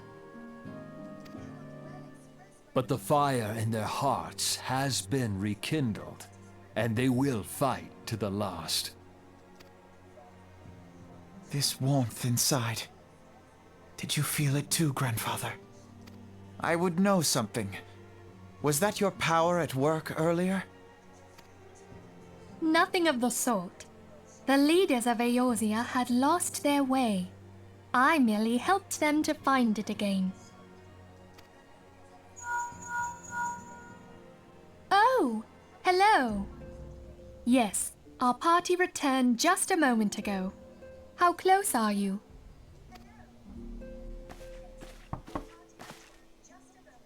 It's all right, Sid. We must needs plan our next move. Pray continue liaising with your respective nations. Sid, would you be our man in Ul'dah? I'll be whatever and wherever you need me to be. We haven't a moment to waste. All right, let's do this. Thancred's fate weighs heavy on my mind. I cannot bear to think of him in thrall to an Ascian. Mayhap you know this already, but the Ascians are immortal beings without physical form. Since time immemorial, they have fanned the flames of chaos from the shadows. That they might work unseen, the Ascians entrap and possess mortal men by means of malign artifacts known as crystals of darkness. One such crystal may yet be the key to saving Thancred.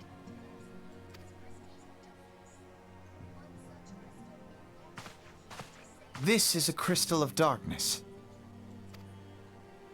A mere replica, created using data obtained from anomalous crystals found across Eorzea. It comes to us courtesy of the students of Baldessian, our distant allies. Even for an Archon, Thancred's talents are exceptional. We all had complete confidence in him. It was for this reason that none among us foresaw the danger in sending him to investigate the Ascians alone. Thancred had been striving to fill the void left by Louisoix. Yet, it was plain that he was overtaxing himself. Yeah, he would volunteer for everything and work till he was dizzy. And the toll taken by his exertions made him vulnerable to Ascian influence. The crystal that binds Thancred must be somewhere on his person. If we could but destroy it, his Ascian possessor would be compelled to relinquish control over him. You have proven the stoutest of allies, standing with us through thick and thin. Yet the most perilous struggle is still to come. For the sake of the realm and Thancred, I ask that you lend us your strength once more.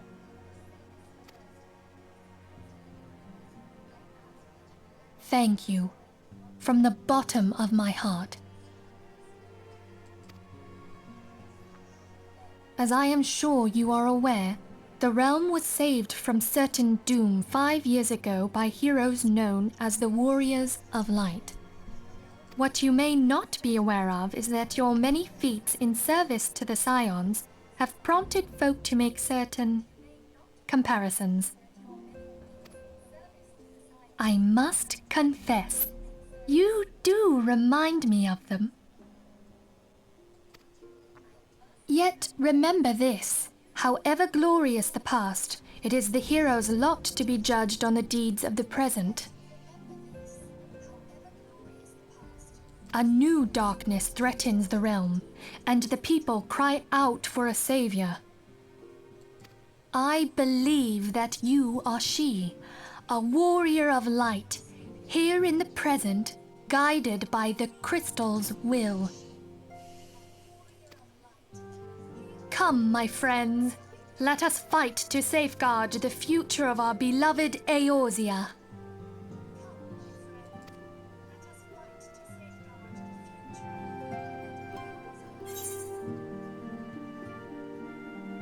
Oh, what game?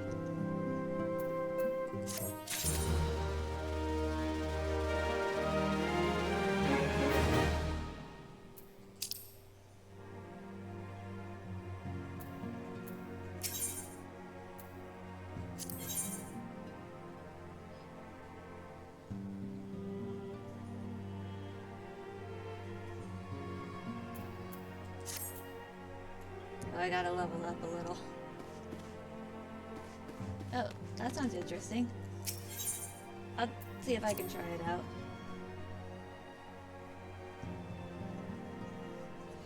Okay. I'll do hunting logs for now. See if that'll level me up.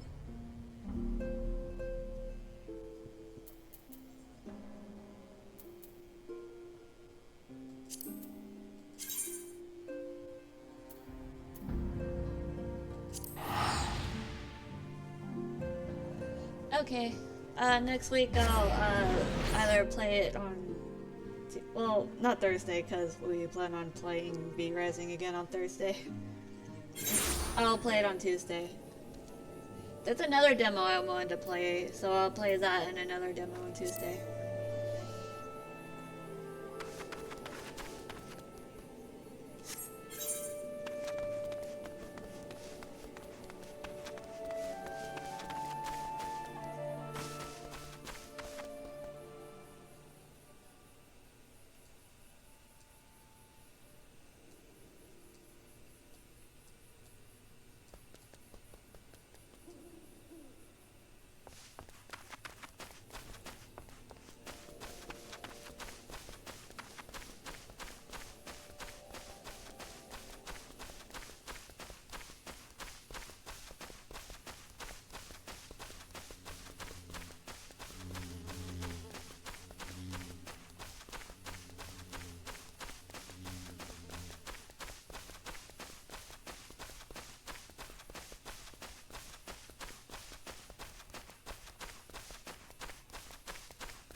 Is Bonnie still alive? Oh wait, I gotta...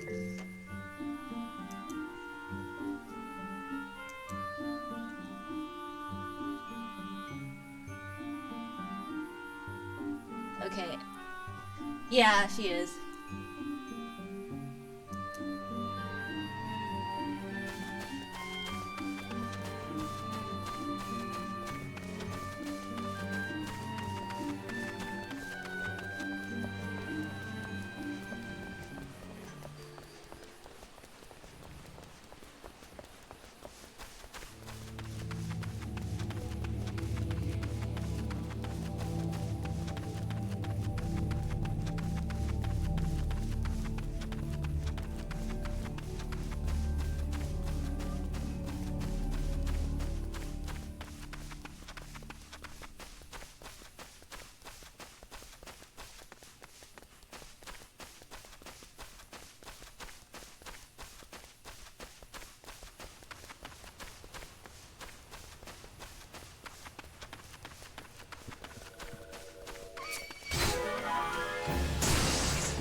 Okay, I'm gonna go ahead and end the stream here. But thank you all for being here, to all lurkers, to all the chatters. I'm gonna go ahead and raid Little Swanee, so, oh,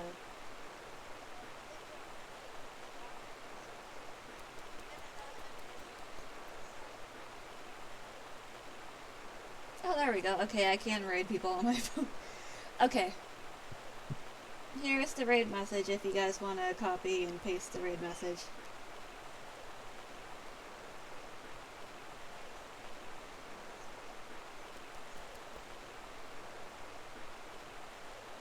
But be sure to give Swanee a follow and show her love and appreciation, because I love her face. And I'll see you all on Monday when I wake up, or at 2 p.m. EST, we'll see. Although I'm thinking about switching my time from 2 to 12, because I kind of want to try to stream for 8 hours like I did today. But yeah, I'll see you then. Have a great weekend, and stay safe, because there's been heat waves, and I'm pretty sure there's heat waves in California too, because I used to live there. It gets crazy. But anyways, see you all tomorrow. I mean, not tomorrow, on Monday, sorry. I'm used to saying tomorrow.